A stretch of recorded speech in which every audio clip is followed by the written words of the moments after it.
with a million smiles. Catching all the love from around the world. Whoa. Hey Shelly, won't you shine your light? Shine your light in the darkest times. You make it bright, bright. Life stream dreams, we're all by your side, by your side. Keep on doing what you do, girl. You're one of a kind, one of a kind. Shelly, Shelly, you're our light stream star, star. Keep rocking your show, no matter where you are.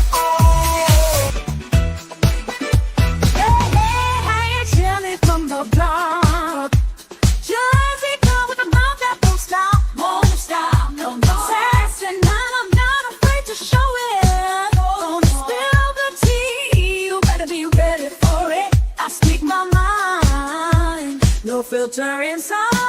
Jelly's in the house, talking trash and truth, trash and truth. No sugar coated blues.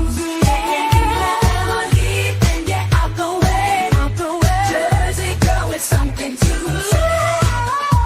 Shelly's in the house, time to break the rules. From halls to the city, I'm the queen of cool. You can handle the heat, then take the high.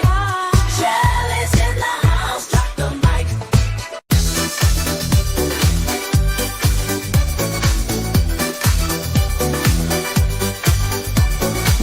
Hey, Shelly in the house tonight. Living it up, feeling so right.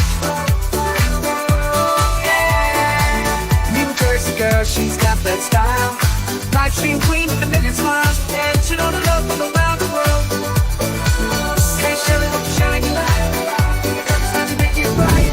Live stream queens with a wayside. You're one of a kind. Shelly, Shelly, you're a live stream star. Keep rocking the show no matter where you are.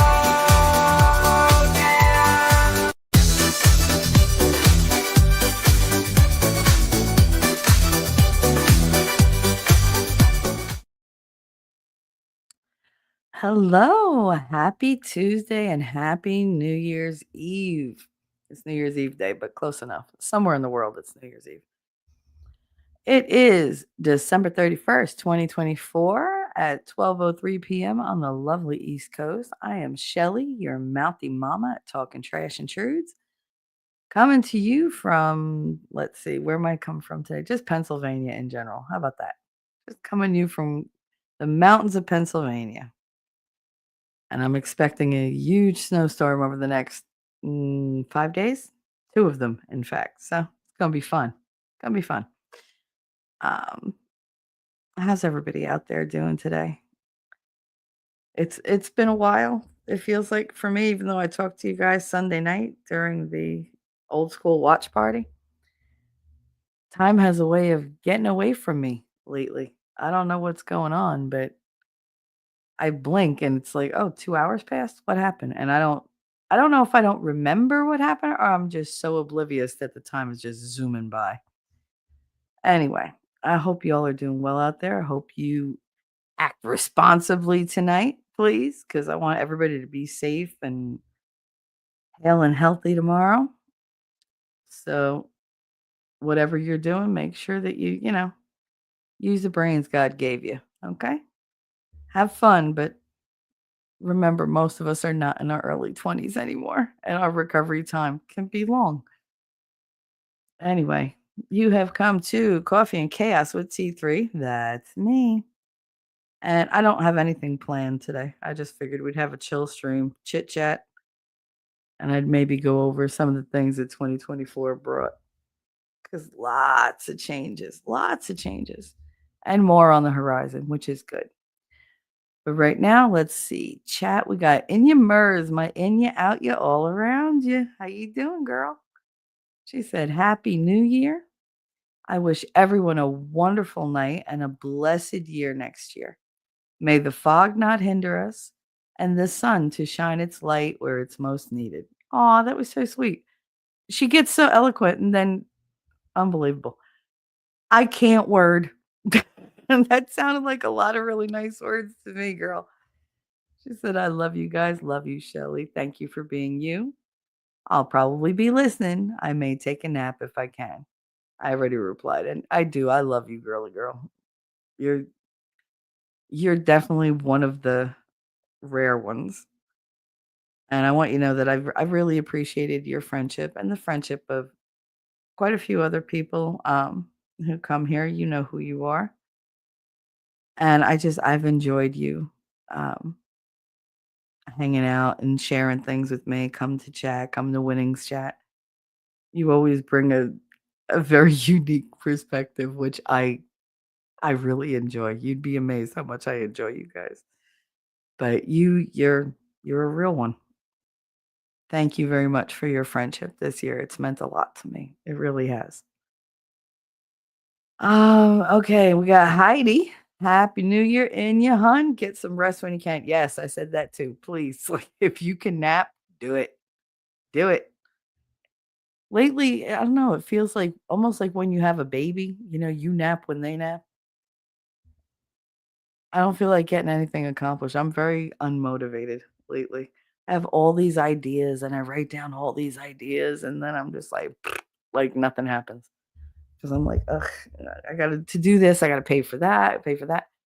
And I just don't have the ambition. Hopefully I will in the new year. That tends to happen to me. It ebbs and flows. But the holidays are always kind of rough for me. Uh oh, we have Heidi dropping links. Look at you. Thank you so much for that. And a nice little shout out to all my mods. Um, Mainly right now, it's the ones doing the heavy lifting are Heidi and Wolfram. And I appreciate you guys very much. I appreciate everything you do for me, everything you do for winning. Because if you're doing it for winning, that means I don't have to, and that's awesome. Because I am the world's worst mod. I'll let you say whatever you want to say. Let you do whatever you wanna do. As long as you're not nasty about it, I don't care. I let it all go. But thank you guys for being there and for always, like, at least listening to what his cues are because I miss them. Until I hear Shelly'll throw that up, I'm like, "God damn it, now I gotta go back," and I'm like, I'll throw what up? What link am I looking for now?" See, I suck as a mod. I'm great for moral support. I'm great if you wanna chat or listen to somebody laugh at stupid movies, but as far as modding, yeah, no, not my wheelhouse. Not my wheelhouse. And Rabbit taught me well. Iron Rabbit did teach me very well, but it's just not natural to me. I don't know what it is, which is weird because I was a personal assistant for years. So I mean, I should be able to like jump on that stuff, but no. You guys are way better at it than me. You're way more dedicated, and I just want you to know that Winning and I both very much appreciate all your efforts. We appreciate everybody that comes to our streams and listens and interacts, and y'all have a wealth of knowledge you're not even aware of. You add so much to chats, so much to the streams, and we really look forward to that. We want more of it. So make sure you get vocal because that's what we're here for.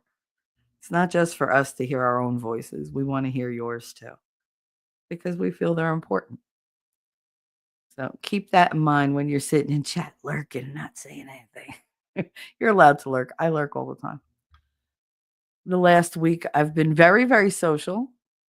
Heidi will attest to it because for some reason, every stream I pop into, every chat I pop into, she's like right there. I'm like, oh my God. So there's evidence that I have been saying hi to people and trying to chat, which I normally don't do. I just lurk. But I've been trying and oof, I am I am peopled out, man. That it was exhausting. I didn't realize how much effort it takes to sit and chat and read everything and keep up. I'm just used to doing that, for winning streams, which pretty much like me sitting in on my own streams. But to go to other people's and see all different walks of life, having chit chats and whatever, it's great, but it's also exhausting. It takes a lot out of me because I'm not a naturally social person anymore. I never really was. I was social to please everybody else, to make people believe that I was normal. And then I realized that normal, it's kind of overrated. There's no point in me being like what they want normal to be. So this is my normal. What you see is what you get. We also have Captain Kern. Hey, good day and happy new year, all you oddities of normalcy. Look at that. See? Oddities of normal. If I'm what's normal, the world is in a lot more trouble than I thought. Well, good day to you too, honey. And then we got the wolf. He wipes his paws, lopes in, and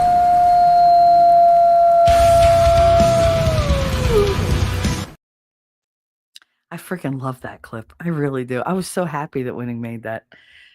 I love wolves. Like, wolves are in my top two. It's tigers and wolves because, of course, I go for all the predators. Nah, they're just powerful and cunning and they're gorgeous. So, what more could you want? So, welcome, Wolfram. Thank you for being here. We got what? Did it skip? Oh, it skipped. Stupid StreamYards. There we go. We got Cool Gamer. How you doing, honey? Happy New Year's Eve. And my Daisy girl. My Daisy girl who's been super spicy lately. I love it. I love it. She's always spicy. It's because she likes to get spanked. That's what she looks for.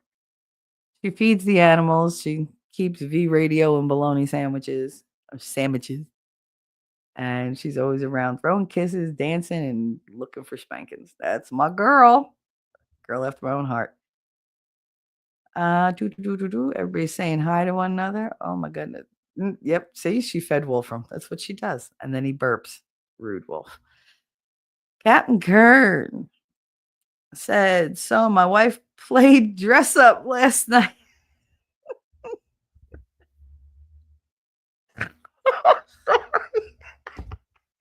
I was not expecting. Oh, wait. Oh my God, I'm gonna die. She was a cop. I haven't even read the whole damn thing. All right. Oh, I gotta stop with the snorting. That is, I can't. I think it's the mountain air. Son of a bitch. I didn't do it this much before. Um, she was a cop. She arrested me for being too good in bed. 2 minutes late. Fucking 2 minutes later, she dropped all the charges for lack of evidence. Oh,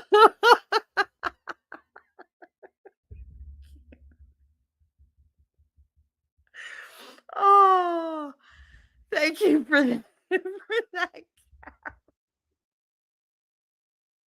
See people come in and share. Oh, I'm crying.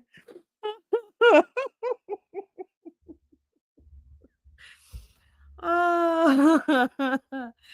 Oh, Daisy wants to know if Wolfram farted. Did y'all start drinking early? I'm just wondering if you did. Salud. But oh god, I have actual tears. Oh god, that was good. Oh, that's not what she said apparently, but okay. Oh, everybody saying Happy New Year's Eve laughing. Captain Kerr, which is why I never asked to be a mod. I suck at it. I'm better at entertaining people badly.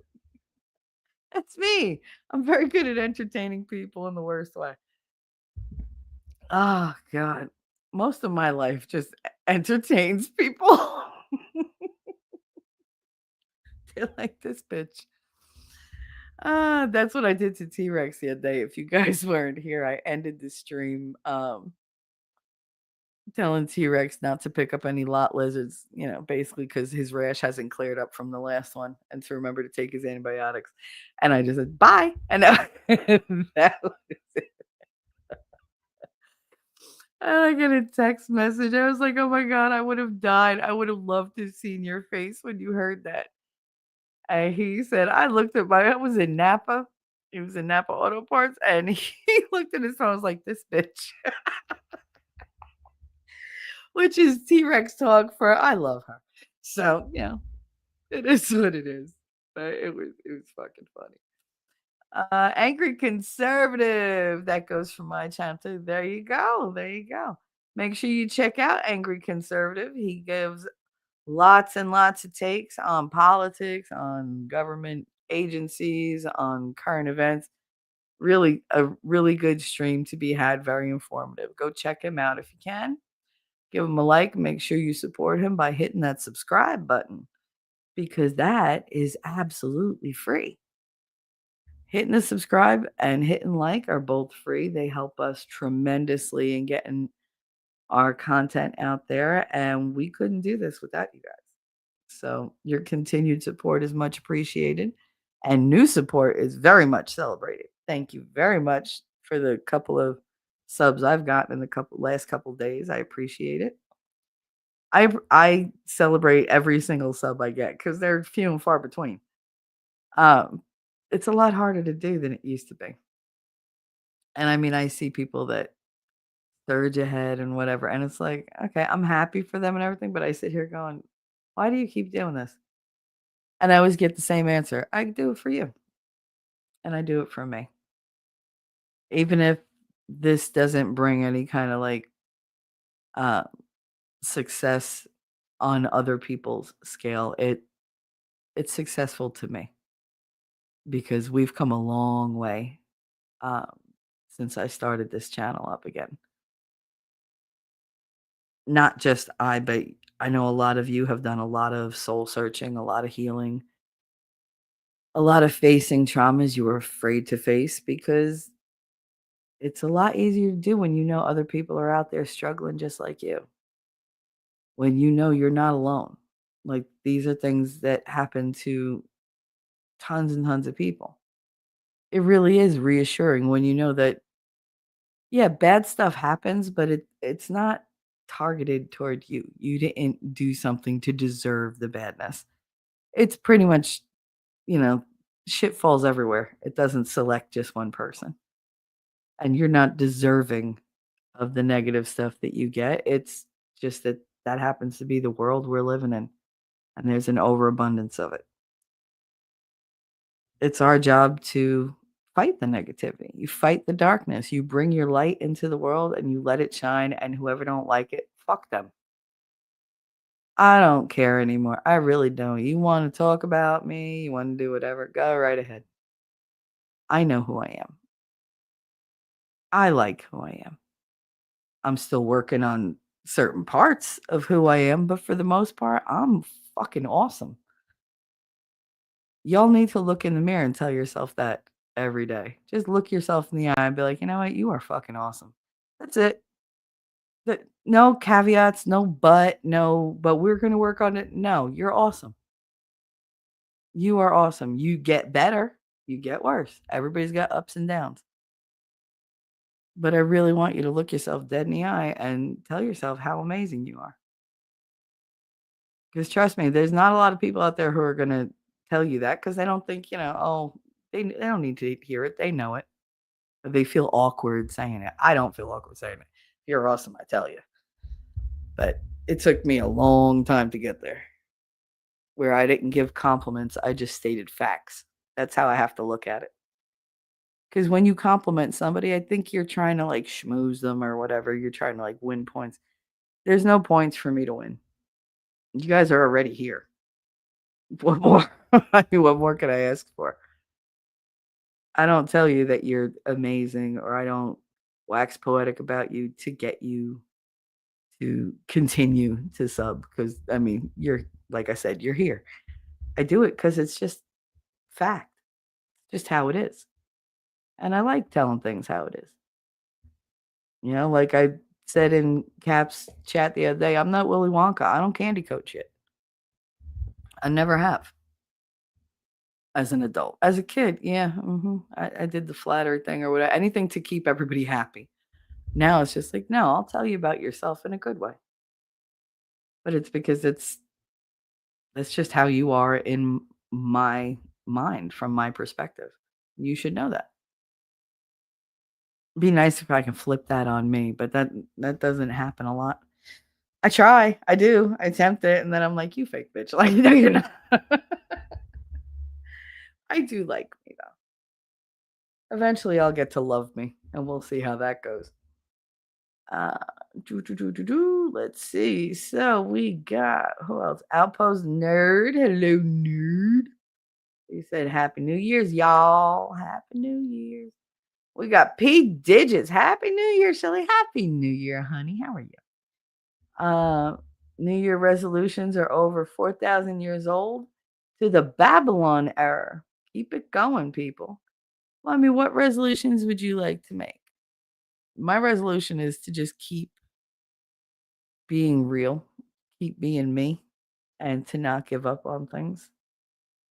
To hurt myself less, to try to be a little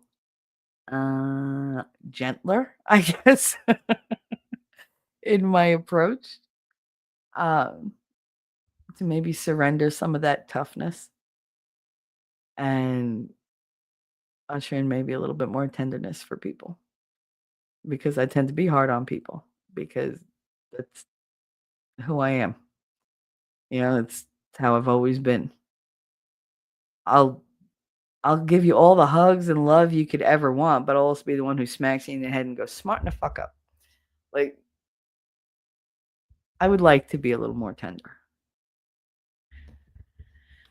I don't know that it's gonna happen, but we'll try. And my resolution, my main one is to give a lot more up to God for him to handle because I think I take on too much. I take on all my problems, I take on everybody else's problems. And I think my stuff I can lay at God's feet and go, "Here. I'm going to be over here doing this thing that, you inspired me to do and helping other people. But all my shit is right here. So, if you could help out with that, that'd be awesome." I want to work on that. I want to work on doing that cuz I feel guilty when I pray and I go, "Okay, God, I want to leave this with you and you handle this for me because it's beyond what I can deal with right now." I feel guilty when I do that, which is really bizarre. Cuz I figure God's busy enough, right? I don't want to bother him. Isn't that not weird? That is textbook low self-esteem because I don't want to bother God. Really? Really? Like, it seems like the dumbest thing to say out loud, but it's true. So, yeah, keep those resolutions going, and if you don't stick to them, you don't that doesn't mean they just into thin air. A resolution isn't tied just to midnight. You can keep, resolving to be better, resolving to change things, fix things, whatever your resolution is. If you fail at it, do it again. Fail it again, do it again. If at first we don't succeed, try and try again. God, my grandmother used to say that all the time. She had tons of little sayings. Tell me who you hang out with, I'll tell you who you act like. That was true. Um, my favorite, I'm your grandmother, not your friend. I'll never be your friend. I was like, no shit, grandma, really? She was right. She was not my friend. She was my grandma, and she acted accordingly. Uh, but yeah, if at first you don't succeed, try and try again. She never let me give up as a kid, not on like academics. That was where her push was. She didn't care if I quit anything else. That's fine. It's fine. Because the less extracurriculars I had, the better off my family felt because they didn't have to be involved in anything. And it wasn't an inconvenience. And I was home to do all the running around and errands. So it worked out for them. But academics, oh no, no, no, no. You got a 99? Well, we're just going to have to study more till you get 100. Great. Like, great. It's just great. However, she instilled a work ethic in me. I can't talk, y'all.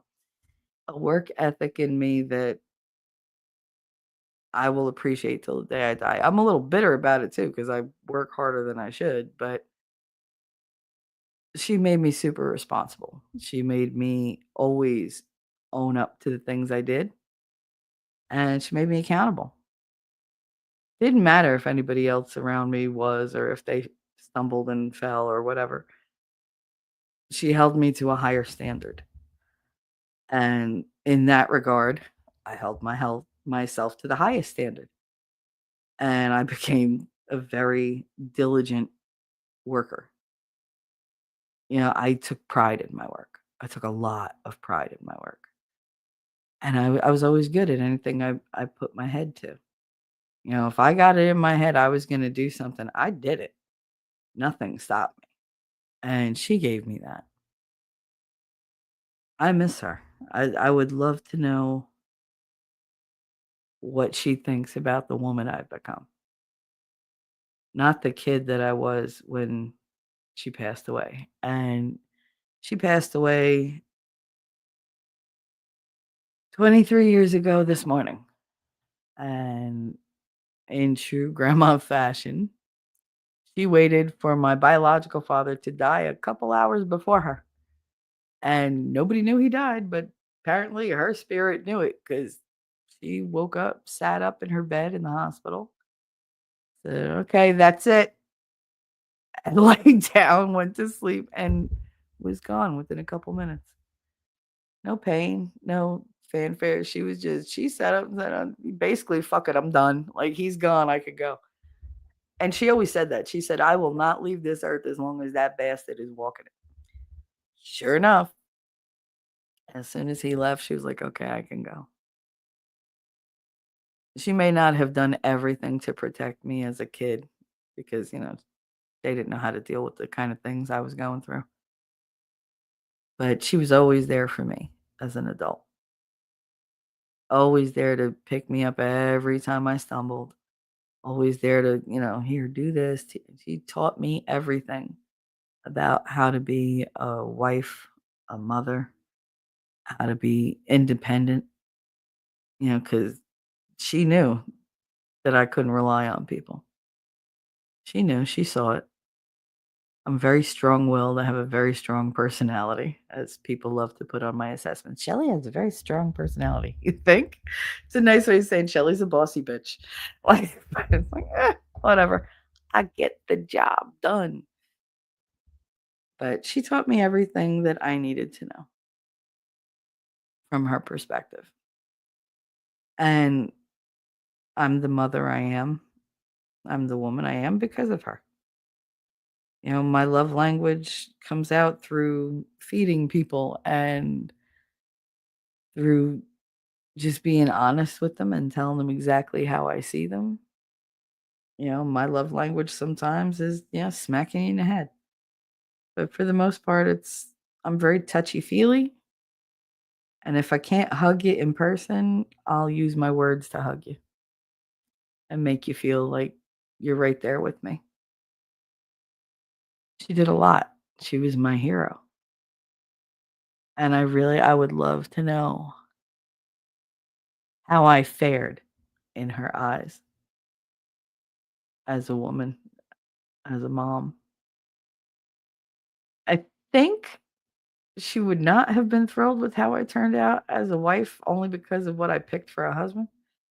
But as far as me taking care of other people and being loving, I think she would be very happy with me. I like to think that she's proud of me. I was always proud of her. So I hope the feeling was mutual. But yeah, today I miss her. And tomorrow is Daddy's birthday. So today and tomorrow are always a little emotional for me. Add to that the fact that, guess who has PMS? Me. Poor winning. Lord, the last 3 days I have been a nightmare. I'm either yelling or crying or I don't want to talk to anybody. Or I'm just sleeping. Like it's been rough. He handles it like a champ though. Handles it like a champ. Anyway, that comes from just make your resolutions and just keep them up. Like don't give up. If you screw it up, so what? Nobody's watching. Nobody's keeping score, and if they are, then there's something really wrong with them, and that's not something you should have to deal with. Anybody that's keeping score of your life is somebody who's lacking shit in theirs. So, don't worry about those people, they don't matter. You matter. Your opinion, the people closest to you, they somewhat matter, their opinion. But mostly you're the one who has to face yourself every day. Give yourself a little bit of forgiveness and keep going, keep trying. Heidi said, "Thank you, T3 Hun. Meh, it's mostly Alpha Mod Wolfie." That's a lie. Wolfie's quick on the draw, but you're always there. You make sure you stay, and you always listen for the link. Can you drop a link? Can you do this? Can you do that? I have amazing mods. I have an amazing crowd, and you guys you make every day better for me. You really do. The little messages I get, um, packages I get in the mail, because, and she's not going to be happy that I said this, but Heidi sent me a package for Christmas, and I got all like, as she typed in thing, I got verklempt when I saw it. But she sent me all the goodies. She sent me uh, coffee with low acidity so it doesn't bother my stomach, which I thought was really, really sweet. And she sent me my peppermint bark and my peanut brittle and a couple cookies. But it was really like the peppermint bark and the peanut brittle that really got to me. Like I was just like, oh my God. And it was the sweetest thing. And it made my day. It really did. It was super sweet. And I just want to thank you publicly because you didn't have to do that. And I could tell that you did that out of the goodness of your heart. And it was very touching. Thank you very much for that. You're an amazing person. Um, all right. And she said, "I'm newer and just me doing what little bit I've learned from observing." Girl, please stop it. Ellie Fun, good M in my proper place in the kitchen. Are you barefoot? Are you making sandwiches? I'm not gonna ask if you're pregnant because I think we've had enough of that around here. Like I think all our ships are pretty much like, no, we're good with the numbers we've got. Whether you have babies, whether you have babies at home, growing babies, puppy babies, cat babies, bird babies, I don't care. And if you want to have more babies, then have more babies. Listening while I cook some omelets. Nice. Can Shelly read this without dying? No, probably not. If you're talking about what you wrote, no, probably not. Probably not. Especially this early in the morning. I only got up like an hour ago. Do, do, do, do, do, do. Um, you made. I was not expecting that, and usually I'm pretty good at just like you know dealing with curveballs, but that one I was not expecting. Uh, Aw, Angry said, "Thank you, Captain Kern, for subbing to the channel." Aw, that was nice. Yeah, make sure you sub up to him. No problem. Glad to help other small content creators. There you go. It's good to laugh. This snorting is getting on my nerves because I can't help it now. I don't know if it's the mountain air has changed everything or whatever, but it happens so much more than it used to. Heidi, I was waiting for that. I'm still dying over here from that cat. I can't. Well, that Shelly show, folks. Have a great day, right? Nah, we'll go up and down with this show.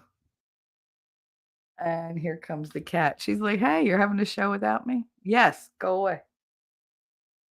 It's so funny. She pushes the door open and just puts her nose in it. So all I can't see her face because it's in the shadows. I just see this little white and pink nose poking through. She's looking at me like, "Can I come in?" Well, come in if you're coming in. In and out, in and out. Jesus Christ. Angry said it wouldn't be any fun if we don't have anyone in chat, right? I love my chat. I live for chat. I really do. Daisy Girl Williams, you picked on me for drinking last year. Little do you know I barely drink. That's why I got drunk that night on about a half a cup of booze. Girl, you and me both. I can't. I have no tolerance anymore for alcohol. I have 1 cup of coquito, and when I say cup, it's like half of a lowball glass, which is nothing. It's like less than a Dixie cup, and I'm gone. I'm just so gone because I don't drink. Doo, doo, doo, doo, doo. Cap said, "I mean, after the downer that I dropped on chat the other day, I thought everybody needed a laugh from me." Well, it's good. It's good that that you're trying to balance the scales, but it's appreciated but not necessary. This is where people come to unburden themselves sometimes. Because there's not a lot of people out there who are always willing to listen, and we're always willing to listen. Always. It doesn't matter.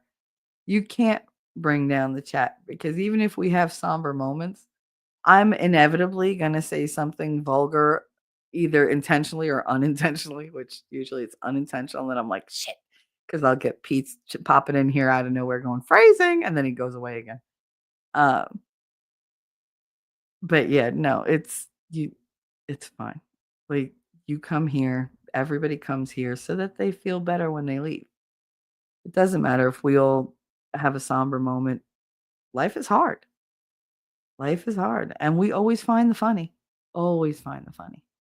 So never feel bad about something like that. Oh, you sub to Outpost. That's nice. Iron Rabbit. Happy New Year's Eve, everybody. Oh God, what am I, 20 minutes behind? That's not too bad. Happy New Year's Eve, honey. Oh, I love you, sweetie. I hope the new year brings you nothing but joy and health. I really do. I hope you have no losses in the upcoming year and that you continue to hold on to everything dear to you and that you really enjoy them and they enjoy you because you're a wonderful person. And I love you very much. Captain Crane, everybody run! Iron Rabbit has the ride. Iron Rabbit will kick ass. My girl takes no prisoners. Listening while deveining crawfish. Nice. I see. Grandma's not here anymore. I don't have to devein, 20 pounds of freaking raw shrimp or clean out the galamad. That was the worst part. The deveining the shrimp wasn't bad. It was just hell on my fingers because shrimp are cold, and so my fingers would get like all like, oh. I used to hate that. She used to keep a bowl of warm water nearby so I could put my hands in it and take my hands back out because my hands are very sensitive to cold. To cold. To heat, not so much. Like my son laughs. He's like, I have a mom who can hold fire because he'll put stuff in the microwave and he's like, ow, ow, ow. I'm like, oh, give me. And I just grab it and I walk across the room and put it down. And he's like, how? How do you do that without getting burned? I'm like, what? It's not that bad. Like, it's fine. And I can't. Like, I can't. But when I touch like cold stuff, oh, like I don't, if I need something out of the freezer, I tell him. Because I don't know, it wasn't like that before. I used to be super sensitive to heat, and then it switched when I got pregnant with Connor, and I became super sensitive to cold. So, like, if I touch, like, the cold water, oh, no. I can't have hot water because it dries out my skin, but, like, the ice cold water, I can't do it. Even, like, when I make meatballs, the meat is really cold and everything, and it's just, oh, no. Got the egg in there is cold, the milk in there is cold. Uh, my fingers freeze, and I'm just like, "I can't." I'm like, "Connor, come over here and do this." I'm like, "I can't do this." It was never like that though before, but now it is. But yeah, draining the crawfish, deveining the crawfish, mm-mm. That was me with the shrimp. But yeah, the galamad was the worst because I don't know if you know what galamad is, or as it Americans say, calamari. But it's squid. Just remember, there's 2 different kinds that we say in Italian. There's the galamad, which starts with a C, and that's squid. And then there's scungil, which starts with an S, but it's octopus. If you buy one instead of the other, you're going to be very surprised with what you get because the squid are little. They're about, 6 to 8 inches long. They have little tentacles at the end. They're covered in this ink skin. They're white, but they're covered in like this purple black ink skin. It's all dots and everything that you actually have to peel off of them before you cook them. Otherwise, you're going to have really, really bitter galamad. And then they have this piece of cartilage inside of them that's flat. It's almost like well, it's flat cartilage. I mean, I don't know what to tell you. It looks like almost like white cardboard. You have to pull that out, and then you have to take all the ickiness out. So you have to drain the whole thing. This is phrasing. You have to squeeze it at the end and go until all the white stuff comes out. then you could cook it. But take that as you will. I hated that job. I really did. I hated that job because we didn't make one or two squid. No, you have to do that for 50 to 100 squid so that you can cut them into rings and boil them to make the galamad gravy. But gross. It was so gross. Ugh. All I hear is my mother. Ah, 1 second, guys. Be right back.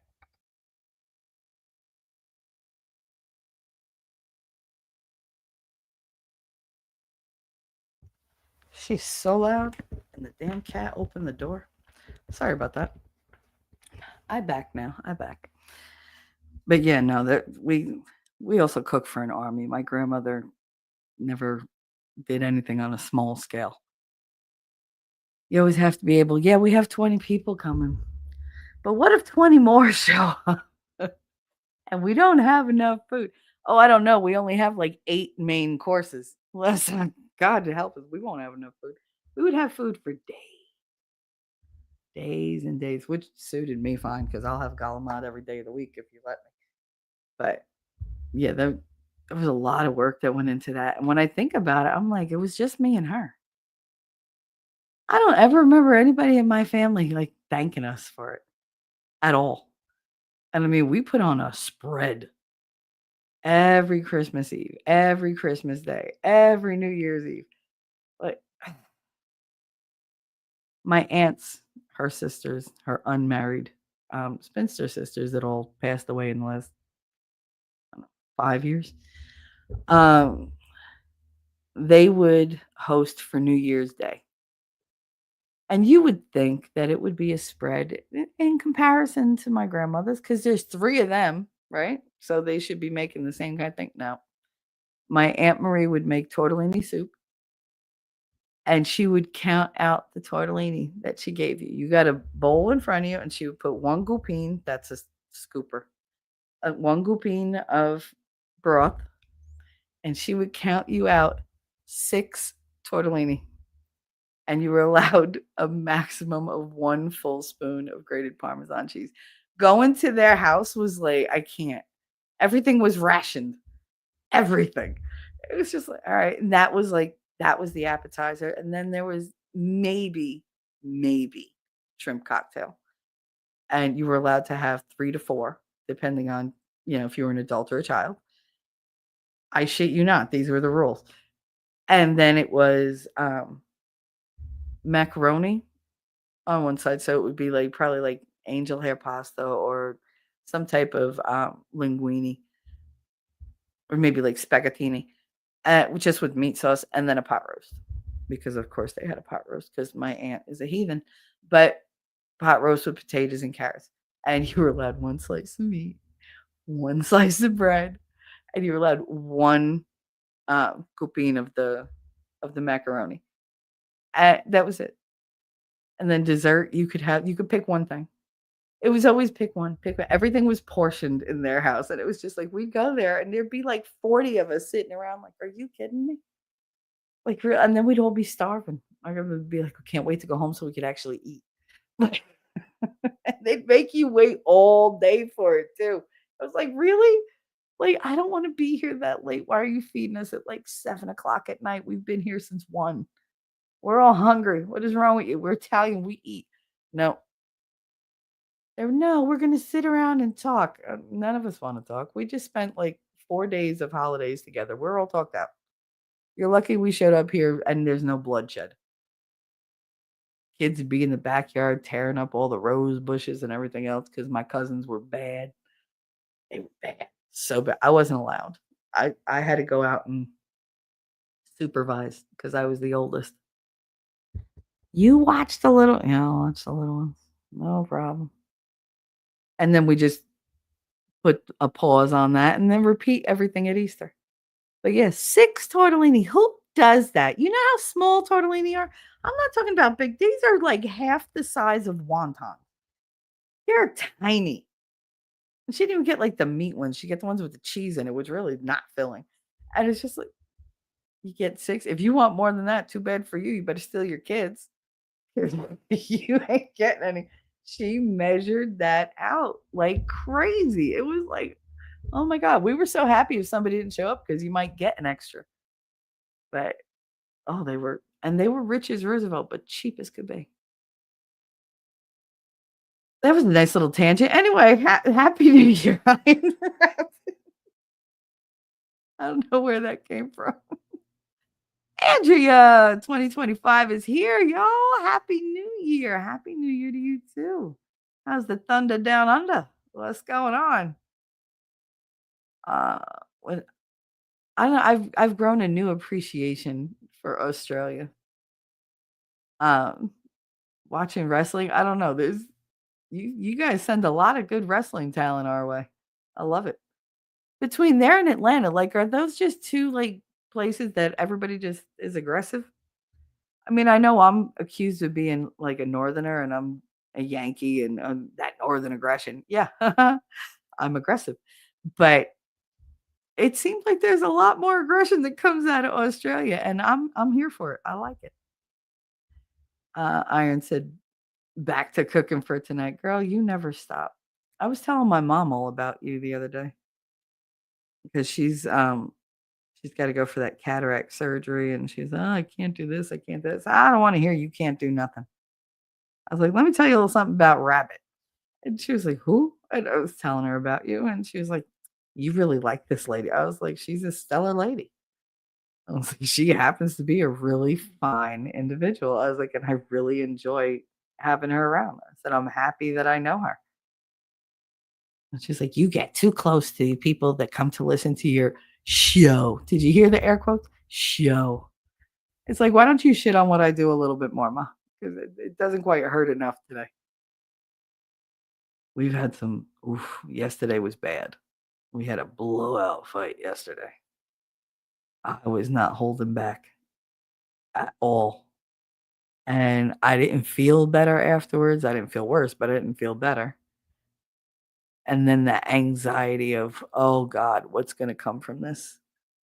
Because you're not allowed to have opinions in this house. You're not allowed to have feelings in this house. You have to just, you know, just toe the line. Just shut up, do whatever they say. Yeah, that's not going to work with me. I'm not good at following rules. I am good at making other people follow the rules, but me, I look for the loopholes. I'm very, very good at loopholes. Really should have been a lawyer because I'm good at arguing and I'm good at finding like technicalities. Peter just can't stay. My whole family is sick and I have to keep assisting. Oh no! This virus was on the family Christmas get together and spread like wildfire. Everybody have a safe and enjoyable New Year. Same to you, Pete Digits, even though you're probably gone by now. Um, yeah, last year my mother gave us all coof. So I feel for you. I do. Iron Rabbit member for 13 months. Oh my goodness. My girl. Let's see. What do I got? What do I got? Do do do do do do do do do. Uh, I'm looking for something. I really want something special for Rabbit. You know what? I'm gonna give you the T-Rex.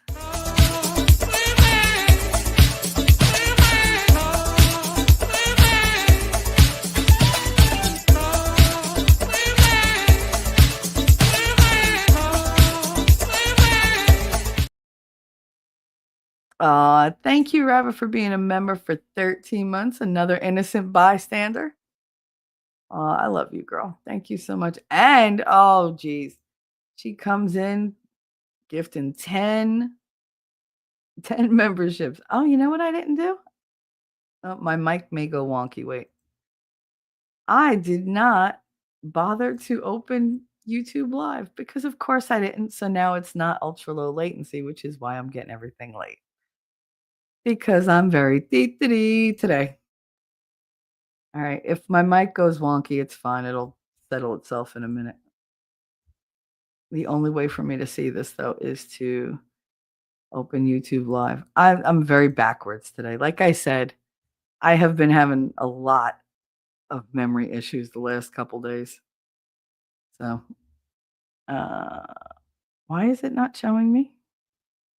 Come on. You know, why? I'm in YouTube Live and it's not showing me. Son of a bitch. Where is it? Now I gotta go somewhere else. Just bear with me. It's the last day of the year. So, ah, if I fuck it up, I fuck it up. Yeah, no, it won't show me. Some bitch. Uh, all right. Can somebody tell me, just somebody list the names when you get to it, please? So, Iron Rabbit gifted 10 memberships. Thank you, honey. I appreciate that very much, even though YouTube is asshole and won't let me see them. Let's see. All I do is win, no matter what. But then we have okay, one of my favorites. Here we go. We can't end the year without one of these.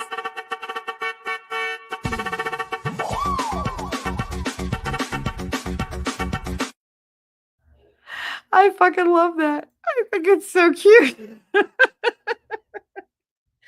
It's one of my all-time favorites. I love that Winnie made that. But thank you very much, Iron Rabbit. I appreciate your support very, very much. And if you can, please say thank you to Iron Rabbit in the chat. And whoever gets those memberships, make sure you say thank you because I'm not in the South, but I do have manners. So, Wolfkinder, how you doing, honey? YouTube can't count. Yeah, YouTube. I don't know. It's weird. Whatever YouTube does is just wrong. Wolfkinder, how you doing, honey? Happy New Year. Welcome, welcome. Wolfram said, I was waiting for the other 5 before posting. Thank you. Okay. Uh, I don't get shaming people when they're learning new things. We should support their efforts to improve themselves. Nerd, a lot of people just can't take it. It's a lot easier to put other people down than to take a risk yourself. And I think that's where that stems from. It's the jealousy that somebody else has the balls to go out and do something that they know they never could because they just don't have the confidence or the talent. I mean, if she got on here, could you imagine having to listen to her? The amount of time that you listen to me. I don't have the best voice out there, but at least I don't talk like this. Like, it gets, plus, I won't get on here and like slam people all the goddamn time. There's a reason why I'm so good at flinging insults. I mean, I did learn from the best. But yeah, no, you should always try to improve yourself. And if people are, putting you down for it or they're naysaying you, don't listen to those people. Don't.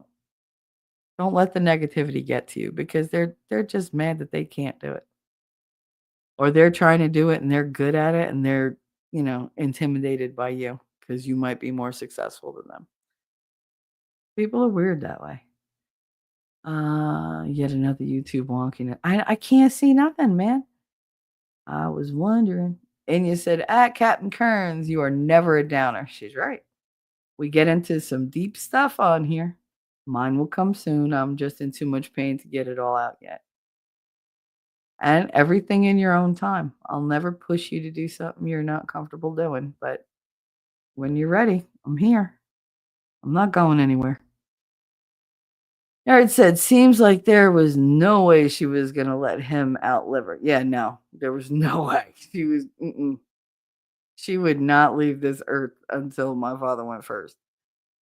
R.I.P. Grandma. Thank you, Daisy. Mine passed in 2022 at age 103. Oh my goodness. Sharp as a tack. Best memories. Listen to old Mom's Mobley record. Oh my God, Mom's Mobley. She was hilarious. She was. You said Mabley. I was pronounced it Mobley. Whatever. Iron Rabbit, crawfish prepped, and now beer bread. Ooh, beer bread needs to be made. You make the best freaking food, man. And you said my sister just died suddenly Sunday morning. She was only 4. Oh my god, I'm so sorry, honey. I am so sorry. You should have reached out to me and, well, reach out when you can, and you could just vent or talk to me about whatever. She was only 40. I am so sorry. Our grandbaby was only a few weeks old. I am not okay right now. She didn't get to be that grandma, and she would have been a good one. I'm sure she would have been. But now she gets to be a guardian angel. You realize that? Because grandma can't be there all the time, but guardian angels never leave you. So now she really gets to be the ultimate protector of that baby. And I guarantee that baby will see her from time to time because kids do that. They can see them in ways that we can't. But I'm truly sorry for your loss, honey. That's wow, that's rough. 40 years old. I'm so sorry. Just know that we're here for you. We love you. And even though she's gone, I mean, you obviously hold your sister in very high regard.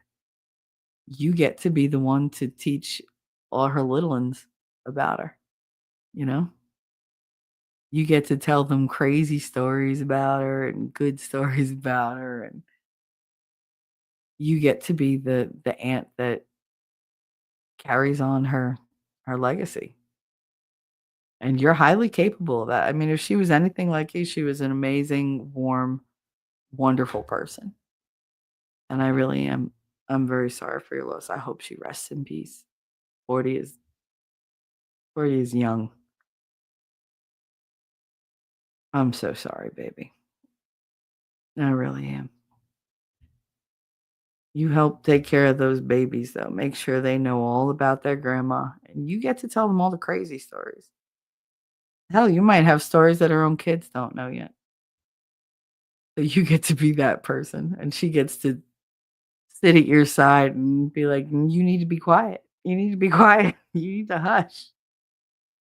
So you can carry on that legacy and make sure that her spirit stays alive in them.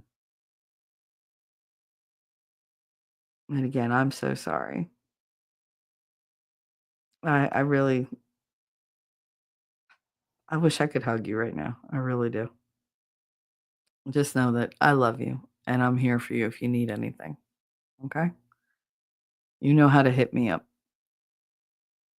Everybody's giving condolences. Y'all are amazing. You all thank y'all. If I miss stuff, I can hardly say. Yeah, well, tears obscure a lot of things. Tears are cleansing though. Don't hold it in. Like you gotta be able to go through the grief process, babe. I know a shitty thing to say and to hear, but you gotta do it because you're gonna be around a long time and you gotta tell those stories. And you gotta think of really good ones too. You're gonna be seeing her memories everywhere. Everything's gonna remind you of her.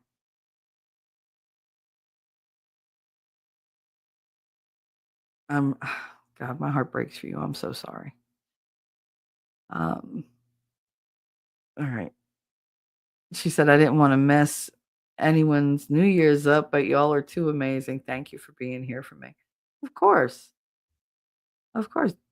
Listen, it's the end of the year. A lot of things should be said that people don't want to say because they don't want to ruin whatever. You're not ruining anything. What we're here for. You can unload all this on us, and when you go back to your kids, you'll be a little lighter. Your family gets a little bit less, and I'm sure they're feeling it too. But they get a little less of the sadness and the grief. If you come here and you leave some of your pain with us. There's plenty of us here. We could shoulder it with no problem. It might be a lot for you, but among all of us, it's easy peasy. I'd happily carry that for you. Just know that if I was there, I'd be hugging the shit out of you while you protest vehemently. And I'd probably, do an ass grab or something because I'm highly inappropriate in highly inappropriate times. So, yeah, whatever. But just know that I'd probably, we'd be booby to booby, be a booby squish hug, and I'd probably grab your ass just to make you laugh because that's who I am. So hopefully that made you smile a little because I'd do it. It's either a grab or a smack. So you're either getting pinched or spanked. So there you go. Happy New Year. See, I'm not the person you ever want to be at a wake with because I'll embarrass the shit out of you because I'm loud and I don't believe in being all somber and everything there. Like, I celebrate not their death, but their life. Like, that's what I do. It's I used to grieve a lot. I used to sit and wring my hands and everything else, and it never helped. It just made me worse. So for me, I'm not saying this for anybody else, but for me, I like to go through the memories and I pick out the ones that would embarrass them the most, and I make sure everybody knows them. It's always you'll if I'm at a wake or a funeral, it's, "Oh my god, do you remember the time?" And they're just like, "Oh my god, why would you bring that up now?" Because it would make her fucking furious. Like, I would give anything to see her turn purple one more time, just trying not to choke me out. Like, it's like great. That's just what I do. So that helps me immensely when I lose people, remembering the funny parts. Not just the heartwarming parts, but remembering, like, things that I knew that nobody else knew, or things that they probably would have forgotten. Um, there's a line from Beaches that my friend Vicky used to say was perfect for me, and it's when Bette Midler is with her best friend is, um she's close to passing away, and she's forgetting things, and Bette Midler's character says, "My memory is long. My memory is very long." And the other one goes, "I'm counting on it." And Vicky was like, "That's perfect for you." She's like, "'Cause we all count on that." I was like, "What are you talking about?" She said, "You with your damn photographic memory." She was like, "You don't forget shit." I was like, "No, I don't." And she was like, "Well, that's the thing. We forget because even though things are, like, important to us, they're never as important to us as they are to you, and you remember everything. And if something were to happen to any of us, our kids have you. They have a living, walking, talking photo album of everything we've ever done, good or bad, and you're gonna tell them all of it, and you're never gonna let anybody forget it. She's like, and we depend on that. Like, we depend on you to be, like, basically their living memory. And that's one of the reasons why when I started, like, having the brain issues, it upset me so much because I've always been their archive. I am their living, breathing archive, and add to that that I'm a storyteller. So I don't just blurt things out or, like, say them verbatim. Like, I will weave you a tale that's 100% true. You're gonna watch it in your head like a movie, and you're never gonna forget it. I don't just, say what's happened. I recreate the memory for you. And to not be able to do that scared the hell out of me because so many people were dependent on me being that. And now you get to be that. You get to do that for them. You get to tell us stories if you want. You get to tell them stories. You get to talk to your husband about, "Oh, one day my sister did this," or whatever. That's a gift that only you can give because only you have certain memories. So just remember how important that is to share with people, especially the people that knew her. Maybe they don't know certain sides of her, and that would be a really good thing to share with them. Just keep her memory alive. I know it sounds trite, but it's really the most priceless, valuable thing you could do. No heirloom is going to count as much as a memory because you can't lose a memory. No storm can take out a memory. It can't go up in a fire. Like, those are your memories. They're yours forever. Even if you don't always remember them precisely, they're still in your brain. They have become a part of you, an influence. And that's a gift that only you can give to your family, to your loved ones. So just keep that in mind. Don't be afraid to talk about her. Don't be afraid to, say the irreverent things. Yeah, because I know you love being as inappropriate as I do. Um, that's who you are. And you get to share who she was in the best ways. Because sisters know you like nobody else. So have a little fun with it. Make sure that, make sure you share memories that make people smile, make people laugh. Throw in once in a while a couple that make them cry. You know how to do it. That's going to help your heart heal. It will. And just remember that's your power. When you're feeling powerless, when you lose somebody, it's within your power to keep the memory of them alive. And memories last forever. Oh, Lord. Wow, I said I was going to be more tender. I didn't I didn't know it was going to start now. But all right. I was waiting for midnight, damn it. All right, Outpost Nerd. Just think you're part of an exclusive club that got to have her as a grandma. I say that about my granny. I was blessed to have her in my corner. Yeah. I mean, and I was the oldest and I was the only one until um, Jennifer came along when I was 15. So, I mean, I got exclusive rights to grandma. It was great. It was absolute shit sometimes because I was under a microscope, but whatever. That's why jobs don't bother me. When they're like, your boss is watching, what do I care? Like, I don't give a fuck. I've been under a microscope my whole life. Are you kidding me? Like, people watching me do things doesn't bother me. I'm like, you want to watch? I don't care. Get off however you want. And I mean that. Like, I really don't care. Like, you want to watch? Watch. I don't care. Go away. Stay. Your opinion means nothing. I'm so used to being watched while I do errands and like cook and whatever. Do do do do do. Iron Rabbit is sending in your love and hugs, and she's not a hugger. So that girl, I want hugs, but that's all right. Heidi can have and you can have my hugs. Well, Heidi can have them too, but Enya needs the hugs. Send her all the hugs. I'm sending her all the D booty hugs that I can. Not booty, booby. Wow, I really can't talk. I said da booty. Whatever. If you want twerking, I'm your girl as well. I could shake a ass. You have no idea. Heidi, so sorry for your loss. Sisters' relationships are precious and unique. I love mine too. I love mine too. I love them better when they're far away, but I do. I love my three sisters. Two of them already passed, so I have three left.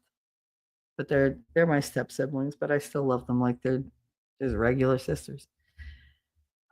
Searches the internet for peppermint bark or peanut butter snicker. Peppermint bark is amazing. It's chocolate with crushed pieces of like peppermint stick on them, like candy cane. They're so good. Oh, and there were these little I don't know how she knew this because I don't remember mentioning it, but there were these little peppermints like individually wrapped that when you suck on them, they kind of turn to like a powder inside and they kind of collapse. Oh, I love those. Oh, I love those. My mother bought a whole bucket of them and she ate them all. I was like, "How the hell?" I was like, "You're gonna be shitting red and white." I was like, she was like, "Great." I paint a picture, don't I?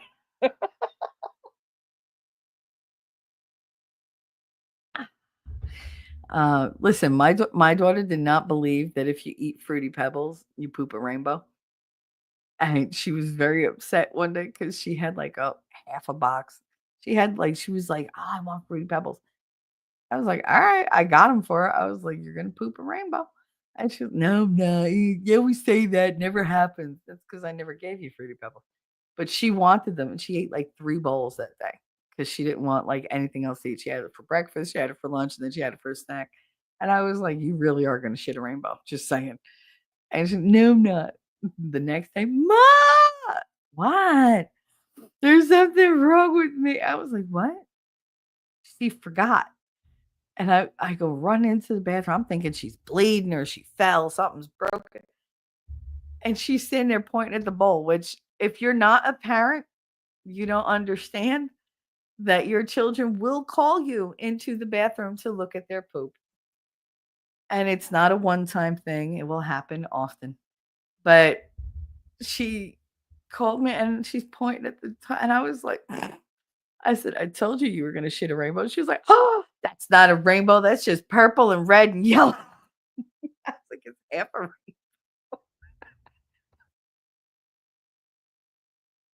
half a rainbow. God.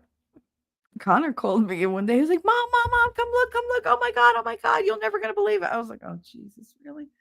I go run into the bathroom. What happened? He was like 5, maybe. He goes, look. It made a C. He pooped in the form of a C and he had to show me. I was like, "Great, Connor, can you flush it now?" He was like, yeah, but it's a C, like my name. I was like, yes, I see that. Thank you. When you're a mom, you don't get to poop alone. You don't get to shower by yourself. Somebody's always coming in. I have to pay. Why did you have? I asked before I took a shower. Does anybody have to use the bathroom? No, no. Are you sure? Stop asking me. The minute the shampoo goes in my hair, knock, knock, knock. Ma, I gotta pee. Deep breath, deep breath. Go ahead. Go ahead. And then all of a sudden you get hit with the smell. I'm like, I thought you just had to pee. Well, I had to do number 2 too. It's like, and if your kids aren't in your bathroom with you, it's the animals. Whether you have a dog or a cat, doesn't matter. You see those little paws or the little nose coming underneath the door, and then the whining or the meowing, so that you have to open the door to let them in. Otherwise, they'll just the whole time. Yeah, I can't think of anything I get to do by myself. I really can't, which is why there's certain things I just can't do anymore. But even as grown as they are, they don't knock on my door. Or they knock while they're opening the door, which defeats the purpose. And they're like, "What? You're fine." I'm like, "You don't knock and then wait for me to say, 'Come in.' For what?" I could be sitting here and like a towel. Maybe I just got out of the shower. I didn't hear the water. Always an answer, especially my son. Always an answer. I didn't hear the water. I knew you weren't in the shower. I knew you were in here. But what if I took a shower and you didn't hear it, and I'm sitting here naked trying to get dressed? He was like, all right, I'll close the door again. Like, no, that's not acceptable. I want my privacy. He locks me out of his room. He has the lock on there. He utilizes that lock. And I'm just like, you know what, whatever. Because the one time I walked in, he was what, 13? I walked into my bedroom that I shared with him. And he was, oh my God. And I was like, doo, doo, doo. I acted like I didn't see nothing. I would just put his laundry down. And I was like, all right. I was like, I'm going to go make dinner or whatever. And I closed the door behind me. As soon as I closed the door, I was like, oh my God. He came out like 2 hours later, like, "Are you just gonna pretend that you didn't see anything?" I was like, "I didn't see anything. I know what you were doing. I didn't see anything. Whatever. It's natural." I was like, "If you have questions, ask them." No, I don't have questions. I was like, "Do you need like a magazine or like?" He was like, "No, ma. I have my imagination." I was like, "All right. I'm just, your dad ain't here. Why don't you call your dad and tell him?" He was like, "I'm not gonna tell him." He was like, "And I know what he likes to look at when he does that." I was like, "Oh, geez, never gonna let that one go." It's just like whatever. Because for those not in the know, years ago, his father decided to make a video for me and text it to me.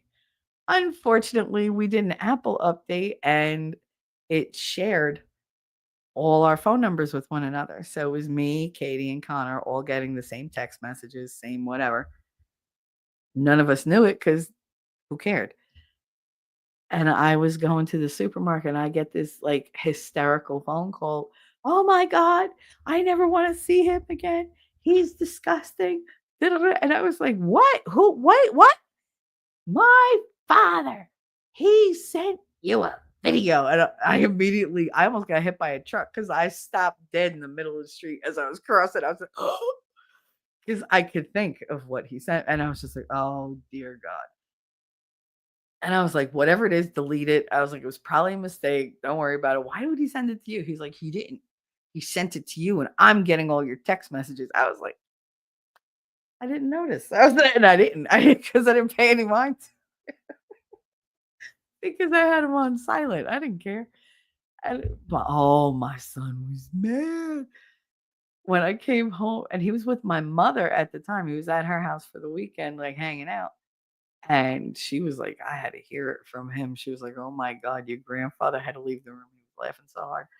She was like, he was my father's disgusting. How dare he show that to my mother?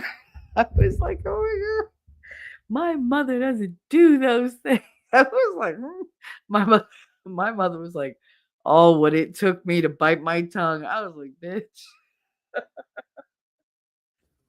But yeah, he did. He told his father off. He was like, how dare you send that to my mother? He was like, you're gross. You're perverted. There's something wrong with you. He was like, never do that to my mother again. And his answer was, how the hell you think you got here? Like, what do you think? You just like, we're, I said, what do you think you're wishful thinking? And he was like, I don't care. He was like, that was one time. Hmm, okay. Like, it was one time, but it's not like it was my only time. Like, oh, what a shit show. But this is the shit that I share and we laugh about. Because who else is gonna have some, random ex send them a nasty friggin' video of themselves and it goes to their kid? I was like, thank God I didn't see it and I didn't answer because I would have never lived that one down. To this day, he still thinks I'm such a good girl. Like my mommy doesn't do those things. Okay. Sure, mommy wasn't a degenerate ever. No, I've always been like this. Oh, God bless us, everyone. Yeah, my halo. Don't you see it? You could feel it coming through the microphone, right? It's just humming. I have a hummer halo. God forgive me, that was not nice. But anyway, I'm trying to make you just take you out of your head for a minute. It was just a little song. Oh no, Heidi, it meant the world to me, and you know it did. You know it did. Angry said, I have a question for everyone. Do you think Mike Johnson is going to be Speaker of the House Friday? I don't know. Probably. Honestly, probably. I doubt they're going to switch hands now. Angry Reserve, I'm on the fence with that one for Heidi. Daisy says yes. Do. Ellie's throwing out my links. Thank you very much. I appreciate that. Heidi said yes, really, they did. And LOL. Really? Who did what? Hey, Simple Prepper, what's up? I know I'm behind in chat. Whatever. It's a day that ends in a Y, so I'm going to be behind in chat. And I'm full of stories today. Oh, that's awesome. You got a membership from Iron Rabbit. Yeah, YouTube won't tell me who got the membership, so I'm like, I can't see them. I'm in the dark here. Happy New Year to you, Prepper. Happy New Year. I love a good maid Galamad. Ellie, see, my kind of girl. Heidi too. There you go. There you go. Ian said making low country boil with shrimp, crab, crawdads, Cajun sauce, and corn on the cob and potatoes served with coleslaw and beer bread. Oh, you're making my mouth water. There's my jersey. But yeah, no, you're making my mouth water. Oh my God. Oh, like I said that pretty much the same, and that was unironic. Okay. That sounds so good, Rabbit. Oh, good God. Elephant, I'm a priss. I'll eat it, but if I have to work for my food, I'm annoyed. Girl, I get you, but I put so much work into those meals with grandma that when we sat down to eat, I was like, I don't even want it anymore.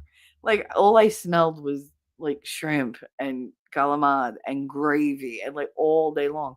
By the time it got put on the table, I was like, I want a peanut butter and jelly sandwich. Like that's all I want.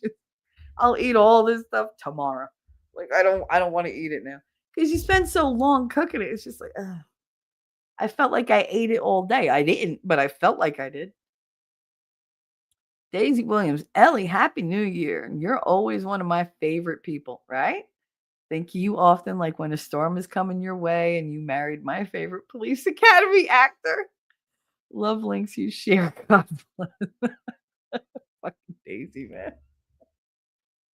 Ellie is another one of my very favorite people. She is.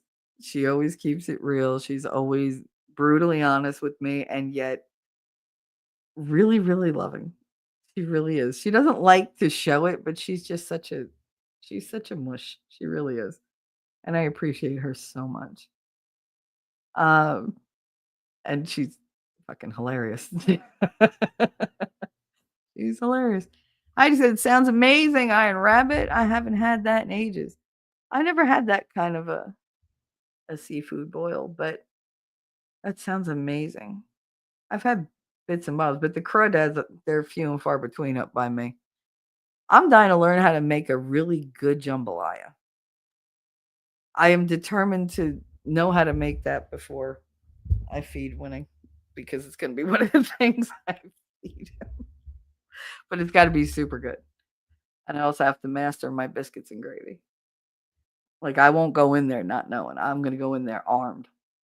Iron Rabbit at Anya, my door is open. See? Always the mama. You are always the mama. Simple prepper. Do potluck dinner. Have people bring something. Yeah, see, I have a thing about eating food from people that I don't know that I don't know. We used to do that at work, and they were like, "Oh, you're not eating." Yeah, no, because I don't. If I don't know what your kitchen looks like, you might be one of those people who, when they're cooking things, licks the spoon and then puts the spoon back in. And I don't want to be that close to you. Really don't. Like you keep your bacteria to yourself. And that never was a thought in my mind until I went to Vicky's house, my friend Vicky's house, and she was making empanadas. And she was browning the meat and she tasted it. She put the whole wooden spoon in her mouth, licked it clean, and then stirred the meat with it. And I was like, "Yep, not eating your food anymore." I was like, "Nope," because he grossed me out that she did that. I was like, "Why didn't she wash the spoon? Why don't you have 2 spoons?" Like, I have the wooden spoon for the mixing, and then I have a regular silver spoon on the side for tasting. But in between the tasting, I wash the spoon. I If you're cooking for, like, a whole group of people and you're doing ew. What if you have a cold? What if you got coof? What if you got, I don't know, trichomonas? I don't know what, like, you could have mouth thrush and not know it, and you're just spreading that shit on. Yeah, so I'm very potluck is not for me. I'll bring whatever you want, but I'm not eating whatever's there. Even the cookies. I My friend Ryan made cookies, and I've mentioned this before. He went on and on and on about these cookies. He made these green cookies, which were like, they're green tea cookies. Blah, blah, blah. I didn't like them. Like, let's just leave it at that. I just didn't like them.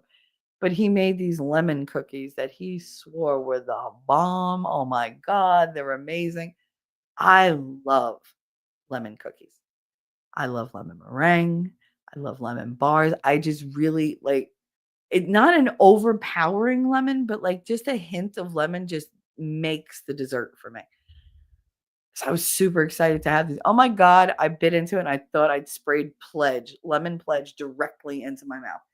'Cause I was like, "Oh my God." I was like, "Did he make this with pledge? Like, did he spray them just, to make them shiny? What the fuck?" After that, I was like, "No, I'll stick with my own dessert. Unless it's store bought." I'm like, "I'll stick with my own." So that's why my mother was surprised when I got Heidi's cookies. She was like, "Are they homemade or are they store bought?" I said, "I don't know, but they look good, they smell good, and I'm eating them." So we each had like one of each. I shared. I did. She went to go take another one of those apricot ones though, and I almost stabbed her with a fork. They were good. Chocolate covered cookie with apricot inside. You playing my jam. Mm-mm. See what I did there? Playing my jam. Uh-huh. Anyway, boom. I know I'm so punny. Heidi said you want a carpool over over to Iron Rapids, and you let's all go. And you know damn well she'd let us. She'd be like, all right, set a date. Just tell me when you're all coming. She'll have feral cat waiting in the doorway to greet us. Elephant to Daisy, I hope all is well with you. Girl, you live in a soap opera. I love to hear the stories. I just hope you're safe. I think I think Daisy's probably at the best place she's been in a while. In a while. We all hope you're safe, Daisy, because girl, you are a trouble magnet. It just finds you. The way crazy finds me, trouble finds you. I remember my family was sick with through Christmas, so I've been cooking ever since. Oh, I know you take care of everybody. Daisy said, huh, Rabbit, I just cut up me a little pot of carrots for lunch. Been craving them. See, Rabbit, she was craving carrots.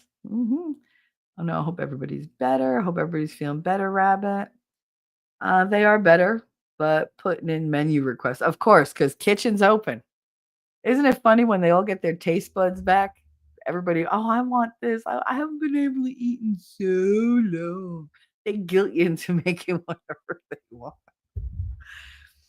Ellie said, we're doing tamales made from Texicans, black eyed peas, and brisket tonight. Ooh, brisket sounds. T Rex, hello, good afternoon. Good afternoon, T Rex. How you doing? I was wondering if you were going to make them from the Texicans, like a little cannibalism. Is that your brisket? But she said, yeah, by, not from. Yeah, a little cannibalism goes a long way. Ellie, I'm still doing great. Happy they now using me for the farm work too. I'm a hard worker with good common sense. They plan on keeping me here as long as I want. I feel very safe and happy. Aw, Daisy, that's wonderful. I'm so happy for you. I really am. Like you deserve a place where you have security. Because you just, girl. Ellie fun. Hey T Rex, you should stop scratching it. It spreads rash. It puts the lotion on its skin. Well, it puts the antibiotic. Just remember, Neosporin, only use it for like 3 days. Otherwise, you wind up damaging the skin. So then skip a day and then you can go back to using it. And talcum powder for the itch. Just saying. If you don't have that cornstarch, I'm sure your mama has cornstarch in the kitchen. It's fine. Just pat, pat, pat, and you go about your merry way. And stop picking up those lot lizards, man. Come on. There's got to be a nice girl out there willing to do freaky things. Trust me, I know of which I speak. I've had many. Tomorrow kids want corned beef and cabbage. What do they think? It's St. Patty's Day? Jeez. Although corned beef and cabbage is supposed to be good luck on New Year's. Around here, it just means that I can't breathe around my mother or my daughter because the farts are just unreal. My mother walks in toots now. She never did that before. She was walking past me the other day and I heard doot, doot, doot, doot, doot, doot, doot, doot, doot, doot. I was like, do you need a cork? And she was like, I can't help it. She was like, ever since we moved here, that's all I do. And her husband goes, oh, it's probably the mountain air. I said, yeah, okay. It's the elevation that's making her ass over. Like, whatever. Doot, doot, doot, doot, doot, doot. Uh, See, my son doesn't try to hold them in. He lifts his leg and out it comes. I'm like, great, thanks. Can you do that in the other direction? Stop crop dusting me. T-Rex said I tried to take a nap on the tile floor at the terminal yesterday. Oh my god. My body said, fuck you, you're too old for this. I'm so sore my hips hurt. Now you sound like a chick. Oh my god, my hips hurt. He was so tough on me last night. Yeah, well, if your hips are hurting, that was a good time. Uh yeah, no, you're only and here we go, T-Rex, you're 28. Okay, because apparently yesterday T-Rex could not remember how old he was. Or the day before, I forget. But yes, you're 28. You're not old enough to have sore hips at this point. No, no. But the terminal floors, those are cold. No terminal camping for you. No terminal anything. Uh, Wolfram. Oh, okay. I was wondering. I'm like, why are you just shouting out names? K. Marshall, Toy La Carissa, Shizzy Wiznut, Zach, and the Simple Prepper got 5 of the 10 memberships. Who got the other 5? Only 5 popped up at the time. YouTube still owes 5 more. Ellie said, T-Rex, did you wake up missing a kidney? And more with a chick named Petra hovering over your body. You paint quite the picture, Ellie. Cap says, I got all the guts and no talent, but I still do it. You do have talent. You were very entertaining the other day when I stopped into your stream. Stop that. Elephant said, K. Marshall, Toy, Shizzy, Simple Prepper. Zach. Wolfram said, you missed Zach, Ellie. I don't think she did. I don't think she did. She said, Wolfram, next time I'll improve my aim. That's what I always say to people when they're like, did you miss me? I'm like, with every bullet so far. Which, if I had bullets, I wouldn't miss because I'm a good aim. I am. I'm a damn good shot. Outpost nerd. So sorry to hear that, but Shelly is right. They do watch over us. I've heard my granny a few times over the years. Oh, yeah. You know how I always know when my grandmother's around? Because I'll smell the one thing I hated for her to cook, and that's macaroni and broccoli. I'll just be walking around, and it's not like a fart smell before you all go there. It's literally like the garlic and broccoli smell in the air that I used to walk in the house and go, oh, Christ, we're eating fucking broccoli again. And when I know she's around, I smell that. And then I'm like, all right, I know you're here. Like, I can feel it. You know when I know my grandma's there? When I'm playing cards and I suddenly say, I need a 4, and the next card's a 4. I need an 8, and the next card's an 8. I need an ace, the next card's an ace. And my mom's like, how do you do that? I'm like, what? She's like, you just say it and it shows up. I'm like, because grandma likes it when you lose. And she was like, figures my mother would be helping you. I'm like, of course. They just take it that that's what's happening because it always happens like that. If I don't ask, I don't get it. But if she's there, she's playing on my team. That woman taught me how to play at cards and she taught me how to win. And like she always said, you're lucky in cards. You'll be forever unlucky in love. Thanks, Graham. Thanks for putting that curse on me. Just like that. Oh, don't worry. One day I hope you have kids that are just like you. And I'm just like, why would you wish that on me? Like, I wasn't that bad. Like, you're like, she used to say that are worse than you, to be honest. And I'm like, but why? Like, I was a good kid. Oh, yeah, sure you were. Whatever. Everybody likes to paint me as the devil. I'm like, all right. Oh, damn it. I said it. I guess that makes me the devil. There you go. There you go.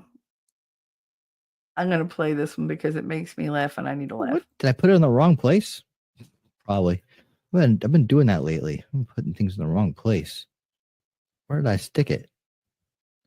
Did I stick it in the wrong place? Uh-oh, don't do that. I'm gonna go over to Shelly's and see if I put it over there. What have I done? What are you gonna fit in that thing? That's so small.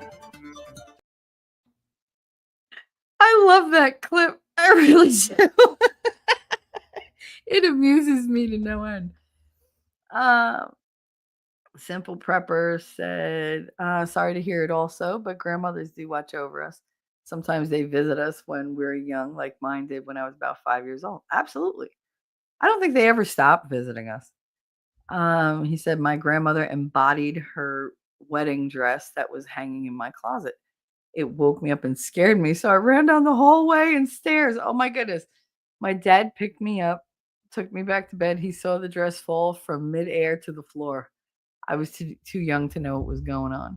I think she was just trying to reach out to me. Yeah, they don't want to harm you, but unfortunately, to get your attention, they can scare the shit out of you.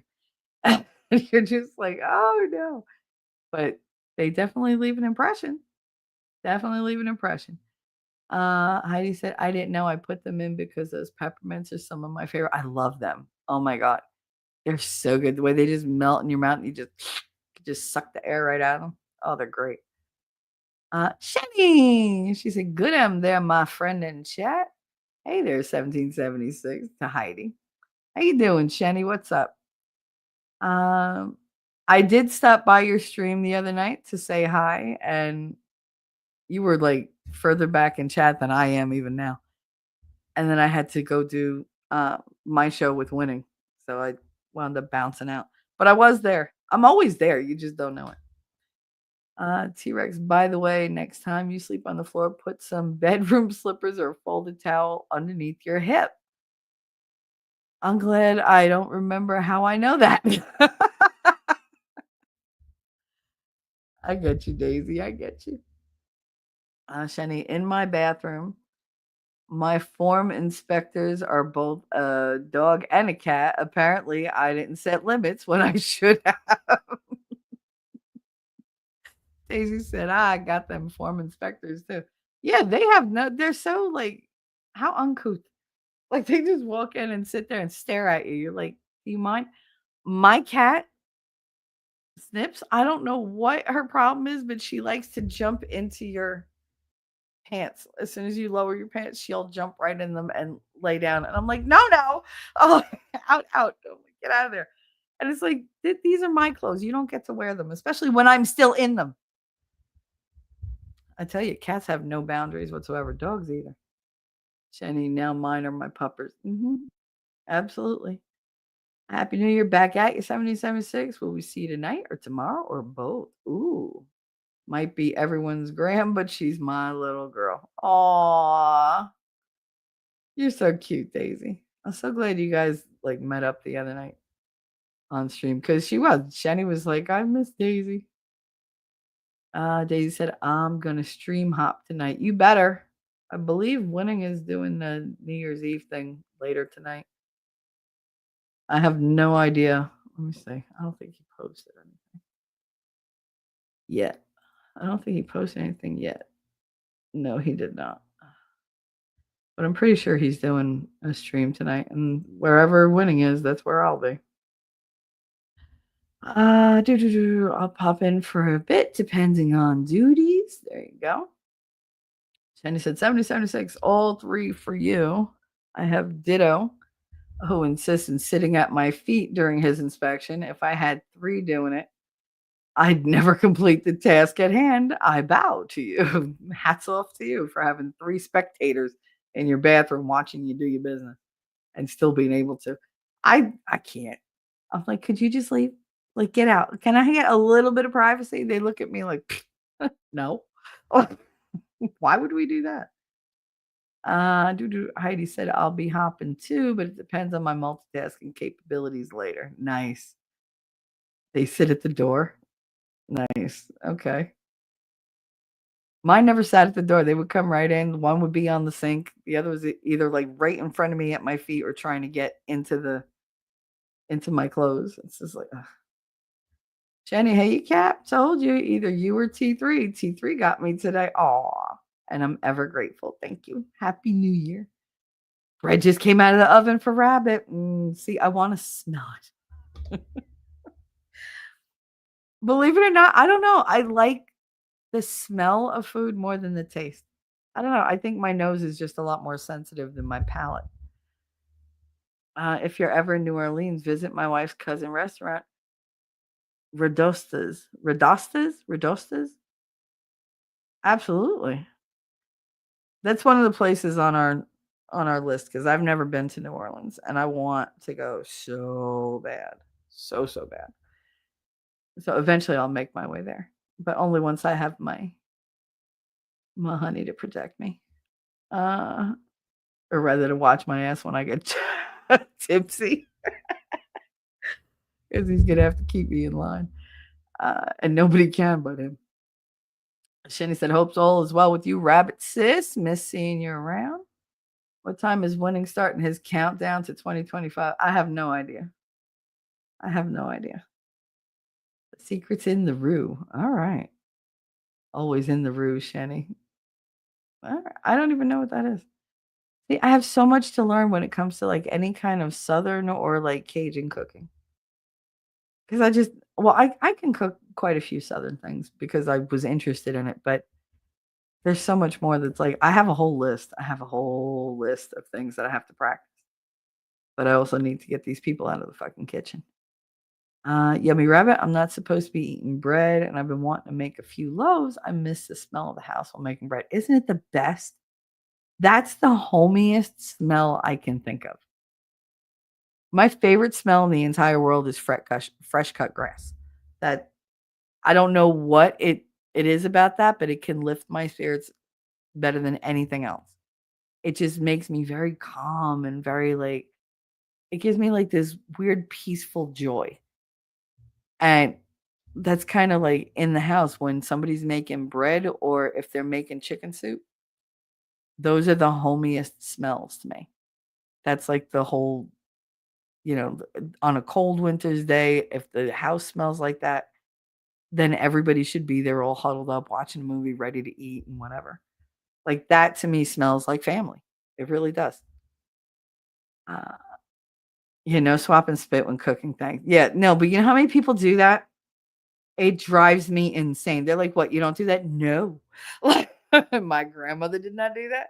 She used to have like 4 or 5 spoons so that she could always swap them out. This one was for this one was for this. And she didn't like take one spoon and use it for like 3 different pots of whatever. She's like, "Oh no, you're gonna like make something else taste like that? No, like this spoon is for that." And certain things only got used, with the wooden spoon because otherwise it affected the taste. Because you can't put metal in a certain kind of sauce because then it makes the sauce more acidic and da da da da. It was like whatever. But she had all these rules, and of course, I don't remember the rules, but I do remember which spoons go with which dishes. I just don't remember why. Because it was just like, all right. Probably because I wasn't listening. I was just like, all right, that one. I was memorizing. That one goes with that. That one goes with that. Never put that in that. Okay. Just like she never added sugar to her gravy. Never. And a lot of people add like sweet and low or sugar or whatever to bring down the acidity. She was like, that doesn't work. She was like, if they just do it right, it's not going to make a difference. And it's true. Like her gravy tasted out of this world. You never got sick when you ate her food. Never. None of us. My ex-husband got sick the first week that he was living there because he wasn't used to actual cooking. He was used to can of soup and rice. That's what he used to eat. And beef stroganoff for some reason. And he had to get used to like that much macaroni in the course of a week. And it would give him a stomach ache. But once his body got used to it, it took less than a week. He was just like, she cooks like it's unreal how she cooks. I know. I mean, you had an 82-year-old woman just toddling around, like, oh, she couldn't remember, to wash her hair or like to brush her teeth, but she remembered a freaking 30-step goddamn recipe off the top of her head. But yeah, her cooking was amazing. I cook very well, and I still don't cook like she did. Like she just couldn't do things wrong. Even when she did them wrong, they turned out right. It was like, ugh. I'm always washing when I'm cooking. I will not double dip in the stirring tool. Never understood those who do that. They do that because they're lazy. They're lazy or they're just not aware that, okay, you're putting all your mouth bacteria into that. And the food isn't going to last as long in the fridge, right? And you're going to spread that to whoever. If you have a cold, now everybody's going to have a cold. Like, oh no, it's hot. So it just, I literally had somebody tell me that. Oh, it doesn't matter because it's hot, so it just burns off the bacteria. I was like, that's not how bacteria works. Like, no. I mean, I understand that you think that, but that's not the science behind it. Like, that don't work like that. It's like, okay. Lemon bars and meringue. I love lemon bars. I do. I did. I really enjoyed the stuff you sent, Heidi. It meant a lot to me. Not just that it was delicious, and I did share. Not the brittle because fuck them. But I shared everything else. But yeah, no, it just meant a lot to me. It really did. Um, and thank you again. Super sweet.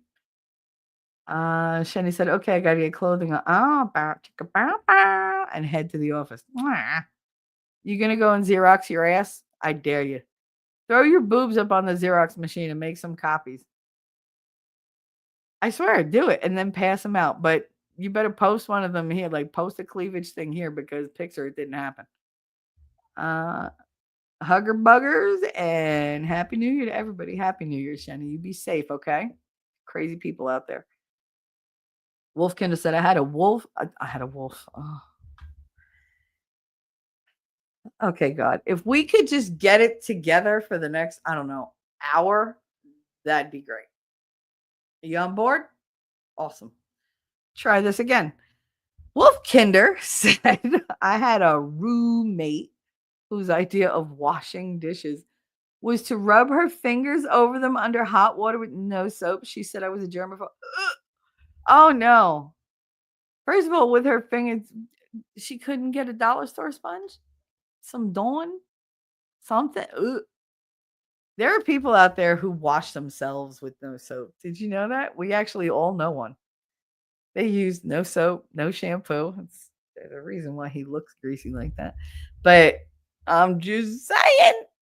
Just saying. I'm not saying who it is because I'm trying to get right with God. It's funny. The other day, somebody wished me a Merry Christmas. And I said, make sure you hug your wife for me. I said, I would tell you to smack that ass. I said, I would tell you to smack that ass for me, but I'm trying to get right with God. And he wrote back, God is who made you say smack that ass. Consider it done. I was like, good for you. I was like, he only did it because he wanted to do it, damn it. But yeah, he was like, oh no, God wanted you to do it. God made you a certain way, Shell, huh? Yeah, he sure did. He was pouring in that sarcasm and, like vulgarity, and fuck, the top came off. Well, she'll be all right. We'll just throw a little extra trial and tribulation in there and she'll even out. It's fine. Yeah, no, you're not a germaphobe if somebody just washes their dishes with hot water. Ugh.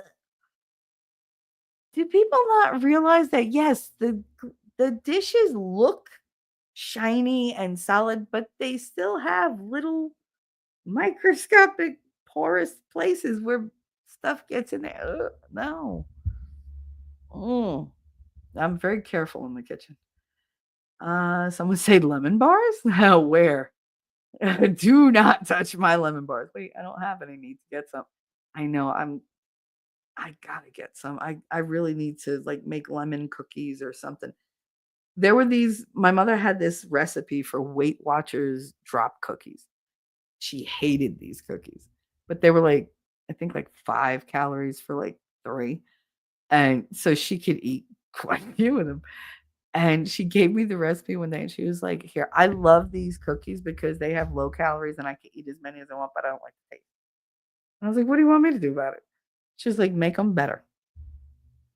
Make them better. All right. So I'm reading. I was like, all right. And they look like very oily cookies when you make them. It's weird because then you make them and you bake them up. They're super flat. They spread out a lot. You can make a lot with like a little batch. They're called Weight Watchers drop cookies. And I made them the way the recipe said because I wanted to know what they tasted like originally. So I knew how to make them different. And I tasted, and the first one I was like it literally tasted like styrofoam. And I was like, after like a minute, I was like, why do I want another cookie? They were terrible. They're addictive as shit. I was like, oh no. So I was playing around. So I made an almond version, which she was, but when I made it with the lemon zest, I didn't even put lemon juice in it. All I did was take a lemon and I put like maybe, I don't know, like one whole side of just really fine zest in it. And I stirred it well and I made them. Oh my God. She was like, oh my God, I'm going to eat the whole thing. She did. She sat there and ate the entire batch of cookies in probably about 20 minutes.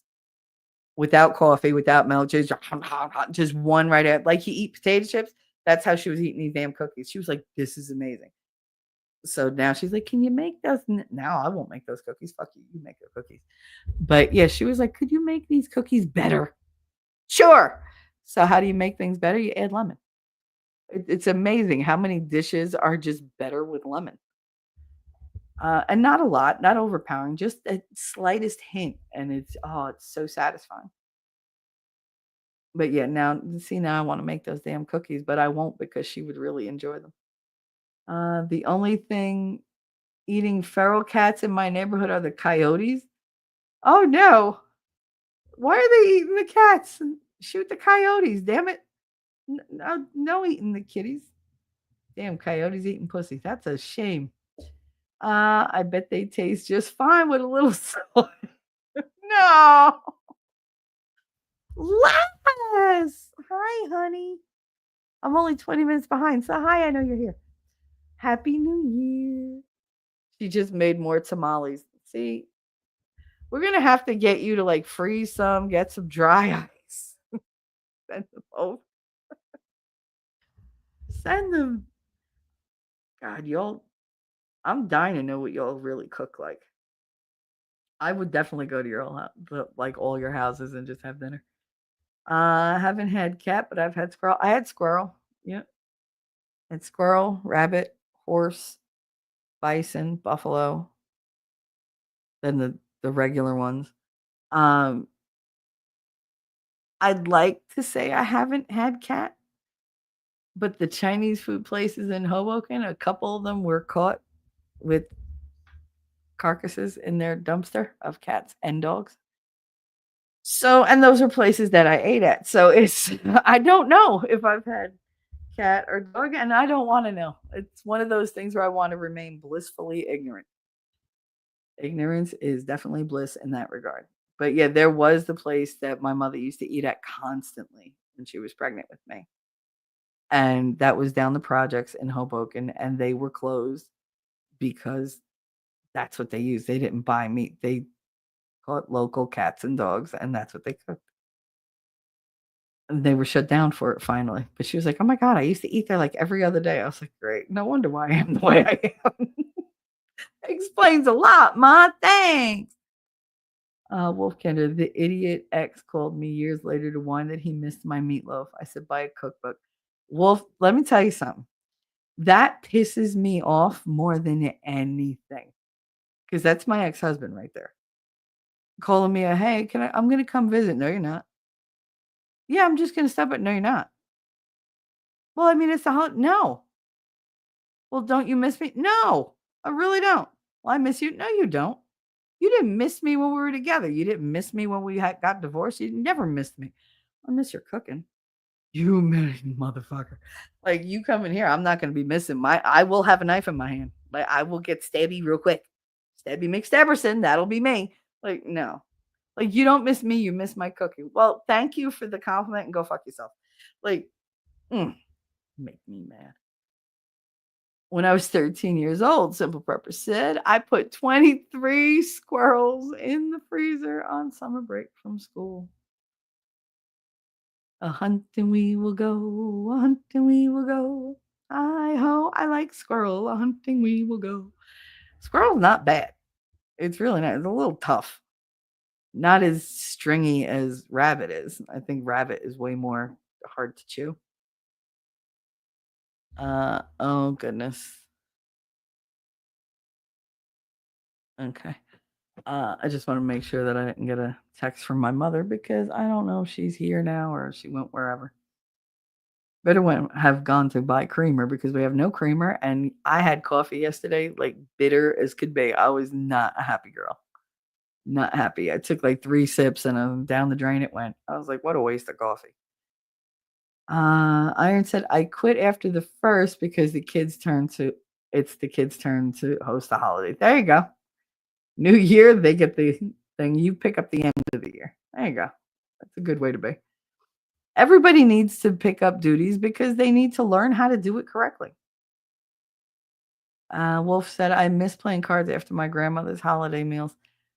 When it was just us, like when it was like the immediate family, so I'm talking like my grandmother, my grandfather, mom, daddy, my uncle, and whatever wife he had at the moment, which was usually none. And me, we would sit around, we would play cards.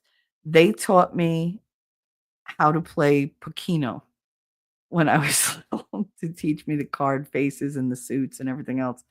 Once I learned all the card names and the suits and how they work, then we moved on to Rummy. And by the time I was 5, they had me playing Rummy 500 like a champ. So it was like, okay. And we would play for hours and hours. And my grandmother always won. Always won. The first time anybody beat her was I beat her. And she was so proud. And that's when she came up with, oh, where are you going to be lucky in cards, unlucky in love? Thanks, Graham. I'd rather be lucky in love. But apparently she was right, as usual. So I'm looking forward to not being lucky in cards anymore. But yeah, I miss playing that. We used to have so much fun. Jenny, I just love that clip of winning. You did great with that. Thank you. Hey, Digger. Good M and happy New Year's Eve, honey. Happy New Year's Eve. Shelly, those mints are called pillow mints. They're young. I know they're so good. You want to talk about addictive? I don't care how they individually wrap them. I will literally sit there and just open everything. I don't care how much garbage I make. Those are so addictive to me. I'm not big on like candy sweets. Like I'll have Jolly Ranchers like once in a while and I'll have like 2. But I don't chew them. I will literally suck on them till there's nothing left. Like I do. Um but yeah, like I'm not very big on sweets. I'm more of a salty savory type snack person. So like I'll make like the Chex Mix with pepper. I'll put cayenne in there. I'll put chili powder in there. And I'll make it myself because I want something that's salty but has like a kick to it. I can't stand when they make snacks that are bland. Why would you do that? Like there's a little hint of flavor. I'm like, that's not enough. Like I need it to be like bam, so you don't like keep eating it. Like you get overloaded after a while and you just stop. But yeah, I like to make my own Chex Mix and stuff like that. But you know me, I'm so extra. I have to throw in like dried fruit. I make it into like a trail mix. But I like to put in pepper, like all different kinds of pepper, because it just tastes better that way. But yet, out of the sweets, those are some of my favorites. Like those really, I can't have those in the house because I'll eat them all and not even realize that. I'll eat that shit like popcorn. Mm-mm. That's why I have to be very aware of what I put in my mouth. Uh, Memory smells. I know when my nana is around, when the scent of her special rose and French lilac soaps and her coffee is in the air. See? I still miss her at times after 30 years this coming February birthday. Yeah.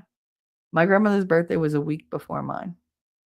And her son, my uncle, my pain in the ass uncle, is a day before her.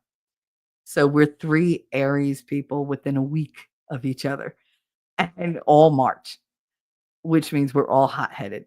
So to put the 3 of us together was just like, oh, good God, the yelling. Even just a regular conversation, the volume was 10 times higher than it would be with anybody else. And if you jumped in and said something, we'd turn on you as one, attack, and then go back to fighting each other. But that's just how the 3 of us always are because we're all very similar in our personalities. Like I can't stand my uncle, but there's a reason because he reminds me too much of me because he spent my entire childhood making me into him. Like he insisted on making me tough and making me, sarcastic and she's not going to back down from anybody and she's going to toughen up. She's going to have, something to say to everybody. Always going to get the last word. And then when I did it to him, he was all pissed off about it. You're disgraceful. You're disrespectful. You made me like this. What's wrong with you? Like, don't create the art and then go, ugh, God, who did that? Like you did. You did. You sculpted this monster. So he can't take his own medicine. He can dish it, but he can't take it. Shani said, you're always welcome to jump at the stream as well, T3. Oh, thank you. Just remember in Discord, I pop in the invite and heifers and bull calves. Oh, okay. I didn't know that. I will definitely know to look there then. Yeah, I'm trying very, very hard, Shani, to like visit people's streams and speak. Like, because there was just such a long period where I couldn't trust anybody. Because I was damaged from that shit that I went through. And I just didn't want to be a part of anybody's streams because I just wanted to protect myself. So I'm slowly starting to emerge again. You can thank Winning for that. He pushes me. Yeah, go ahead, go on the stream. Go, you should go. You should go. You should go. I'm like, trying to get rid of me? No. I was like, you go on, I'll be in chat. That's one thing. I never go alone. Like if I'm on panel, he's sitting in chat. Been a minute. I hope all is well for Rabbit. Yep. Digger, she's cooking. She's cooking. Cheers, 73s. Nice. I miss tiny fingers under the door. I locked the door once. You can't lock the door when you have kids. God, they make more of a ruckus trying to get in than if they were actually in there. And they never actually want anything. They just want to make sure, oh yeah, she's still here. She didn't disappear now. I don't know if they think you're going to flush yourself or what the hell. And, oh, where are you? I'm in the bathroom. Like, open the door. Why? What happened? No, when are you coming out? As soon as you let me finish. Well, when is that going to be? As soon as you leave. I have to leave. Yes, you have to leave. Mommy needs privacy. I had the mommy needs privacy talk so many times. So many times. And Connor's retort would be, but you're in the bathroom when I'm going. Yes, because you don't wipe your own ass. I don't have that problem. I don't need assistance. Like, I have to be there to help you. Oh, that's why you're in there? Yes, that's why I'm in there. And also so you don't fall asleep. He used to fall asleep on the toilet, y'all. I don't know if he was just comfortable or he was happy because everything came out or whatever. But he'd be sitting there, but talking. And all of a sudden, I just hear, what the hell? And he'd just be head back, just sitting back against the toilet seat lid, just knocked out. I feel like, how? How do you sleep sitting up? The other day, my mother went to the bathroom and I heard thunk. And I was like, oh God, I hope she didn't fall because I was on the other side of the wall. And she comes out like 10 minutes later and I said, what was that? I said, did you fall? What are you talking about? I said, I heard a thunk. How'd it go? Thunk. She's like, one more time. Thunk. She was like, I fell asleep on the toilet. I was, you what now? She said, I fell asleep on the toilet. I said, and you thunked? I was like, how heavy was your ass? And she was like, no. She was like, in my bathroom, I have a wall on both sides of the toilet. It's like this little alcove.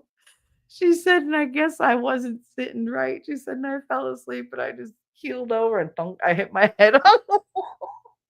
I was like, I told her husband, I said, you better put a seatbelt in your toilet. He was like, why? I said, because this one's falling asleep on the bowl now. He was like, oh, Jesus Christ. I was like, she's going to wind up on the floor. I was like, and I ain't helping her up. That's on you. You married her. She's yours. She is your problem. But yeah, she was like, oh my God, what if we installed like a belt? I said, you're going to belt yourself onto the toilet? That seems a little extreme. I said I was joking, but she was dead serious. She was like, what if I fall asleep again and I do fall up? How about you don't fall asleep on the toilet? How about that? Digger said, Happy New Year's. It's been nice seeing you again. Oh, thank you, honey. It's been nice being seen. And you said, I've had family call and thank you, everyone, and Shelly. Honey, we're always here for you. You know we love you. I love you. Don't ever think that you can't share something. I'm always going to be there to help you with whatever you're going through. I might not be there that second because I'm terrible, but I looking at like DMs and stuff like that. I'm so bad with Discord. So bad because I hate the sound Discord makes. So I don't see the notifications because I don't hear them because I have the sound turned off. Because my ex used to DM me through Discord all the time. And he trained me to whenever I heard that specific sound, I would jump and go answer the phone. And it pissed me off that I was like hopping to go answer him like at his beck and call. So once I decided like I was done with him, which thank God, I couldn't keep the sound on Discord. I just can't. Just that little alert, and they won't let you change the fucking alert. Not on my phone anyway. And it just drives me nuts. So I just turned it off. So if I'm slow in answering you guys, it's because I didn't see it yet. I'll get to it though. I promise. Same thing with phone calls. Winning calls me and it goes like it keeps going because I don't have the sound on. I don't like certain things, and that's one of them. The sound, because I just don't want to be reminded. Like with Vic, Vic used to have that popcorn sound on the iPhone whenever he would text me, and now I disabled everything that had to do with that. Like I refuse to hear that sound. I hate it because it just turns my gut. Ugh. See, I let things go, but I don't like being reminded, so I just get rid of the reminders. Roux is also used in homemade mac and cheese. I don't know that I've ever used roux. We probably call it something else. Roux is flour and fat. Oh, so basically like drippings in flour is what it is. Gravy base is what it is. Okay. See, I know I didn't know the name of it, but yeah, I've done that many, many times. Fresh cut alfalfa in yours. Aw, did he bleed much? Alfalfa. He was my favorite. Him and Spanky, but I don't know. I always felt bad for alfalfa in the Little Rascals. Roux is used in real Southern gravy, which is not a tomato sauce. I know that, Ellie. I know it's not tomato sauce. I'm thoroughly educated in Southern gravy. But yeah, see, I never called it roux. It was the drippings. Like that's what we always used to make the gravy for anything. Sorry guys, I gotta get rolling. Happy New Year. Have a great night. Have a wonderful New Year's. Prepper, I'm glad you came by. Thank you so much. I know you're already gone, but you might hear it. And if anything, you'll feel it. If you can make a roux, you can make anything, is what I was taught. There you go. Ever had Welsh rarebit? Loved it as a rarebit. I've heard of Welsh rabbit. What's rarebit? What is rarebit? See, you're gonna have to tell us that now. Roux is just melted butter and flour. Come on, everybody's gonna make it different. The base to most white sauces, including white gravy.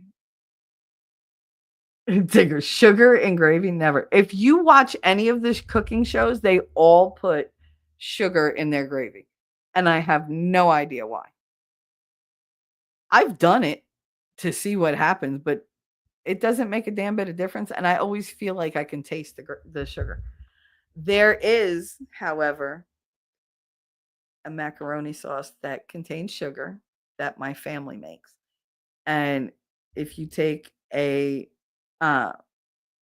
container of ricotta cheese, put that in a bowl, whip it up so that it's nice and smooth, add 2 eggs, 2 raw eggs, whip them into it, add Parmesan cheese, whip that into it. Then you take a quarter cup of sugar and you sprinkle the sugar into it. You mix that. You put it back in the fridge. You let it chill. Take it out. It'll be nice and like more solid. You whip it up again. And then you add your hot tomato sauce to it, your hot gravy to it without meat.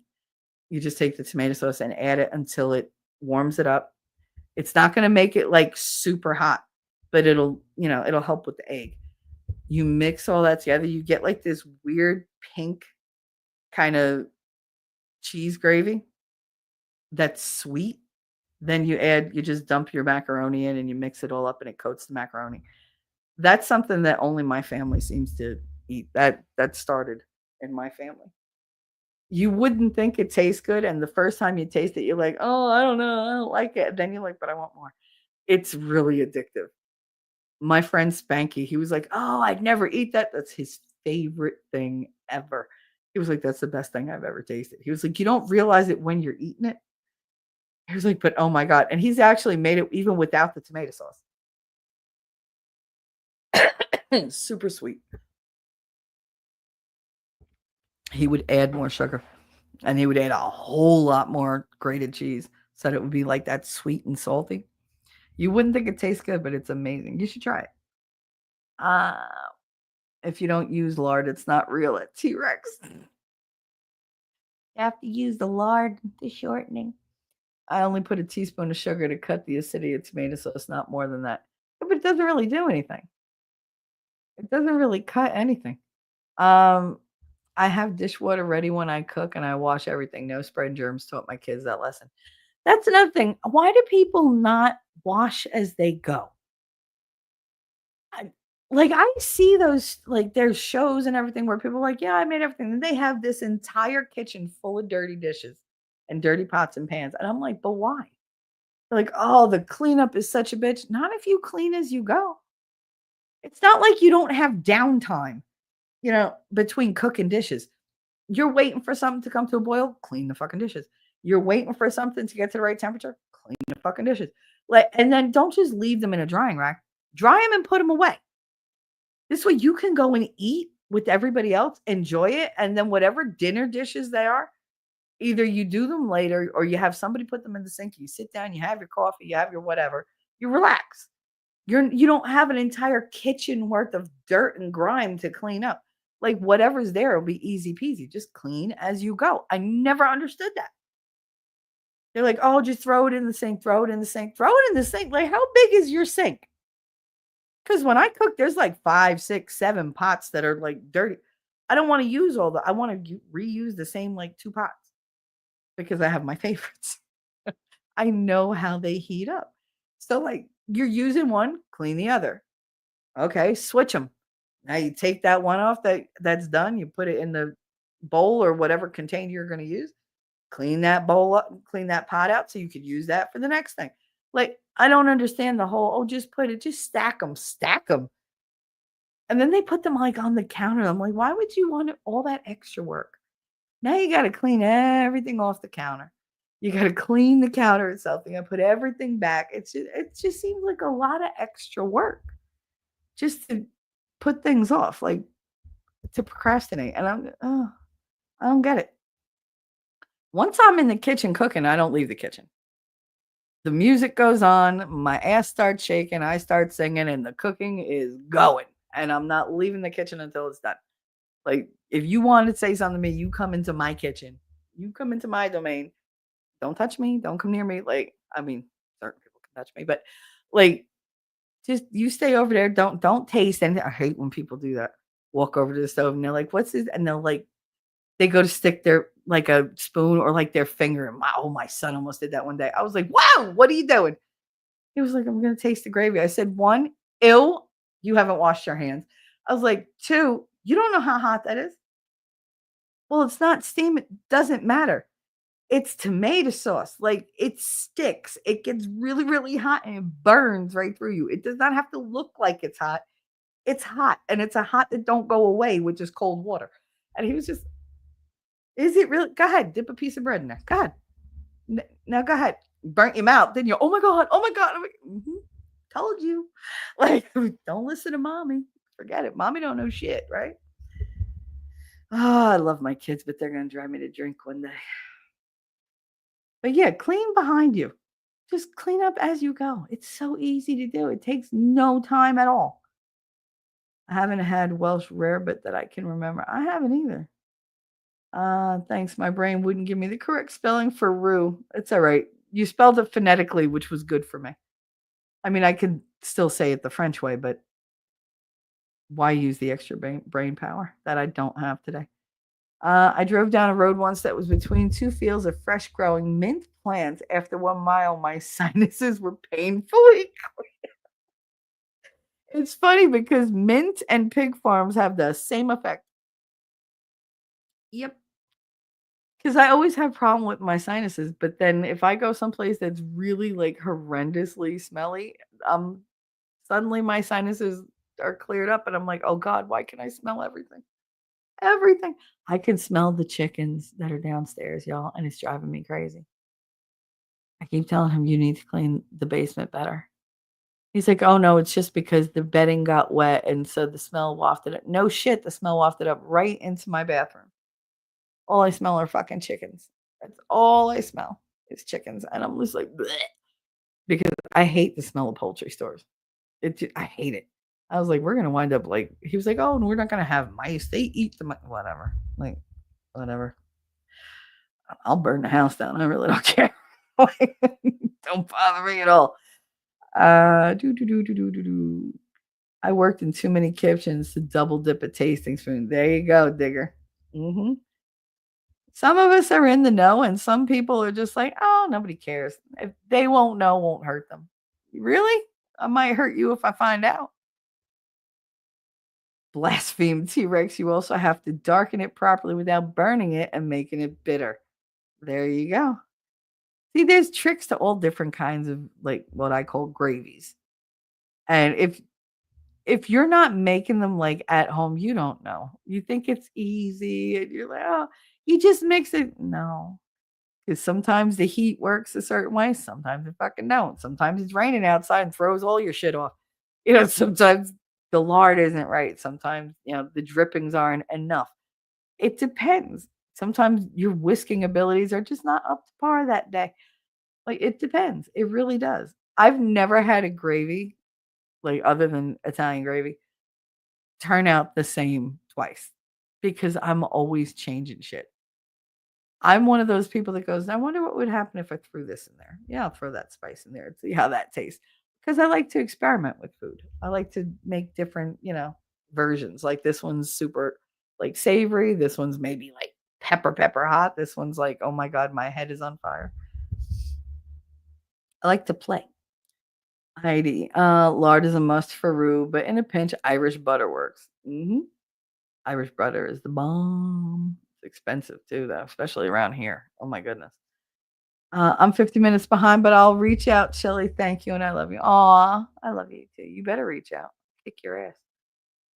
Shanygram, I have a scanner, not a copier, and the scanner would flatten them way too much. Yeah, I'm still listening. No, it wouldn't flatten them. I mean, when you go to take like a picture, as soon as it goes to like go past, just lean up a little bit and it'll lift. Don't ask me how I know that. Depends on what I'm using the roux for, whether I use butter, lard, or oil. True. I'll dig out the recipe, but it's basically a cheese roux on toast, Worcestershire sauce, and a couple other things. My mom made it often when I was a kid. Oh, very cool. Make sure you throw that up in Discord somewhere. If you can, copy and paste it to my Discord. I have a recipe section. You'll find, I believe, a couple recipes for like rabbits, chicken fried steak in there. Quite a few good recipes. Ellie said, one of my grandmas taught me to make roux to make biscuits and gravy. There you go. My son would play with his brother who passed away. He told me when he was 3.5, 4, that he saw his picture and said, oh, he used to come play with my toys. Oh, aw. That hit me right in the throat. Like my throat closed up a little bit reading that. That's so sweet. Aw. I love that kids can do that. It's because they're so innocent and they have such a purity about them. They're not weighed down by all the things that we're weighed down by. For a breakfast type gravy, I use pork lard, and a dinner type meal, I use beef tallow. Beef tallow is good. We had the perni, and my mother almost made the mistake of throwing out all the pork fat that was in the bottom. I was like, "What are you doing?" She was like, "What?" She was like, "It's just like the drippings." And I was like, "What is wrong with you?" I was like, "I gotta make rice with that." I was like, she was like, "What do you mean?" I was like, "Where do you think the flavor comes from in the rice? It comes from bacon fat and pork fat."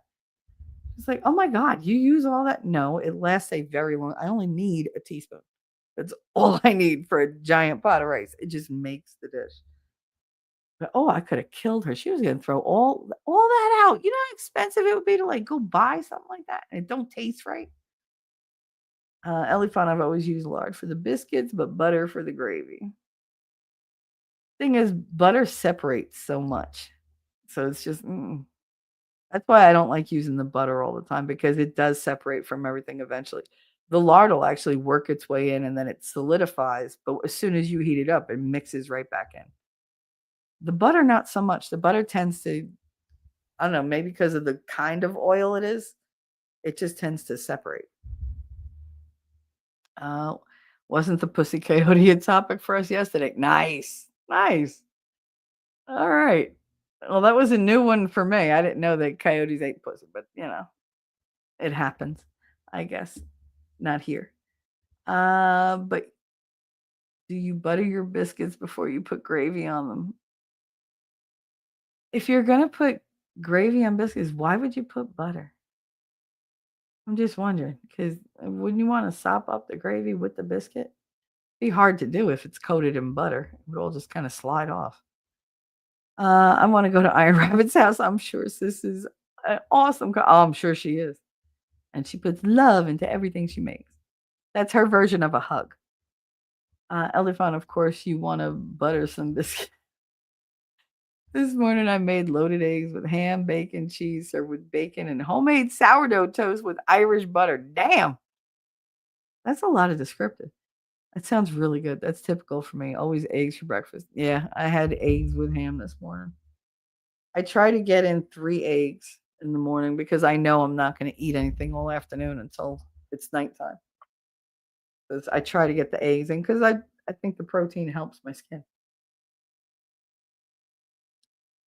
I haven't had any kinda sores or anything, no wounds in over a year, so. Uh, biscuits and gravy, what you made this morning? I've been eating a 2-egg Sammy on raisin bread with aged cheddar every morning for months now. I don't usually eat eggs, but wow, it's so tasty. That sounds tasty. With the cheddar cheese, I take the shredded cheddar and I throw it into the egg mixture. And I'll usually throw like a couple like peppers and a little bit of onion. Sometimes I'll throw in mushrooms if I have them. And I scramble them all up. My mother's like, "Why don't you make an omelet?" Because I don't want a fucking omelet. I want scrambled eggs. Like, if I wanted an omelet, I'd have made one. I just bought her a brand new skillet because she was using this weird warped skillet that the coating was like coming off.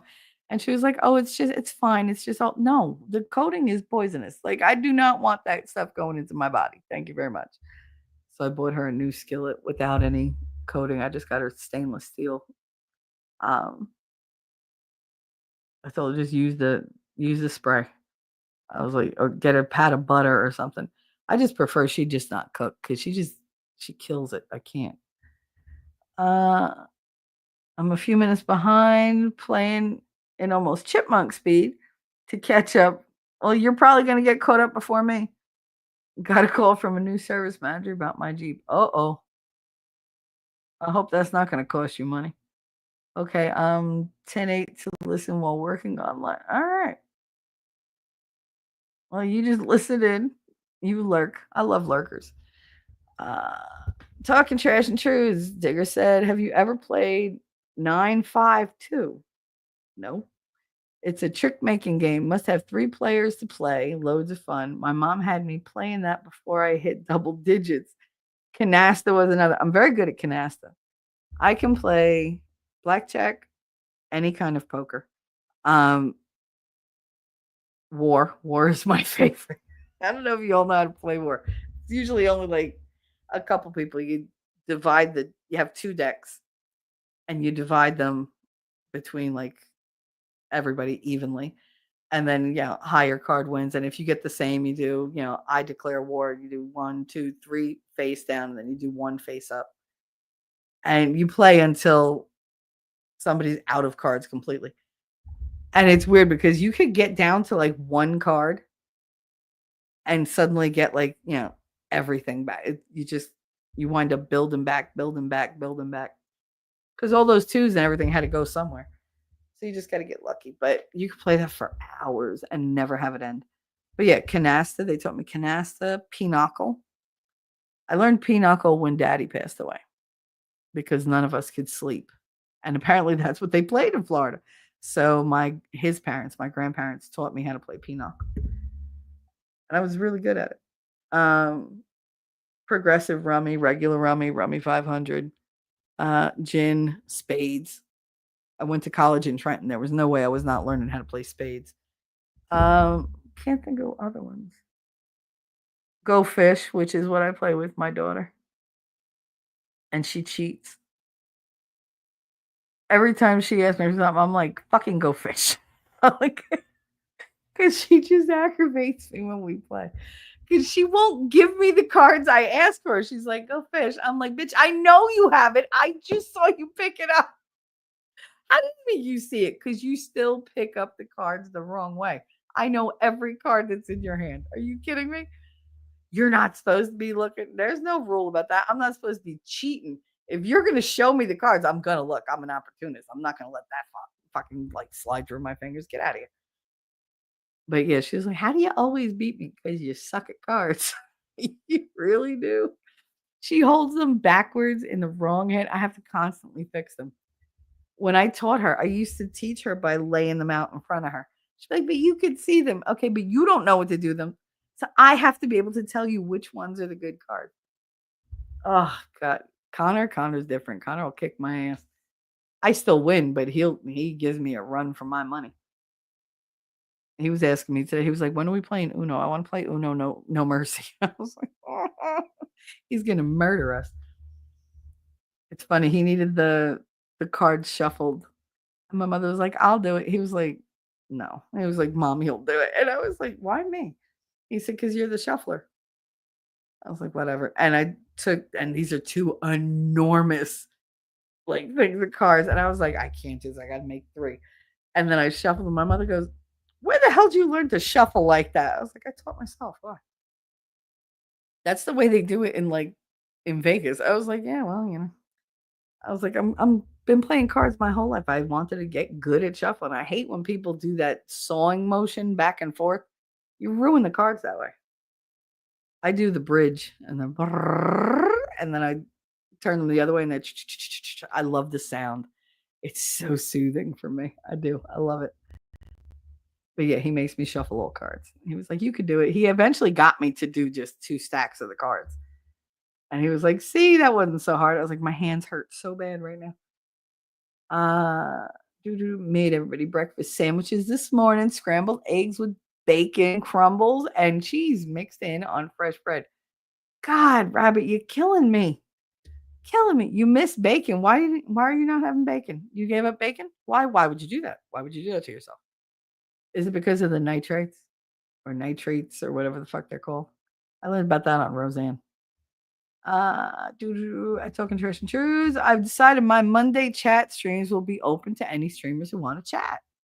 The link will be in the same place as Shenny posts hers. Awesome. Hopefully I'll get to come by instead of just lurking.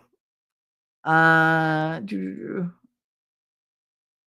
Iron Rabbit. My kids used to call that cheesy eggs basket. They confused it with eggs in a basket. Did you make eggs in a basket? Because that's a very Guinea thing. Where you take the slice of bread, you butter both sides, you take the middle out, you put it in the frying pan, and then you put the egg in it, season it, flip the egg over, add the cheese or whatever, and you're good to go. That's a huge Italian thing, but we don't put normally we don't put cheese and stuff. We'd put tomato and all sorts of pepper and whatever. Because if you're gonna make it, you might as well make it a whole meal. Tommy used to love that. He would come by my house and be like, "Can you make me that thing with the hole in the middle?" And just I'd be like, "A donut?" Like, no, the thing with the egg. Donuts have eggs. Yeah, Michelle, could you just make me the thing? You remember Moonlight? That was Moonstruck. He never got it right. But he'd be like, make that thing that she made with the hole in the bread with the egg in the middle. All right. And then he'd go, and he'd just stop by the house and be like, can you just make this for me? Sure, why not? Then the asshole moved to Florida and I didn't have to anymore. But when he came to visit, he always made me make that. He was like, and can you make Spam? He was like, I just really like the way you make the Spam. Because I fry the shit out of it. As I make it crispy. I was like, yeah, but it's so good. It's fine. His mother was not a cook at all. So he would just be like, oh my God, I want this. I'm like, I'll make that. Just you pick up the groceries and bring them here and I'll make it. And he would. Anything he wanted, he'd just bring by the groceries and be like, I'll make it. It's fine. Like I said, food is one of my love languages. If you're close to me and you're in the proximity of where I live, I will cook for you every time. I just like giving people things that they're going to remember, that they're going to enjoy. And sometimes that's food. I decided, all right, I read that. I feel so lazy. And you said, I cook 1 to 2 meals per day. The other meals are usually easier, no cook, like salad, tuna, chicken nuggies. That's fine. I mean, nobody says you have to cook every single meal. Hell, you don't have to cook any meals one day. Sometimes we eat nothing but sandwiches, and like it'll be cereal in the morning, a small sandwich for lunch, and then like a hero sandwich for dinner because none of us want to cook. It's just like, ugh. And sometimes you just like cold cuts. I had an egg, tamale, and coffee. I wish I had coffee right now. I'm behind. So am I. But it's fine. I'm only 25 minutes behind though. Woohoo! Look at that. Look at me go. Last, so good to see you. It's been a bit. Your tamales look amazing. I know. If you didn't see, they're on the Discord. Toilet sleeping. One of mine too in the middle of the night. Unbelievable. You people. I only fell asleep once when I went to the bathroom because I had been taking sleep pills and I had to pee really, really bad. And I got up in the middle of the night and I went into the bathroom. It was so quiet in my house. And I was just like, oh, it's nice and cool because I had the heat on. And it was so hot in my apartment. This is when I first, I think I first had Connor. And I was just, I wasn't sleeping. And I did. I fell asleep on the toilet. And thank God there was a sink on one side of me and a wall on the other because I was just like leaning my elbow on the sink. Like, I was just knocked out. I was there for like 10, 15 minutes of sleep. Katie came to go to bed and she was like, "Ma, you're asleep." And I was like, "Oh my God." That was the only time I ever did that I remember. Pavlov's pup, I turned it off too. I hear it a tick when we're in truck bed watching, but outside of that, nope. I am not a puppy. Alrighty. When my Crohn's disease gets bad, I'll put a sleeping bag and pillow next to the stool. Oh no, rabbit. Oh, that's terrible. Yeah, I think I don't have Crohn's or anything, but I do get very bad stomach viruses when I get them. And Katie is prone to getting like any type of food poisoning, which is why I'm very careful when I cook for her because the slightest like any kind of like bacteria that's other than normal will set her off and she'll live in that bathroom. So yeah, I've been there. Happy New Year, Rabbit. That's tough. Happy New Year, Happy New Year. Damn it, now I need cheese. Stop with the food talk. I don't know. Lately, we've been talking about food all the freaking time. It's the holidays. It's easier to focus on the foods and the things that make you feel good than sad stuff. So, food doesn't really evoke sad memories for most people. It's a comfort. So we talk about it a lot around the holidays. Digger said, Rabbit, that's tough. I'm sorry you have to deal with that. You're in my prayers, hon. It, the Crohn's, I didn't think it was as bad until my friend Manny got it. And I saw him go from, he was about 320. And in one summer, he went from about 320 down to about 210. And it was the thinnest 210, 200 pounds I've ever seen because he literally could not stop going to the bathroom. He was like, I don't even eat. He was like, and it's just nonstop. He was like, I don't like the doctor gives me pills. I can't, like, I take the pills and then the water just runs right through me. And when he showed up at my house, like right before school started, I was like, oh my God, what happened to you? I was like, you're like half the size you are. And he just looked so drawn and so tired. He was like, yeah, I have Crohn's disease. I was like, you have what now? And I was like, and you've had it for how long? And you didn't tell. He got the shit smacked out of him because he didn't let any of us know. He was suffering in silence, being all stoic. I was like, what the fuck is wrong with you? You have no male friends. You have all female friends. And you thought it was right to not tell us? Like, you don't think they're going to be pissed? Well, they don't know. You want to bet? And that text went out to everybody. He was like, I can't believe you didn't tell us. Who's going to take care of you during school if it's not for us? Like, you got nobody. Well, I had Abby at home. Abby's not at work. We're at work. We are your work wives, bitch. Like, no, we get to take care of you. Okay. Love me some Manny. But Skinny Manny was very different than overweight Manny. I don't know. I used to be like, now you make me uncomfortable. I was like, why? I was like, because now you're just like the rest of the guys. I was like, before you were just our like, little fat teddy bear. You were totally non-threatening. It's like I'm still non-threatening. I don't know.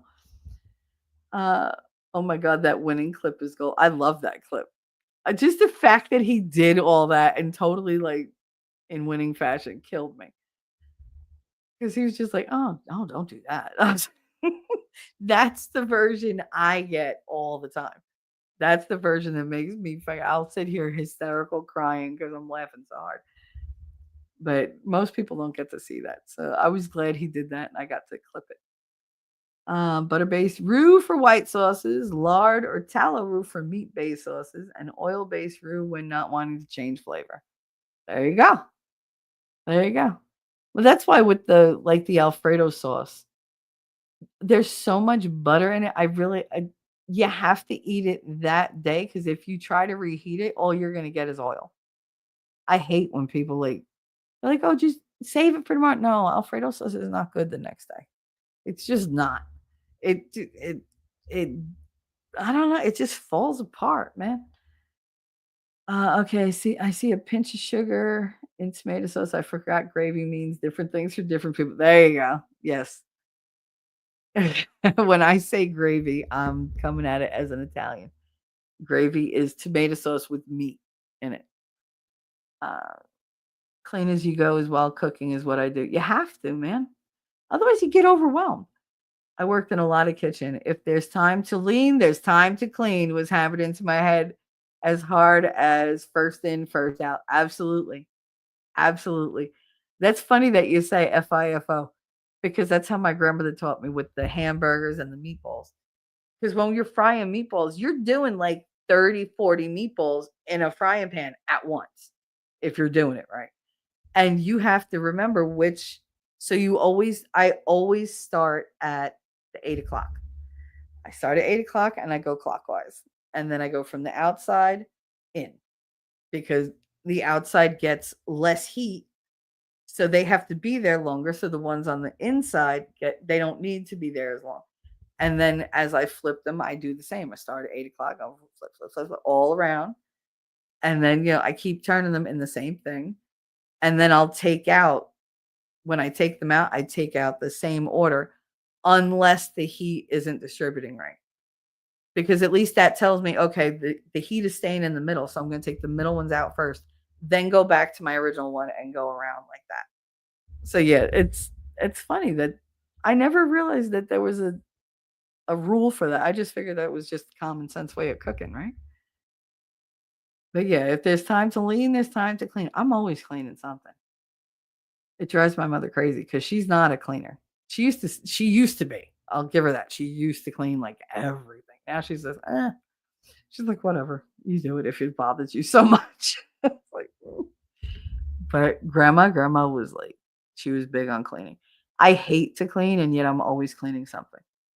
I always have the Lysol wipes around and stuff because this is dusty or this is those fingerprints. I hate fingerprints on shit. I really don't like the stainless steel kitchen appliances because they are not easy to keep clean at all. At all. And I don't like all the fucking fingerprints and it drives me nuts. I'm all phonetics today. That's fine. I like phonetics. Hooked on phonics worked for me. Yep, that smell, the chicken smell. I know. All the kids are here, back in a few. All righty. Have a great time with your family in you. Absolutely. You need them now. Wolfkinder from Daisy. Happy New Year. I wonder if you use ghee that it wouldn't separate. I don't know. I have the ghee. I should try that. Maybe I'll make like an Alfredo sauce next week. I mean, I like the Alfredo sauce. I like, the heavy cream and everything. But phrasing. I don't remember if my mother and I'm sure Fredo, I mean that's his fucking name. I'm sure he'll eat it, but I don't know if my mother will eat it. She's hard to cook for. I sent you a picture in Discord. That will teach you. Oh, I can't wait. I can't wait. I can't open Discord while I'm doing the stream, otherwise my mic goes robot-y. But thank you. I can't wait. Happy New Year to me. Gotta hop in the shower. How about you just walk, Digger? Because you're prone to pain. So let's not hop. But thanks for letting us know you'll be in the shower.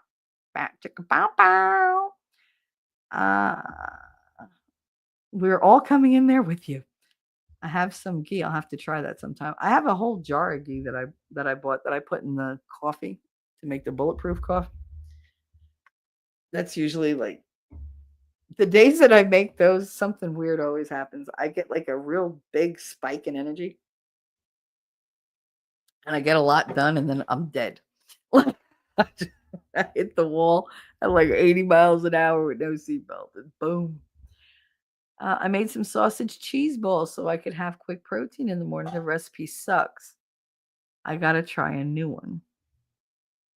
Cheese ball, sausage cheese ball. Huh? I gotta look that up. Full drinking, half thinking. How you doing? Happy New Year, honey. Happy New Year. I did drop by your streams. I left you likes. I've been very low the last couple days, so I haven't been really chatty in anybody's chat like the last 2-3 days.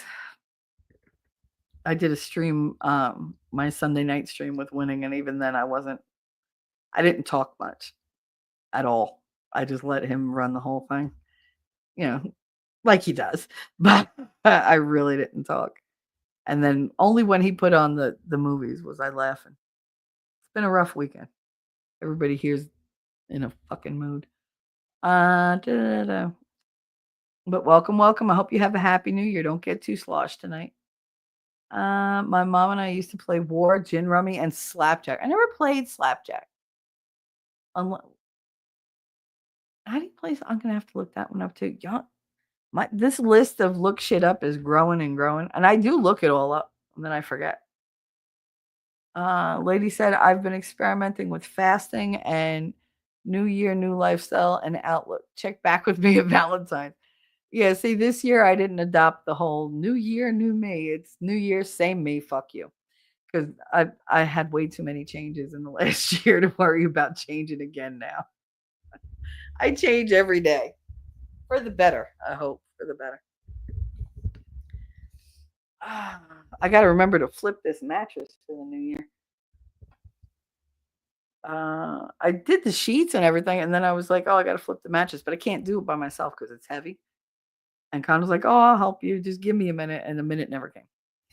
So now he's going to have to come in here later and flip this mattress because I'm not starting a new year on the mattress the same way.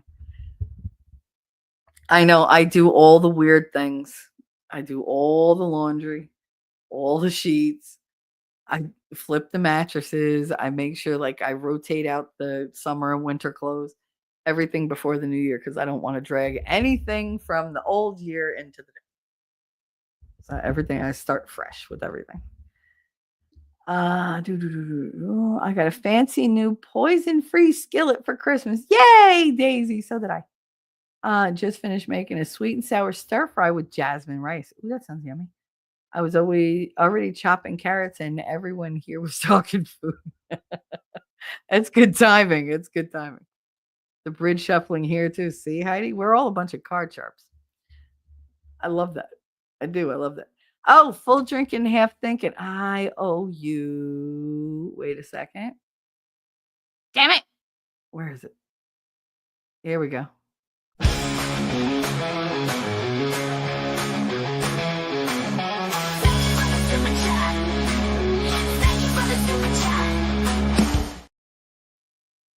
Because I saw that you sent me a Cash App. I saw it today, believe it or not. You sent me $15 on the Cash App, and he's funny. He said it's his baby daddy application fee. I was like, ooh. I was like, no. There's no application and there's no baby daddies left because all my eggs have been scrambled. The only eggs in this room are there's no eggs in this room, but in this house are the ones that are in the refrigerator and the ones from the chickens. We're going to have duck eggs soon. Oh, God. with ducks in them because the ducks keep mating. Apparently we're gonna have roasted duck too soon, which broke my heart. But what am I gonna do? I can't control what other people do. I hate that he's gonna kill my duck. It's like whatever. I can't deal with people sometimes. That was what sent me into my depression. And then I stayed there because hormones. But it was bad a couple days. It was bad. I was very, very low.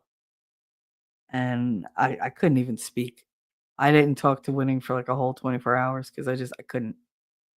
I was like, I'm going from being super, super low to enraged, and I don't want to take it out on you. And anything you say or do is going to piss me off because I'm looking for a fight just to get the emotion out. And he was like, Roger that. Like, thank you. All right, we'll talk later. Hit me up if you need me. I'm like, okay. Those weren't his exact words. That was what he said, but it wasn't verbatim. That was me. But I did. I put him through it sometimes. I really do. But we'll see. But thank you very much for that. I appreciate that. Digger doesn't eat bacon. Oh, due to religious beliefs. Okay. But she had it before, so because I know you don't miss bacon if you never had it. Like you don't miss what you never had. So I was just wondering. That's why the whole diet for religious purposes didn't even enter my brain where normally it would. I had a lot of friends that especially that I worked with, that their husbands went away on vacation and came out Muslim. And now suddenly everybody was like, no pork, no bacon. I was like, see, he did the time. Why do you got to suffer? Like, I don't understand. I'd be like, see, I can't be part of any religion that tells me I can't eat bacon. God would literally have to come down here himself and say, listen up. You can't have this, and I'll still try to negotiate for bacon. I don't care. I will still try to negotiate some type of deal. I will look for the loophole and find it, damn it. But I mean, I respect other people's religious food requirements. My friend Zakia, she loves snacks, and I would never buy snacks for my classroom that had stuff that she couldn't eat. So I had this little app on my phone that I could scan the things and it would tell me if something was kosher, if something had gelatin, if something had whatever. And so I made sure to have snacks that were religion friendly for her because I didn't want her to miss out. I wanted her to, if you're hungry, this is where you come to. Come to mama for food. Like it didn't matter that she was 20 years older than me. It didn't matter. And she was funny. She was an Egyptian lady. She wore the full like scarf and everything else over her hair. And she was very bossy, very bossy. I told you do that. She had that thick Egyptian accent. And she was a Muslim. And she would come in and she would talk about her religion when we asked. She never like forced it on any of us. But I'm curious. I always ask questions about people's religions and like, what is this? She gave me a copy of the Quran in English to read. It had the literal like translation in English on one side, and then right next to it, it had a column of just easy like American understanding. And I was like, I could read the original. She was like, no, just read them both. She was like, because then you'll see how different interpretations happen. And I was like, all right. And I read the whole thing. And I was full of questions. I mean, I literally had an entire legal pad like full of notes and questions. She was like, "Oh my god, you really read it?" I was like, I really did." I was like, "I want this. This is like this and that," and I was just full of questions. She answered them all, and it was funny. So they put her in my classroom the last year that I was there, and she was one of the aides that was there, and she was sitting at my desk. And she was just looking at me, and I was busy doing like an arts project for the kids. And she said, Michelle. I was like, what? Can I talk to you? I was like, yeah, why? What happened? I was like, "Did I do something? What did I do? Did I upset you? Are you okay?" She was like, "No, no, no, no, no, no." She said, "People think about you a certain way." I was like, "Mm-hmm." She was like, "I never realized." She said, "We've been friends for 2 years." I was, mm-hmm. She said, You have a lot of mercy." And I just like me and G was there. G and I just stopped and looked at her. I was like, "You think I'm merciful?" She was like, "Oh, yes." She said, "Because I see how people talk to you and I see the things you do for them." And she said, "You have a lot of mercy." And I was like, that is one word has never been applied to me. And she said, "No, people, they see you the way they want to see you." She said, "I see you." She was like, "God show me. God show me who you are." And I was like, "Okay." And I was like, "I gotta go." I walked away from my own damn desk out of my own classroom because I was just like, "Oh my God, too tender. I'm uncomfortable." I was like, "Oh God." She's like, she's telling me nice things. I gotta go, gotta go, gotta go. I came back and she said, "You're so funny." And I was like, "Why?" She said, "Because you're all red." I was like, "Leave me alone, Zakia." Leave me alone. She was like, "Oh," she was like, "You know no love in your life." She was like, "I love you." I was like, "Thank you." She used to buy me little things whenever she went to Egypt. She brought me back a statue of the Sphinx because I love the Sphinx. I really do. I just think it's so pretty and it's I don't know. I just always been drawn to it. And I always love the stories about like the riddle of the Sphinx and everything else. And she brought me one of those. She brought me bottles of argan oil, Moroccan argan oil for my skin and my hair. She was like, "This is how you use it." And, da, da, da. And she would make baklava just for me and my kids. And she would substitute like the walnuts with like pine nuts and stuff like that so that Connor could eat it. But she would go extra on the honey and like oh my God, like she was a really, really sweet, sweet lady. I don't talk to her nearly enough, but she was really sweet. I enjoyed being friends with her. And she she was the one who somebody would come and say, "Shell, can you do me a favor?" And she'd go, $5. Oh, what is it? Oh no, $10. Her time is not free. She made a list. She made up a menu of like things that I would do on the regular for people and put prices next to them and put it on the front door of my classroom. And she would tell them her time is not free. She's not doing that for free. You pay her. Billboard, $50. And she would take that. She didn't take any of it for herself. She would make them give her that money and then give it to me. And I'd be like, "Oh my God, I feel terrible. Why are you doing that?" They don't do anything for you. The least they could do is pay you. Okay. Like, all right, whatever. She made me quite a bit of money. She said, "These supplies, who buys them?" I do. "Are they free?" "No, they're not free." Then they have to pay you. Well, all right, fine, whatever. But yeah, she was a spitfire. I enjoyed working with her. She took no shit from nobody and always ended it with a smile on her face, and you couldn't even say nothing bad to her. Like, you want to yell at her, like you'd want to defend yourself, and you'd just be like, it just deflate because she just look at you and smile and go, "You know, I'm right." So gentle. She was always gentle. Even when she was like dressing you down, it just came across very, I don't know, like very caring. She was so funny. I miss her. Heidi, there's so much food here. They spent like 800 on each holiday dinner. No more eating mostly canned stuff in my RV unless I cook meatloaf or something for my neighbors. Oh, honey, I'm so glad you're actually getting food. That makes me happy because I worried about you. I'm mostly thankful for all the fresh veggies. Aw, you're so cute, Daisy. Oh, drinking, half thinking. Holy crap, we got 20 memberships. How far behind am I?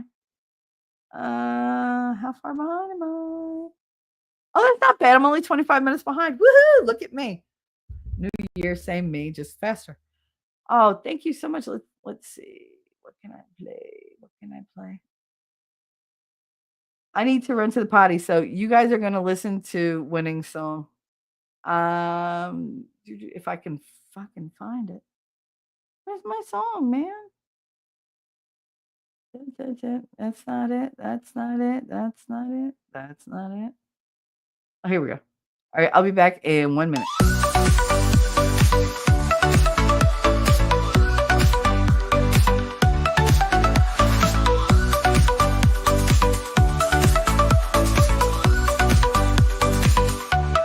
Go a little crazy when you dance for me, baby. That look in your eye when you dance for me, baby. You I can't deny when you dance for me, baby. Dance for me, baby. Dance for me, baby. Dance, dance for me, baby. Dance, dance, dance for me, baby. Dance, dance, dance for me, baby. Dance, dance, dance for me, baby. Dance, dance. If I take you home tonight, would you crash with me, baby? If I take you there, would you crash with me, baby? If I drive you crazy, would you crash with me, baby? Baby, crash with me, baby. Crash, crash, crash with me, baby. Crash, crash, crash with me, baby. Crash, crash, crash with me, baby. Crash, crash. Alrighty, I love that song. I really do. I'm gonna change this banner here because we have a stream sponsor. Where the hell is it? Here we go. Today's stream sponsor is Full Drinking and Half Thinking. Muchas gracias, Trin, and Happy New Year to you. I went into YouTube Live and it won't tell me who got the 20 memberships. Why not? Can anybody else see the memberships or is it just me like being retarded? I'm just saying. Because I can't see, it didn't tell me any of them. Like, where's the list? Where's the list? What is going on, YouTube? What?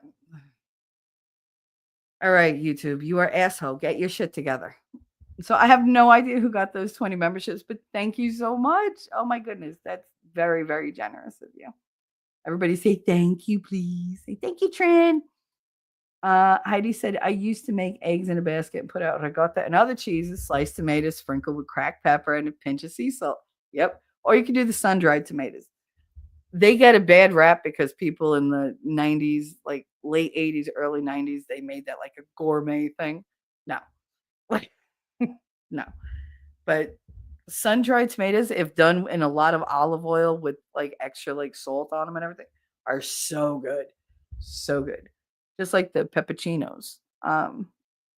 Those are the little, they're almost like jalapenos, but they're not as spicy. They're more sweet. We like those. We slice those up and throw those in sandwiches a lot. And olives. I like olives, sliced olives in my sandwiches.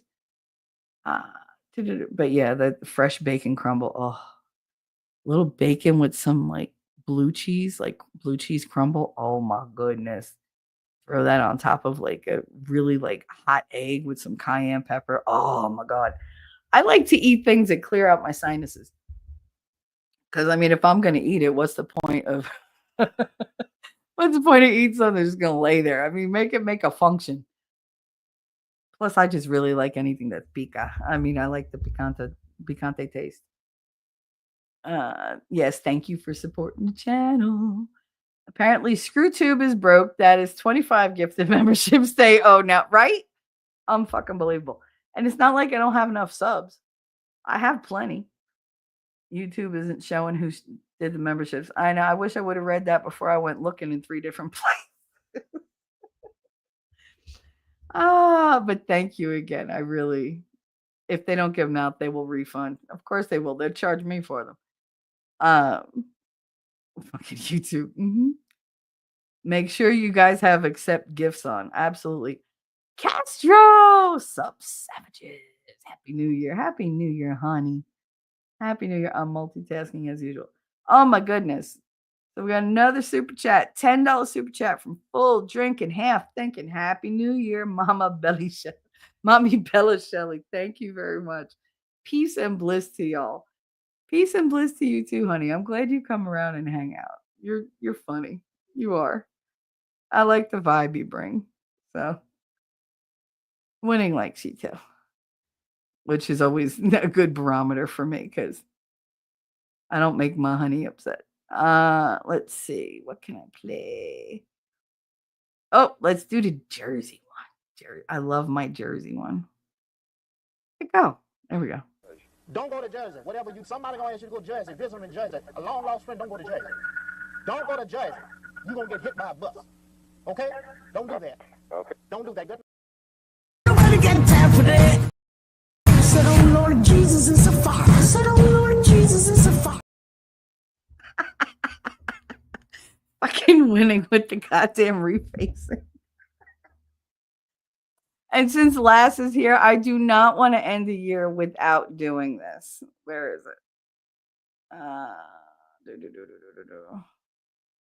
God damn it. Where is it? I'm getting so bad at this. All right, here we go. I deserve good things. I am entitled to my share of happiness. I refuse to beat myself up. I am an attractive person. I am fun to be with. Because I'm good enough, I'm smart enough, and doggone it, people like me. That was for Lass. Because that's one of her favorites. I hope you enjoyed that trend. Thank you again for the $10 super chat. Happy New Year to you, honey. And then we got full drink. Everybody's saying thank you. Y'all are so sweet. I love that. Oh, Digger. Ooh, we got some Canucky bucks. You know, I love those Canadians. I walked calmly to the shower, only hopped into it. Happy New Year. Sorry, it's Canadian. I love everything Canada except Trudeau and that maid system that you got going on. Although there's a couple people I wish would sign up for it. But thank you very much for your $5 Canadian super chat. Let's see. Gotta play something cute for you. Damn it. I'm all thumbs today. Literally all fucking thumbs. Oh, there's the short one. Damn it, I walked right past it. All right, you're gonna get some TT.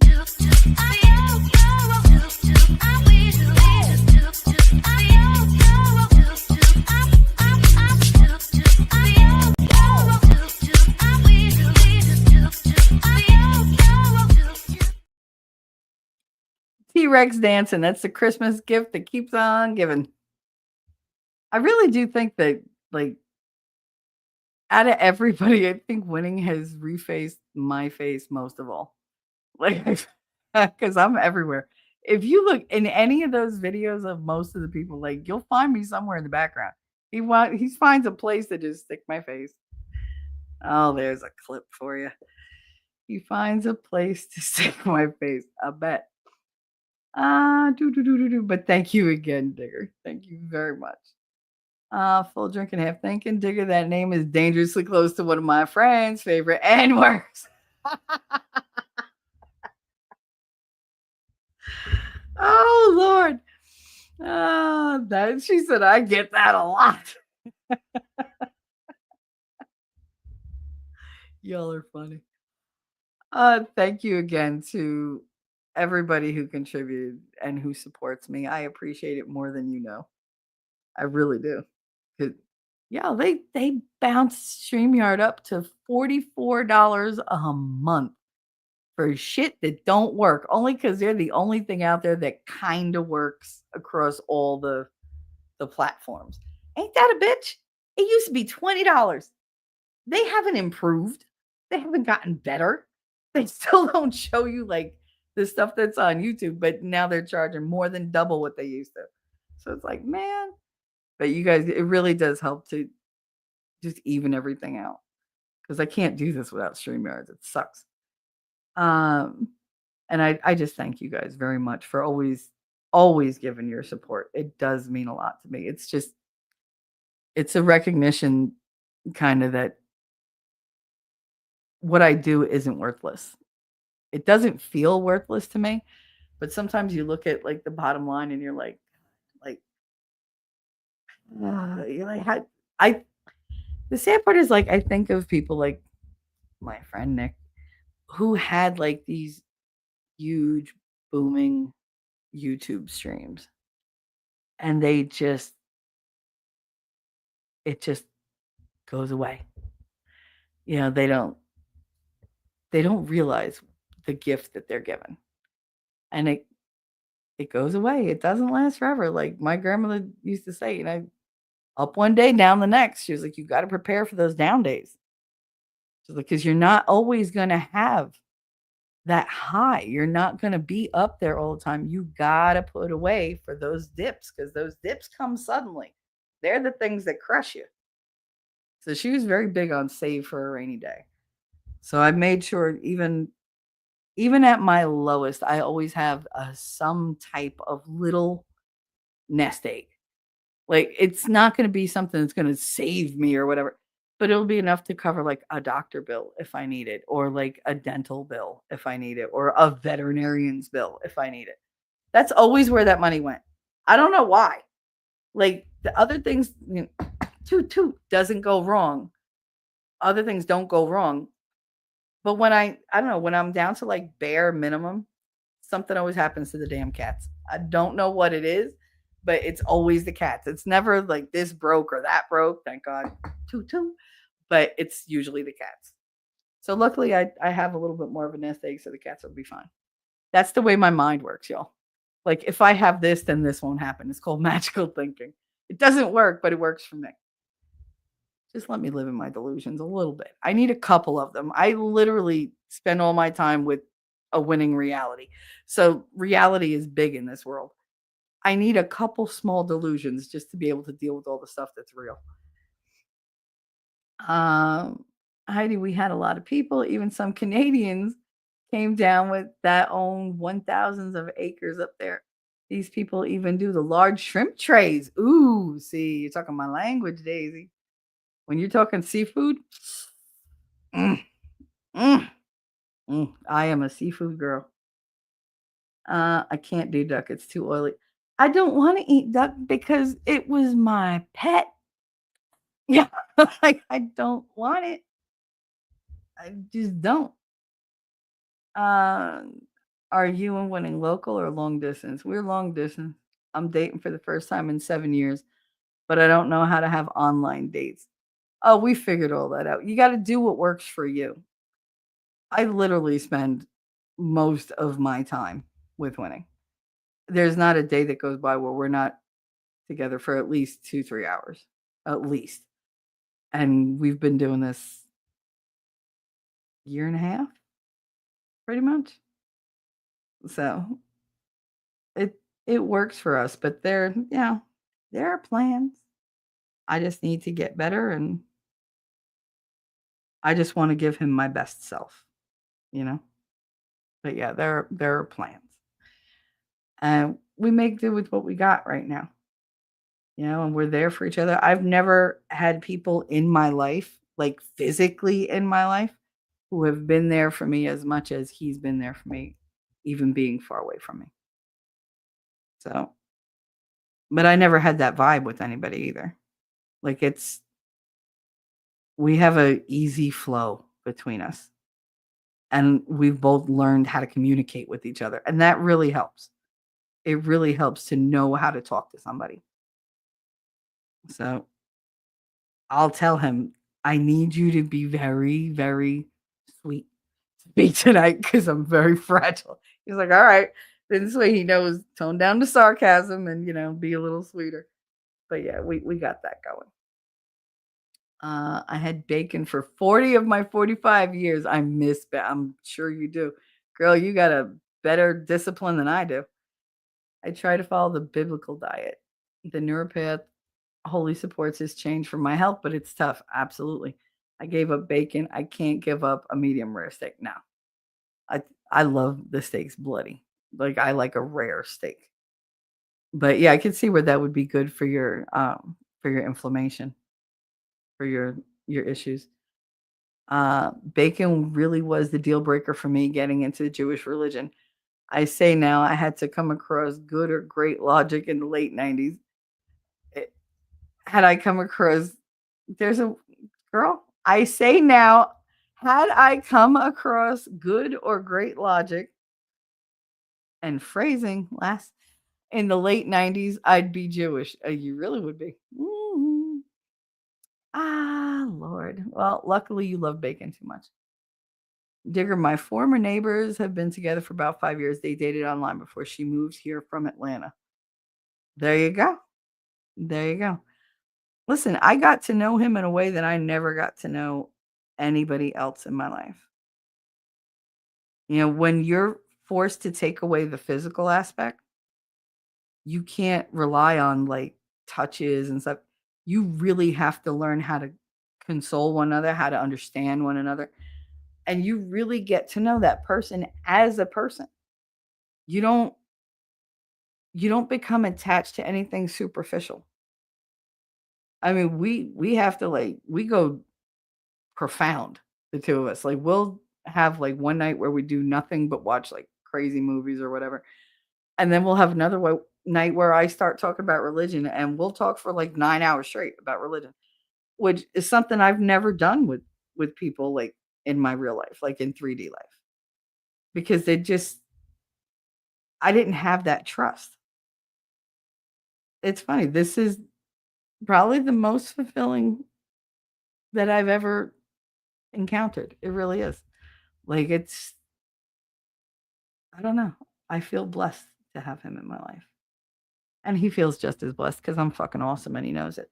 But it is what it is, right? Like, appreciate what you have in whatever form you have it and just work to get closer every time. And trust me, girl, I got plans. I got plans. So does he. Digger, my form. Okay, we read that. I've been listening, have to rest. You close your eyes. We're almost done because I'm going to have to help cook something tonight. And I promised I would make those damn pastries. So I have puff pastry sitting in the refrigerator waiting to be made into something wonderful. So we shall see. Now they explain stuff and I'm completely interested in everything they say about religion. Right? Like the older you get, the more you get into religious talk. It's not so much that you're adopting the belief system, but you just want to know. I'm so curious about other religions and about other cultures, about other cuisines. Like I have so many questions. I have questions. Matthew Whittington, tomorrow is 2025. Yes, it is. Yes, it is. How are you? Welcome, welcome. It is 2025 tomorrow. And y'all, with what we've been through this year, we've had lawyers get arrested, people we know. Like we've had their lives put all over the internet. We've had every kind of scandal politically you could think of. We had the P. Diddy stuff. We had the Epstein files still, even though those never like went anywhere. Like we've had so much crap this year. 2025, I know it's going to be full of drama because that's just how the world works. But I'm kind of hoping that it's more organized and more based and not as flighty and fruity and out there. Like, can we just have some type of return to sanity? Like, if somebody's crazy, call them crazy. Get them help. Don't enable them. Don't be like candy codependent and, oh, I'm here to support you. I'll support you to a better state of mind. I'm not going to support you in this bullshit that you're doing. Like, no. If you're acting crazy, I'm going to tell you, you're acting like you're crazy. Like, that's not normal. Oh, but you can't. I can tell you anything I want. You can't tell me I can't. Same as you. Like, I got the same free speech as you. You don't have to like it, but I still have a right to it. Like, I need 2025 to be a year for radical good change. I need solutions to be, made and to be implemented. I need things to get fixed. Like, just fix some shit. I know it's going to be a slow process. I know it's going to be a fight because these people do not want to let go of any power. And we really need to stick together. This turning on everybody because of some sensational bullshit that the other side made up or blew out of proportion has to stop. Like, we need to establish loyalty and then just do it. Call them on their crap, but don't turn on them. You could be a friend to somebody and tell them what they're doing wrong from your point of view, or how they're harming themselves without throwing them to the wolves and being like, well, you're doing this, I can't talk to you anymore. This whole cancel culture doesn't just apply to actors and actresses and businesses. We're canceling each other. And that needs to stop. Like, the divide needs to be lessened. Now I get the hiccups. It needs to be lessened, not further pushed apart. And I really do want us to be more together in things. Not to have the same mindset, because I think you need to have people with different opinions so that you can look at things from all different angles. I appreciate different viewpoints. What I don't appreciate are the personal attacks when you disagree with somebody. Like, if you don't have facts to back up your belief, then you need to shut the fuck up, because I only want to have a conversation with you if you're going to be intelligent about it. Don't be emotional. Don't get personal. Don't start attacking, who I am or whatever, because you don't have any kind of data to back up your belief system because you read a headline once and swallowed it hook, line, and sinker. Like, no, bring your shit to the table and let's go through it together. And if you're wrong, I'm going to show you where you're wrong. If I'm wrong, you show me where I'm wrong. But that's what you have to do. You have to talk it out. You can't get all judgmental and emotional and, oh my God, you're an ass and you're an idiot. The calls for violence have to stop. And I'm a violent person, and I'm saying the world is too violent. That should tell you something, because I'm more likely to punch you in the face than to say, oh, I don't agree. Like, that's just, that's me. But, well, maybe not now, because now I can't run away right away. But if I get my legs back the way they were, I'm gonna punch somebody in the face. But just talk about it. I don't get why they get so cutting people off, and you can't. If you're gonna have a conversation, have a conversation. If you want to have a fight, say that. Say, I'm here to fight with you. I'm not here to ask you a question or ask your opinion. I'm here to fight with you. This way I know what I'm getting into, and I could walk away or not. Because if you want to fight, some days I'm like, let's go. And some days I'm like, dude, I don't have the energy for this. Come back another day when your head is not so far up your ass. Come back in a better mood. Walk out and come back with a different attitude. But just let me know where I stand. So in 2025, I'm really hoping that we get our shit together. I really do. Or at least we make the foundation for making things better. Because right now they need to tear down most of what's out there. It's not going to work if it stays in existence. And we're in for some tumultuous times. Change is never smooth. It's never easy. And it's often very scary, and people are going to have that knee-jerk reaction when they're afraid of something. And we just got to buckle down and stand our ground. If you know you're right, then have the information and stand up for yourself. Don't let anybody push you around, but don't be an asshole. There are ways to win arguments without, totally demolishing somebody else on a personal level. To me, as soon as you start attacking a person for their looks, their race, their religion, whatever, you've lost. You lost the argument, because it means you got nothing. And now you're just out to just hurt somebody to send them away so that it looks like you won the argument. And if you want to get insulting, I'm here for it. I'll do it. But don't be upset when you're crying on the floor, just rocking back and forth. Why'd you say those things? Because I see you, motherfucker. Anyway, so that's my little tangent. And yeah, Digger, my husband and I were online friends and then did the long distance thing for a while. We watched movies, listened, traded music, and dirty talk is always fun. The flirting is fun. We do that, but I don't know, it's very subtle. Like, I can't hit him over the head with it. Well, so many ways I could have said that. I don't know. It's made me up my game, man. Like, I have to be a little bit more ladylike. I can't just go for the vulgarity.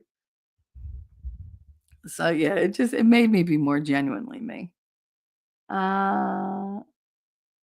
Matthew said, "Hey, I have 900 subscribers to go until 5K. That's awesome. Let's see where you're at. I gotta find Matthew.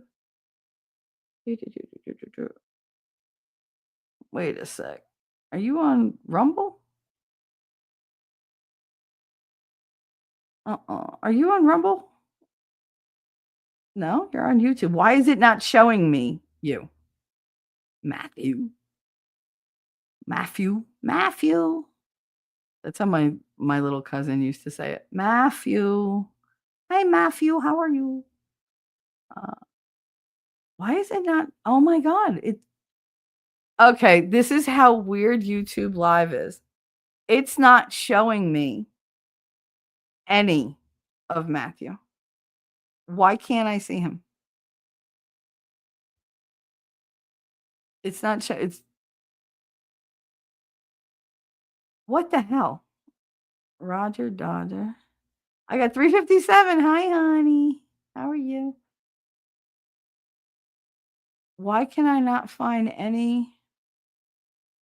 This is annoying. I can't find any Matthew. Why is it not showing me?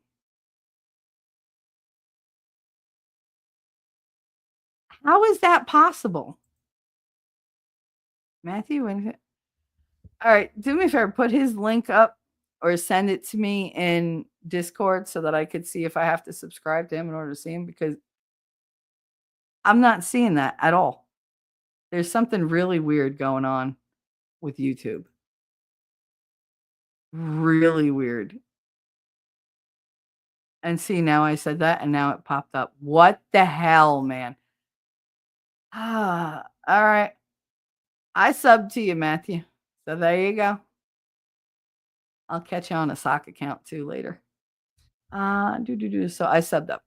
So you should be a little bit higher. Heidi said 1 Matthew 4 verses 1 through 5. And Mark 7:15 through 9. Acts 10:15. Certain food being? Food being. Oh, certain food being okay. I was like, what's a food being? I thought you were talking about aliens. I was like, no drones. Speak of him and he appears. Hello, winning reality. You sexy thing. I hope I can make him blush sometimes, because, I mean, shouldn't you be able to make him blush? It's the voice. The voice does it for me every time. The Simple Prepper. I need some more subs and a lot of watch time needed. All right. Good. So I'll put you on the list of things I have to run in the background. I have Captain on the list. I need watch hours too. My watch hours have dipped to like 3,700 or whatever. So it's only a matter of time before YouTube is like, hey, thanks for the thing. Oh, you're welcome, honey. I don't know why, but seeing that reminds me of Front 242's song, Welcome to Paradise. Nice. All right. I sent before typing that Jesus declaring foods that were considered unclean to be clean. And I understand everyone in religion has their own convictions about food. Yeah. I mean, everybody's got convictions about all different things. But I know the food is a big one with most religions. And I know there are some that are super strict. Like, you can't make certain things on certain days. Even Catholicism, like, you're not supposed to eat certain meat on certain days. You can only have seafood, or you're not supposed to eat for like this 24 hours, or, you can't make this after whatever time. There are different kinds of rules. My grandmother used to follow them. I'm just like God don't care. He really don't. Like, the Vatican changes the rules all the time, so I really don't give a whole lot of credence to it. Oh my God, Bethlehem, PA drops a 400-pound peep for the new year. Peep like a marshmallow chicken? or marshmallow rabbit. Well, it's a marshmallow chick, but 400 pounds. Like, that's a lot of marshmallow. That's a lot of marshmallow. Oh, imagine putting that on a shelf to go and get all like, I hate to say it. Imagine letting that sit on the shelf and get hard and then just eating it that all year long, just suck away at it. See, I don't like Peeps unless they're stale. Once they're stale, then I tend to like rub all that that sugar that's on the outside off, because that's a pain in the ass. It gets everywhere. So like if I can like get that off, if I could either with a knife or with my thumb, um, I'll put the Peep to sit like on the windowsill or whatever for like 3-4 days until it's like rock hard. And then you just it's like eating those meringue cookies. But no work. And I know that Winning's sitting there going, "That's all sugar. It's all chemicals." I know. That's why I don't do it very often. Once a year. And I haven't done it in a couple years, actually. Damn, he dances like I do. I love T-Rex's dance. I love that dance. I do it every single time. 357. I know I said hello again before, but hi, honey. Happy New Year. Glad you're here. Prepper, I've got 2 left feet. No dancing for me. Fuck that. It doesn't matter if you have 2 left feet. You dance for you. I don't care if you're the worst dancer in the world, if people are laughing at you. If you enjoy it, friggin' do it. Listen, I've never said I was like the most graceful dancer, but I'm always out there dancing. Always. I will drag your ass out there. I don't care if we got a slow dance, just sway. Just sway with me, baby. It's fine. As long as it's me and you, we're fine. You don't have to be fancy. But if it's fast music, there's going to be a lot of grinding going on because I am very touchy-feely when I dance. So that's why I make sure I only dance with somebody that, you know, basically I have consent from. Because I'm going to touch your no-no places. Let's be real. I'm going to. So luckily, I only dance with one person now. And that's another thing on the list for the future. I'm more like that Maxwell tape commercial ad. Oh, stop it. You are not. YouTube isn't showing me your channels. YouTube is asshole. Right? It wasn't showing, and all of a sudden it popped up. And again, phrasing. Yeah, it wouldn't even let me see the link that Wolfram put up. Like it skipped it completely. I don't know what's going on with YouTube. First, it won't show me like 25 friggin' memberships. And now it's like leaving people out of my chat. I could see it in StreamYards, but I can't click on it in StreamYards. It just shows it on the screen. It's weird. YouTube is fucked up. Shit or get off the pot. That's what my granny said, yeah. Peep Fest. It's a kids event. The Peep drops at 5:30. Oh my God, a 400-pound Peep. Christ. Yeah, 357. Shit or get off the pot. My grandmother used to say that, and she used to say, "You're so stupid. You don't know if it's shit or shinola." Do you know it took me till I was almost 30 to know what shinola was? And that's only because I was cleaning out the back room when we were moving. And I was like, what is it? Oh, it's shoe polish. It says shinola. Because at first I was like, shinola. What's shinola? It's shinola. Oh, son of a bitch. That's what this shit was all along. I never knew that. I didn't know it was like shoe polish. But they put in like the shoe polishing kits because we had like the big kit, the old fashioned one with like the cast iron thing on top that you rest your foot on and they could like buff your shoes. Yeah. I did not know what shinola was. I just used to go, I have the higher StreamYard and it went up to 827 or 2000. Girl, you're doing per year. I am not paying per year. Because if they come along with something better, I'm switching to it. I don't want to be contracted in for a year with StreamYards. They suck. Okay, I'm over here amusing myself. I need serious help. Wolf, you're so funny. Wolf Kinder, we all amuse ourselves. Ellie's got the story. She said, I married my pen pal. It took us 3 years to meet and a year after that to get married. And look at how happy you guys are. You got the babies, you got the house, you got a good life together. It took a while to get there, but it was worth it. anything worth it is worth the wait. It is. There's no point in rushing things. They're going to happen in their own time or they're not. If you push them, you don't know what else is going to get in the way. Sometimes you have to go through a lot of different things so that once you're together, everything else is smooth sailing. Like, that you can get through things with somebody because you've been through so much already. And if you could do it separate, being together would just make you stronger. That's the way I look at it. Rare steak. Knock the horns off it and serve it barely breathing, please and thanks. Yep. Daddy used to tell the waitress, if it's not mooing and can't walk itself over here, it's not rare enough for her. I like my hamburgers and my steak very rare and bloody. The bloodier, the better. And savory. Don't give me something with no seasoning on it, because Lord, it's got salt. That's not enough. Like, where's the pepper? Where's the cracked pepper? Come on, give me spices. Everybody loves a good rub. I've known my hubby almost 17 years, and we've been married going on 13 years. See? There you go. She's got the ultimate love story. She does. I'm always happy. Like, when I wonder sometimes what I'm doing, I think, well, Ellie did it. And I think all the other people that I know that have done it, and they waited. They waited till it was the right time. Was it frustrating? Was it hard to do? Absolutely. But in the end, it built stronger relationships. And this is a different role for me, to actually be with somebody who cares, to be protected, to be allowed to be the girl in the relationship. That's very new for me. So I enjoy it. I do. I enjoy it. The only way to have a long distance relationship to work is brutal honesty of both people. Yep.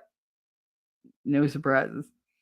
Well, we got a couple surprises, but they're good surprises. Yeah, it's different. It's nice. We talk. He's a different kind of guy. He's actually got my agoraphobia arse thinking of getting a passport. Look at you. Very nice. 357, remember Y2K, and here we are, right? Y2K was such a thing. It was, oh my God, the world's gonna end. We're fine. Like, nothing happened. Everybody was waiting for midnight. They were like, the world's gonna explode because nothing's gonna work. Nothing went wrong. Nothing. It was such a nothing burger. We were all like, damn, we were ready for like annihilation. Like, we were a little disappointed. Relieved, but disappointed. 357, have you checked the specs on Liberty Ammo Civil Defense? Speedy. Alrighty. You guys. Great for carbine within shorter ranges. Oh, Roger Dodger. Talking about ammo. Oh, you boys. Boys and their toys. I was a small arms repairer in the Army. That's very cool. I get a lot of vets in here. I don't know. Like, I grew up thinking the vets were like hardcore. They were just so like, they were just like all the time. Like, they weren't like cuddle bunnies. Y'all are just teddy bears. You really are. You're like the sweetest. You all completely rewrote like my entire definition of veterans. I don't know. You're just all so soft-hearted. I love you guys. I remember 2000. I was high as a kite for 4 days. And when the world didn't end, we left the party island and had to sober up. Yep, pretty much. Everybody just got messed up that year because they were expecting the world was going to end. Like, why not? Oh, fuck it. Throw caution to the wind. Yeah, a lot of babies were born 9 months later. A lot of babies. I'm just a military brat. Is that 18 Bravo nice? They're going to talk ammunition. It may be now, but it was a 45B back then. All right. You guys keep talking about your ammunitions. I have no idea what you're talking about. Lady said, wishing you blessings on blessings for you and yours in 2025. 357. Absolutely. I wish nothing but wonderful things for all of you because you're the best. You really are. I don't know what I'd do without you guys. Hey, Toy, what's up? She said, thank you for the membership. I believe your membership came from Rabbit because Full Drink and Half Thinking gave 20 that we don't know who they went to. So it's just like, okay. YouTube is being asshole. So we don't know. They're always trying to throw off the enemy with being in the know. Alrighty. We're talking. I remember them changing the layout. Blah, blah, blah. Tangents by TTT. No way. Me? Squirrel? Oh, how dare you? What an accusation to throw at me. I saw you on Shenny's stream. You were great. Happy New Year. Digger's awesome, Toy. She is. She is so funny and she keeps it very real. Her and Shenny, there is no shame in their game. There really isn't. Shenny is wild. I always like to leave that stream with a nice little zinger. I did real well the other day. I thanked her for letting me on her show, and she said, "Thank you for coming." And I was like, "I wish." And I clicked off, and she's like, "Ah!" Always leave them, laughing. Why not? I like to leave an impression. YouTube has took too much lately. For real. I swear to God. How far behind is she? I'm not that far behind. Only about 10 minutes. My watch hours are at 0. Oh my goodness. Stop it. About 20 minutes. 10 to 20 minutes. See, I'm getting better. I lost count. Multitasking clippables. Oh, Jesus. Well, I've been full of clippables today. Same 57 minus the beard. I wax mine. Oh, please. I told my mother something about, we were talking about bushes. She wants to plant bushes in the front. And I was like, I don't want bushes around the house, especially by the windows. Why not? I said, because I like having the bird feeders there that I can see without anything in the way, unobstructed. And I don't like that hedges tend to bring wasps. I don't want wasps near my fucking window. Just call me crazy. And she was like, so you don't like bush? And I just looked at her and she was like, bushes. I was like, they're not making it better. And she was like, well, do you? I was like, not as much as I used to. And she was like, whatever. So Fredo comes back from scouting and he goes, oh, I found a bunch of beavers. I was like, shh, she's right there. She was like, what? What a big, oh, you're so dirty. I was like, because he was hysterical. She was like, I can't believe you went there. Really? Because if I didn't, you'd ask me what's wrong. Like, everybody expects me to go there. And like a good little people pleaser, I give you the bum that you want. Minus the beard. Grazie.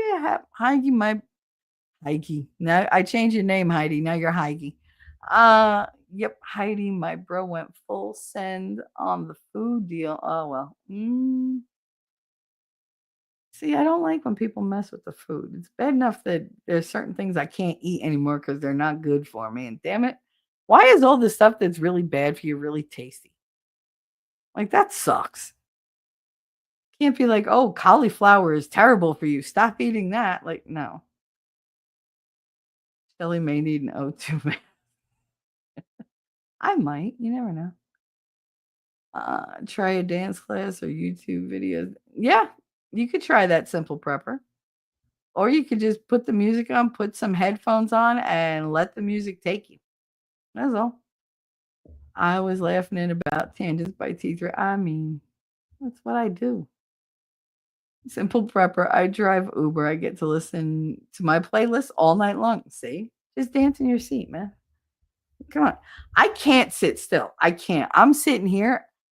And like I told my mother, I said, this watch that you got me, like, it's not accurate. She's like, why do you think that? I was like, because it says that during my stream, I walked like 1,200 steps.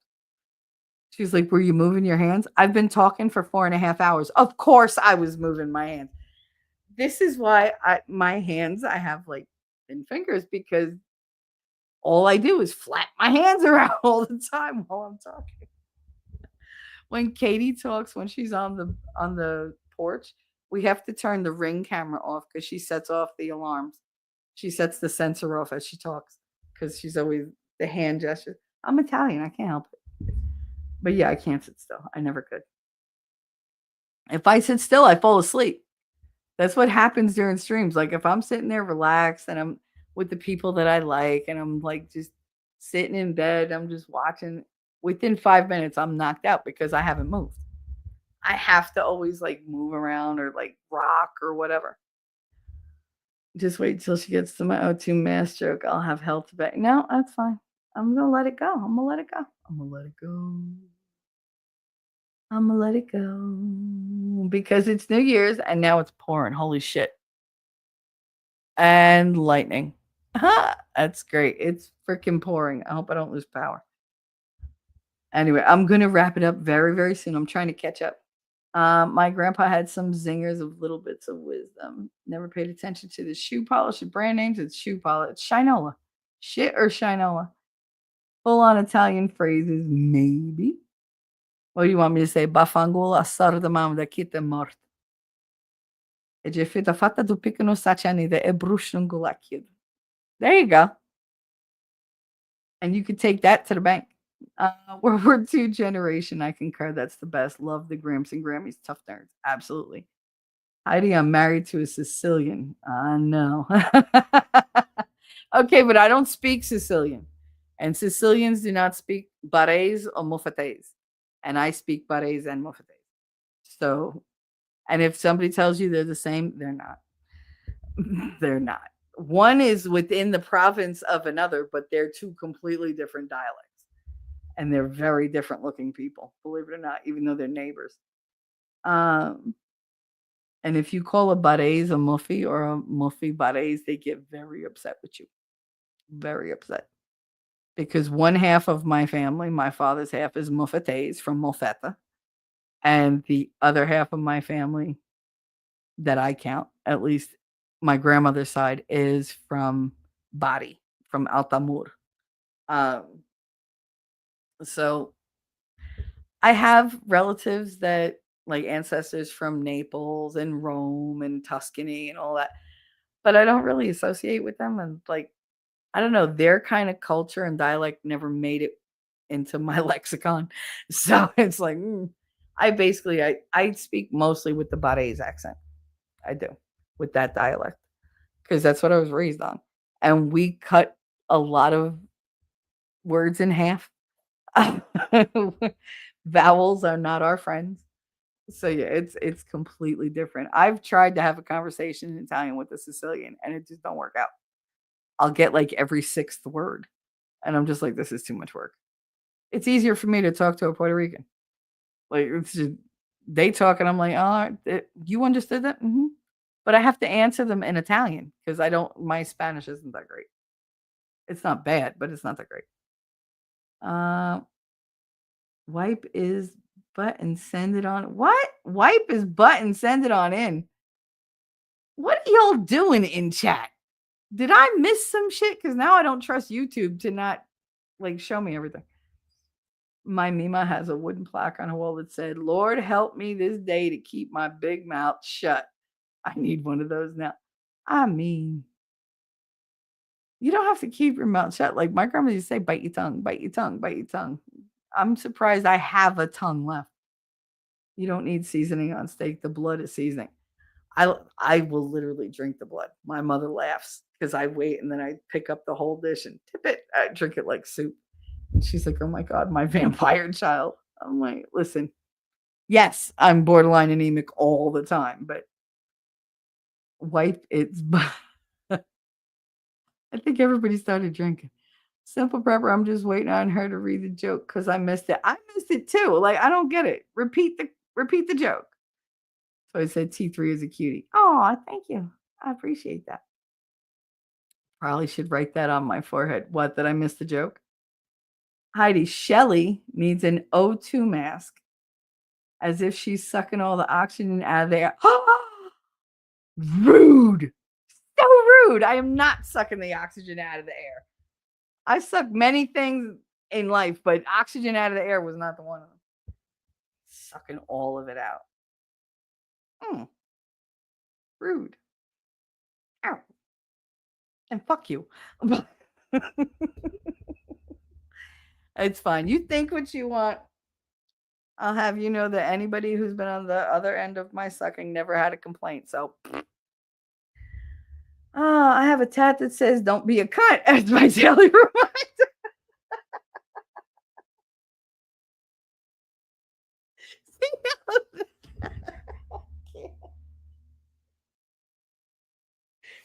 Because in you, I could totally see you having that.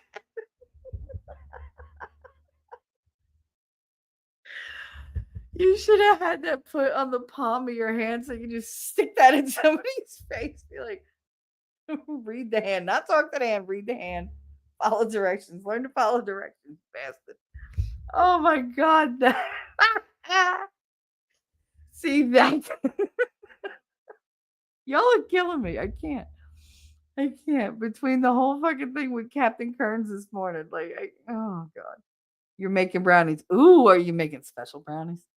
Are you making regular brownies? Because that's no fun. I think she almost got to my joke, gritting my teeth.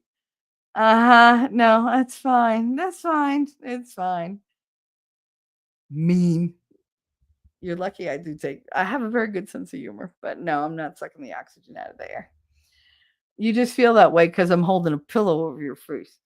But anyway, my daughter wanted to be a tattooist for a while, and we were in a mood. Yeah, that's a vibe in you. Don't be a cunt. That's a vibe. That's yeah. You don't just go, hey, I think we're gonna go to the tattoo parlor and have this done. No, that's something where you're home going, you know, it'd be a good idea. Hold my beer. Let's do this. It felt like a good idea at the time.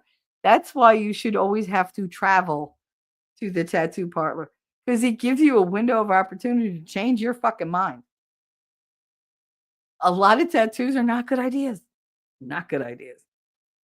When I got my first tattoo, and this shithead was like, Billy was like, "Oh, put a B in it. You want? We'll put my name." I was like, "No, why not?" I was no, because no. Like when we break up, he was like, "What do you mean when we break up?" Trust me, like the writing's on the wall. I was like, if we break up, like, what am I supposed to do with that? And he was like, "Well, change it to something else." He's like, "Just put a B." I said, "Why?" He's like, "I put bitch," and it no. What does the B stand for? Bitch. No, I'm never doing that. It's bad enough I have a tattoo that he picked out that I didn't. Because I did not pick the tattoo on my back. I picked a teeny tiny thing for my very first tattoo because I was afraid and I was chicken shit.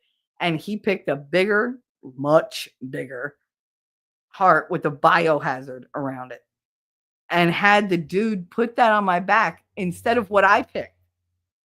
And I was like there for hours. I was like, oh my God, like, how long does it take to do a tattoo? And the guy was already pissed because I fell asleep twice because I was so relaxed. His name was Leek. They called him the Bone Chiseler. And he put me to sleep because I was so relaxed during the tattoo. He was so mad. He tried so hard to hurt me. I was just like, dude, amateur. Like, whatever. Like, I do worse damage with a razor blade. You really think your tattoo needle's going to do anything? Like, this is very relaxing. It's cathartic for me. And I was like, how long does it take to do a little itty bitty tattoo? He was like, wait, what? What do you mean little? What do you mean, like, asking me that question? The thing I picked out, like, smaller than my pinky nail. And he immediately stopped and put his hands up and he was like, you need to look in the mirror.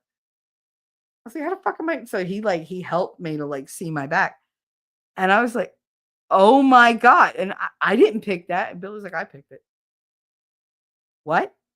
So like there's always going to be that like factor about that tattoo because I did not get a choice in that. He literally, I feels like he branded me.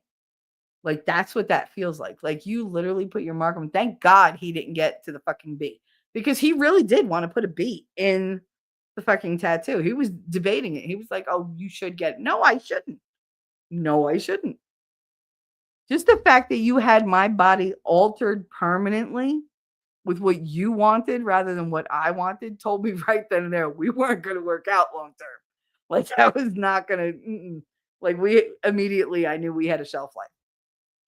And it was my birthday present too for my 23rd birthday. I was so mad.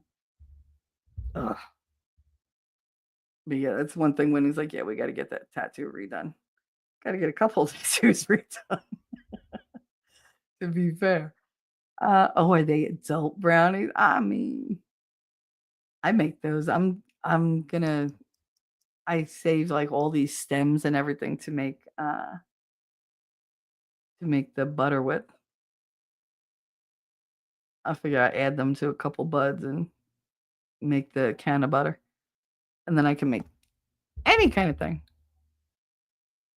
Actually, if you use the can of butter in chocolate chip cookies, they're delicious. And they last a lot better than the brownies. The brownies, they go stale too quick. And again, if you get a stale brownie, just wrap it in a damp paper towel, put it in the microwave for like 10 seconds, and it's brand new. Just saying. I can't throw any shade. I have brands, cattle style. So, I know. As a canine, no chocolate. Oh, yeah, Wolfram can't have chocolate. It's no good for wolfies. I have a tattoo that says, don't panic, :42, semicolon 42.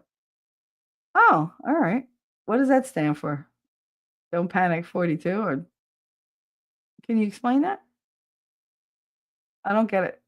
It hasn't bothered me yet. That's fantastic. I love it when somebody gets it. I'm 42 and all year long I tell my kids, you can't argue with me. I am the answer to life, the universe, and everything. Aw, nice. Oh, okay. I get it. All right. It took a minute for the 42 to sink in. All right. I get it. Guide to the Galaxy. I get it. Wait, that wasn't Guide to the Galaxy. It was Monty Python, right? I don't know. Like I said, I'm having brain days. I'm not good today. Wasps. I did a video about putting screen on my bathroom air vents to keep them from crawling into the house. Buh. Yeah, no. The only thing I worry about coming through the air vents are the damn stink bugs, because this is an area that has a lot of stink bugs. That's why I wanted the damn ducks, because they eat the stink bugs. Don't brand yourself with coat hangers. Don't be me. Oh, no. Did you really? That was dumb. Don't do that to yourself. Damn it. Mine's not visible while I'm clothed. Ooh, Inya. Except once when I was at a pool on vacation and my bathing suit cover went low. The lady said she loved my tattoo and I turned into a tomato. Three of my 4 tattoos are on my back. I have one on each shoulder blade, one in the dead center of my back, right over where my heart is. And then I have the one on my left wrist for grandma, the 4-leaf clover. And that's the one I'm constantly looking at. I forget I have the other ones because I never see them. Like, I don't stand there in the mirror and go, ooh, look at my tattoo. Like, no, they're just there. Once I had gotten out of the shower and I thought that like something like a bug was on my back, and I smacked the shit out of my back. And I was like, ah, and I was like, oh, stupid, that was your tattoo. God damn it. But through the steam and everything on the mirror, I couldn't really see it clear, and I thought it was a bug. I know, it's weird. Whatever.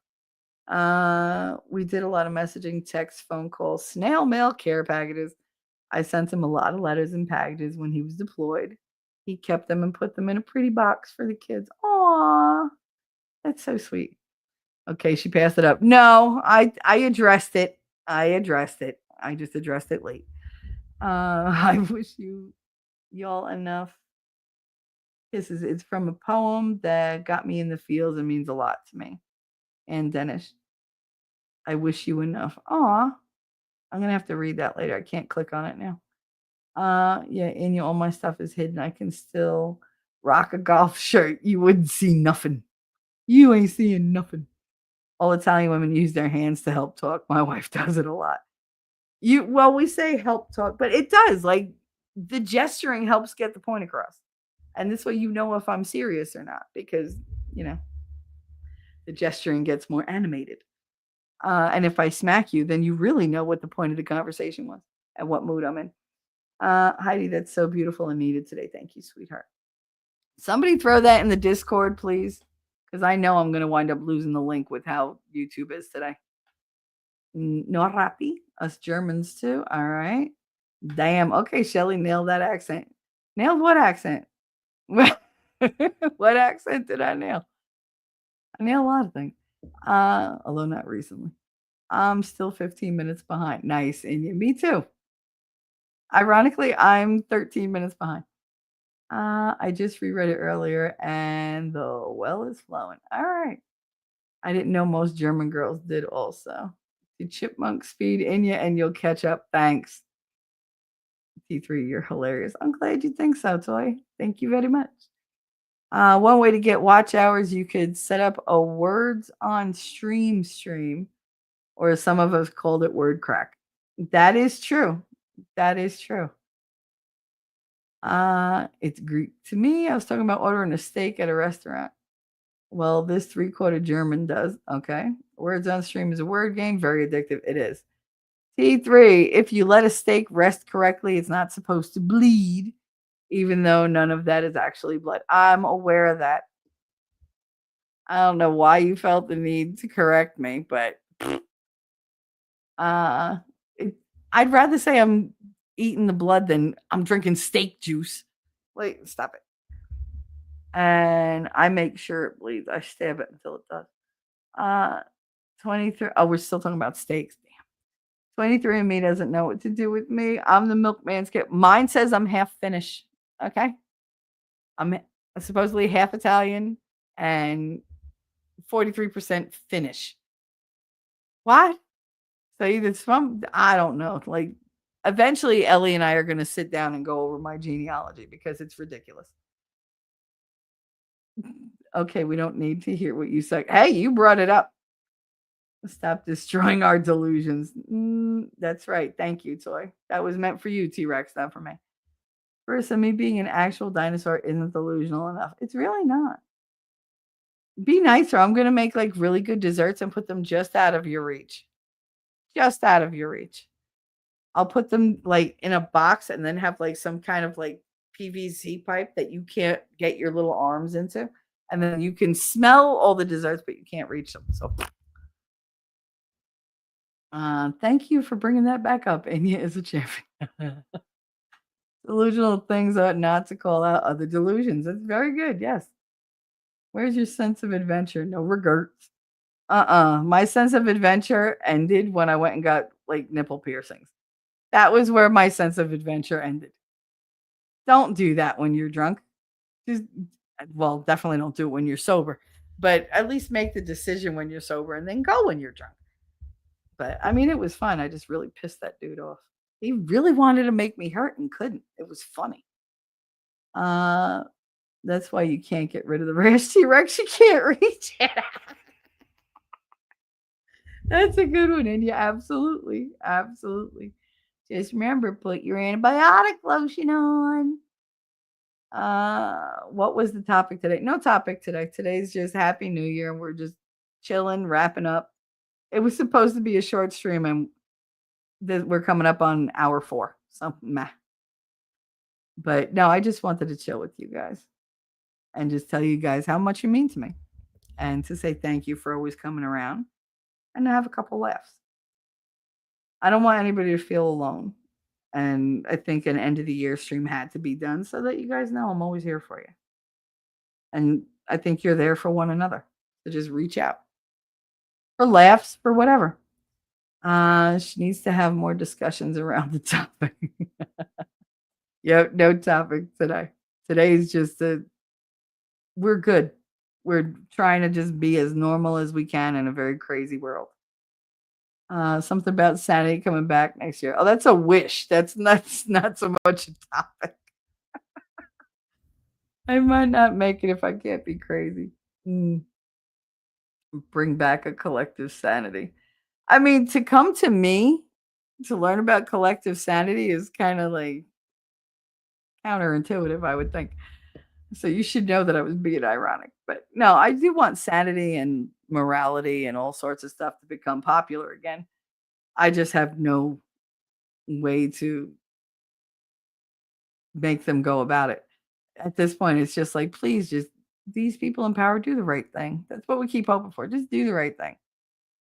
One of my 3 long-term relationships was with the tattoo artist Daisy.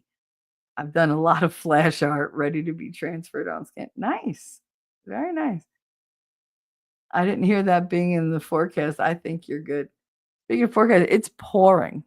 Like the sky is bright pink.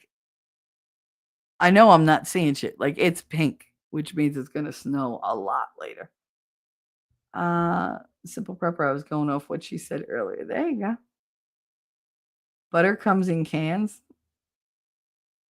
Butter in a can? No, I have a jar of it. I have a jar of the ghee. I don't know if butter comes in cans. Does butter come in cans? I mean, lard comes in cans, like the Crisco can, but that's about it. Can of butter. Oh, can of butter. No, can of butter is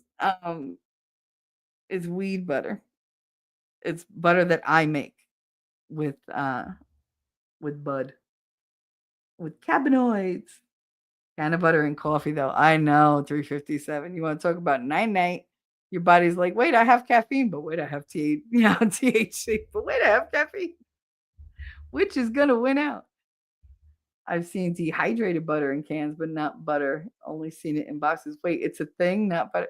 Yeah, can of butter it's butter that you make with weed in it, and then you get a cheesecloth and you squeeze it all out, and then you refrigerate the butter. So it's like I have a machine that does it all. Like I put the weed in it and it decarbs the weed. Then I just add the butter into it. I close the top. I hit one button. It melts it all. It mixes it all. Then I pour it through a cheesecloth, and a filter. I squeeze out all the good stuff, and then I just freeze it. And I take a stick every time I want to make like brownies or chocolate chip cookies or whatever, oatmeal cookies, whatever requires butter that I want to make into a dessert, but I want it to be an edible. That's how I turn them into edibles. Definitely not cannabis. Oh, yes, absolutely cannabis. I saw an ad once for dehydrated water. Instructions were simple, just add water. I hate you, Wolfer. Monty Python on HHG are both British. So you were close. There you go. Did anybody ever see Hitchhiker's Guide to the Galaxy? I love that movie, by the way. I do. I can't recall a lot of it right now. I usually infuse coconut oil and make tea with it, or just down a spoon of it. Well, I can use the MCT oil, or I can make a tincture with Everclear, in which case I don't really have to decarb anything. I just basically throw the weed in it as it is, leave it in for like a week after shaking it like several times a day. And then you have green tincture, and you can add it to anything. You add it to your lemonade. You could make can of salt with it. You can make can of sugar, which they call like green dragon sugar. It's fantastic. It really is. Don't Panic was written on the front cover of the Hitchhiker's Guide to the Galaxy. See, signifies my attempts and I survived. 42 is the answer to life. Okay, I was getting my my cult classics mixed up. Like I said, it's not a good brain day. But yeah, no, that was that movie. I love the robot. Marv. I'm tattoo free. Lady Awesome, you're tattoo free? I would have never guessed it. I would have thought you'd have something like on your ankle or something. But that's good. Be tattoo free. Your body is a temple. I desecrated my own, so we're fine. Heidi, that was background time. Everyone was getting that little Irish man tattoo. And Digger, I get that. All the attempts and surviving. You do want something to commemorate that. That's kind of why I have the 4-leaf clover. Because as long as I see that and I know she's, looking back at me, I tend to hold myself more accountable and not be as stupid. Because I'm like, she would not want you to do that. So, yeah. And you are amazing. I totally agree, Toy.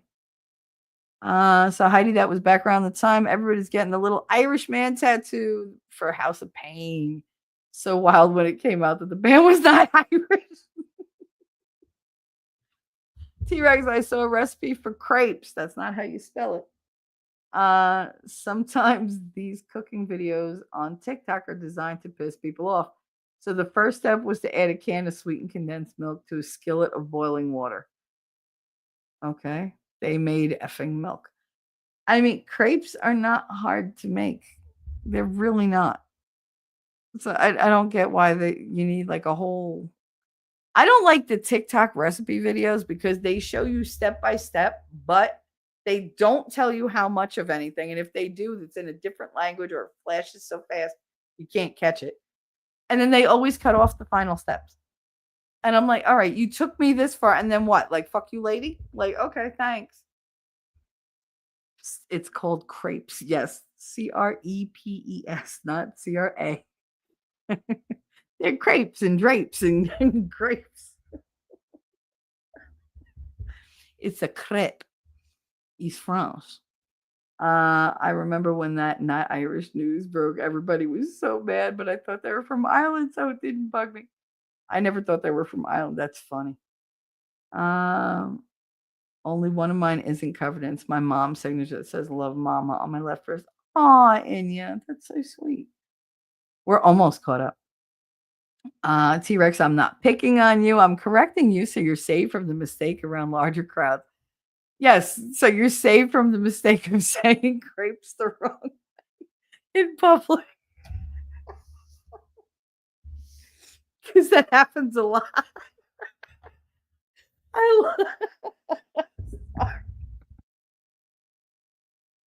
Oh my God, that struck me so funny. I love that reasoning. I'm going to use that toy. I'm just trying to keep you from not being embarrassing. Nah, that don't work for me. I just like correcting people. It's just, I'm a teacher, dude. Like, that's all I do. That's literally in my DNA. Shelly, do you have 5 predictions for 2025? 5 predictions? I mean, what predictions would you like me to make? They're going to give Trump a hard time. That's pretty much, dead to rights. We know that. The Republicans are going to bitch no matter what we do. Yep, I already knew that. Predictions, the left is going to go even more insane than they were before they finally peter out into non-existence. There's another one. Diddy will have an accident at some point in 2025, and we will never find out anything about that. And what's my other prediction? I don't know. Bitcoin will double. Like, there you go. Those are my 5 predictions. Do I have any basis for that? Nope. But I'm just as accurate as the bitch that looks in a crystal ball and goes, "Oh, I see the future." Like, whatever. There you go. As you wish, T3 Lincoln does it. Thank you, honey. I appreciate that. T-Rex spells like my hubby. It's all good. We give him a hard time. Should see how he spells certain. Oh no. Stop. I can't. Carissa, it's all good, my friend. I assume everything is in good faith. Oh, he don't care. He likes getting razzed. Kind of a character flaw, actually, because sometimes I let people go too far, and then Shelly has to tell me that they're actually being mean. That's true. That is true. Although I never tell him when it's me being mean, because then it takes the fun out of it for me. No, he knows I try not to be mean to T-Rex. I do. I'm a little protective of him. The only one that's allowed to like tell him the truth about him is me. All the guy's best friends were huge fans. Bet he did about 40 of them tattoos in different times. Oh no. There's nothing worse than getting a tattoo that just winds up being crap or untrue. It's okay. I'm a diabetic, so I have to be a good boy for my blood sugar. I promise I'm never being mean. I just like to be goofy. We all love to be goofy. We love a good laugh around here. You know that. I don't mean things to be embarrassing or put down for others. He's got a thicker skin than that. We all do. It's fine. Don't be nervous. Just be yourself. And not T-Rex for certain. My husband's sorry. It's a running joke in my house. We should flip it. We're crazy in a boring world. That's true. That's true. I mean, we are. If you look at all of us, like we are a tad bit crazy. And you said I smoked and I'm sleepy. I'm smoked, not salted. I smoked and I'm sleepy. And I obviously have hit my threshold because I can't talk anymore. Daisy said, I want to see T Rex do some more dance moves this year. All right, let's see. Do you want a Valentine? I'm going to give you the Christmas one. You can watch it.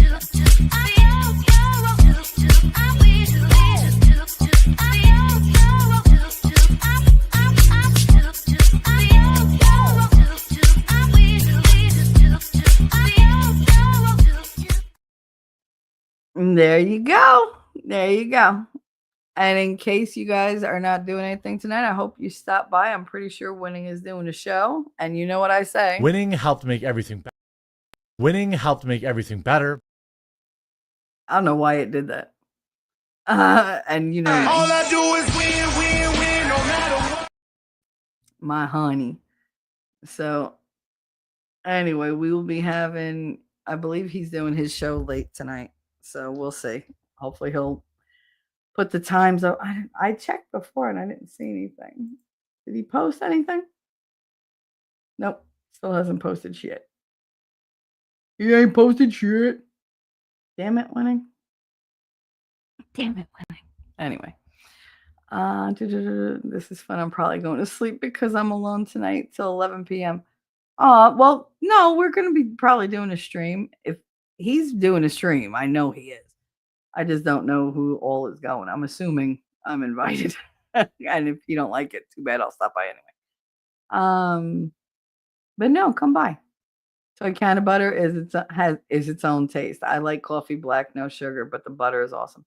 It depends on how you make the butter. Now, the butter that I make has a very strong taste and smell to it. But because I use so many different things when I'm baking, you don't taste it at all in whatever I bake. Like the other flavors, like I'll have like almond flavor or whatever, will overpower it. So trust me, you will love it, but it hits you. One night I was talking to Suzanne and Winning, and I was sitting there and I'm eating these cookies that I made, and I forgot they were edible cookies. And I was just like, oh shit, I ate like 6 of these because they were tiny. But I had made them like super strong, but that's why I made them small because they were really strong. And I ate like 6 of them without even thinking about it. And I was just like, I was so lit, like, and it didn't hit me for like 2 hours. And then I stood up to go to the bathroom. I was like, wow, all sorts of gravity in here. Like everything was like the walls felt like they were melting. It was hilarious. And he was like, yeah, you're fucked up. It was fun though. It was fun. I was just giggling all night long, but I was awake all night long too. Always be sure before you get a tattoo. Yeah, I had a piggy face baby on my back for a decade. Oh, stop it. Before I could get it fixed. It's beautiful now. I have way too many friends who have way too many regrettable tattoos.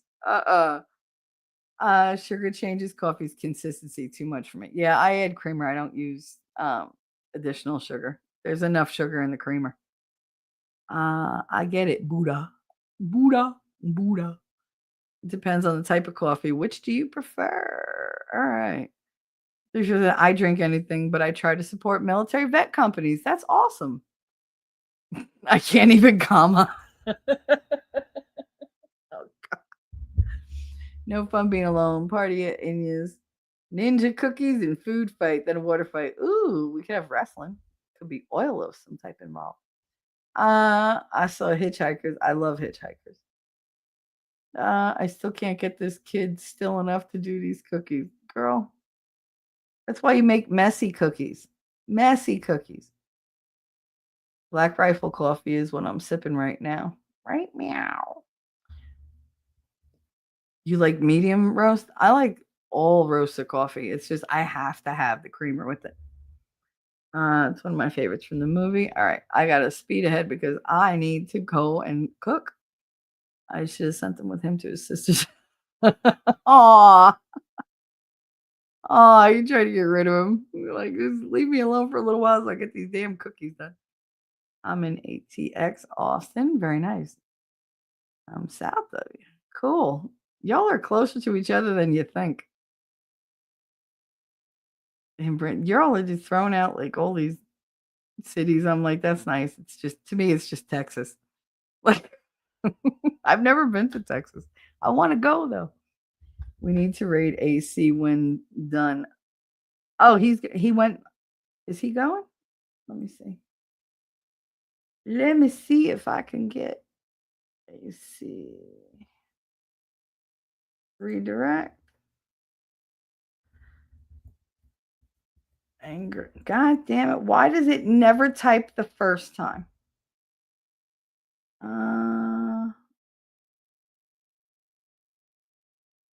Is Angry Conservative live? I'm not seeing him on here. What's the title of his stream? Give me the title of the stream that's coming up and I'll see if I can find it. My jewelry was banging. We'll see you a bit later, huggers, buggers. I'll see you later, Shani. Happy New Year. It seems like everybody's doing a show. Good for them. YouTube is like the strip in Vegas. Well, we did a show last year. We had a good time last year, just hanging out. And we watched the Widespread Panic live concert. We keep that going in the background. We just joke around. Who's got, come on down, Shelly, everybody's welcome. Absolutely. Absolutely, honey. Does anybody have angry, let me just look up Angry Conservative. Damn it.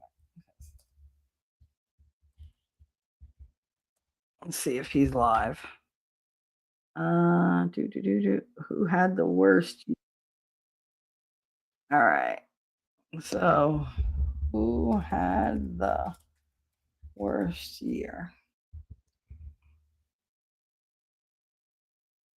Does he not have it where I can send to him? Because it's not giving me him as an option, which is weird. Because I'm sub to him. Look, I even like the damn thing. For watching now. It's not, I don't think he has it where I can send you guys to him. How about instead of doing a raid, I'll put the link. All right, so you guys leave me and go and give him a view and a like, if you please. That should be his stream going now. So if you please do me that favor for the new year, click on that link when we're done here. And I'm finishing up now. I'm going to hit the outro and just go over to Angry Conservative since he won't let me raid him, which is weird. Tell him to fix that. But guys, go over there and give him a like and a view. And I will be doing that as well. So all of you have a very happy new year. I hope to see you in winnings tonight. I'm sure he's doing something. If he doesn't, well, then I'll see you in the new year. And I'll be doing a show on Thursday. I swear to God, I'll be better than this one. But I had fun. And I just wanted to spend time with you guys and hang out. So I got my end of the year wish. So, mwah. May your New Year's Eve be rocking, and may your New Year's Day be everything you wish it to be. Remember to love yourself, and remember that I love you. And this is Shelly. Now, and I will see you in the funny papers. Bye. Jersey girl, I know that you're a Jersey girl inside. 4 a.m. at a diner, stop singing, living on a And prayer. doggone it, people like me. I'm thinking maybe you're a Jersey girl with all those highlights in your hair. No other girl can move like you. We pump our fists, damn right it's true. And I don't care what they might say, they'll never get us anyway. So be my Jersey girl, and take a little ride with me tonight.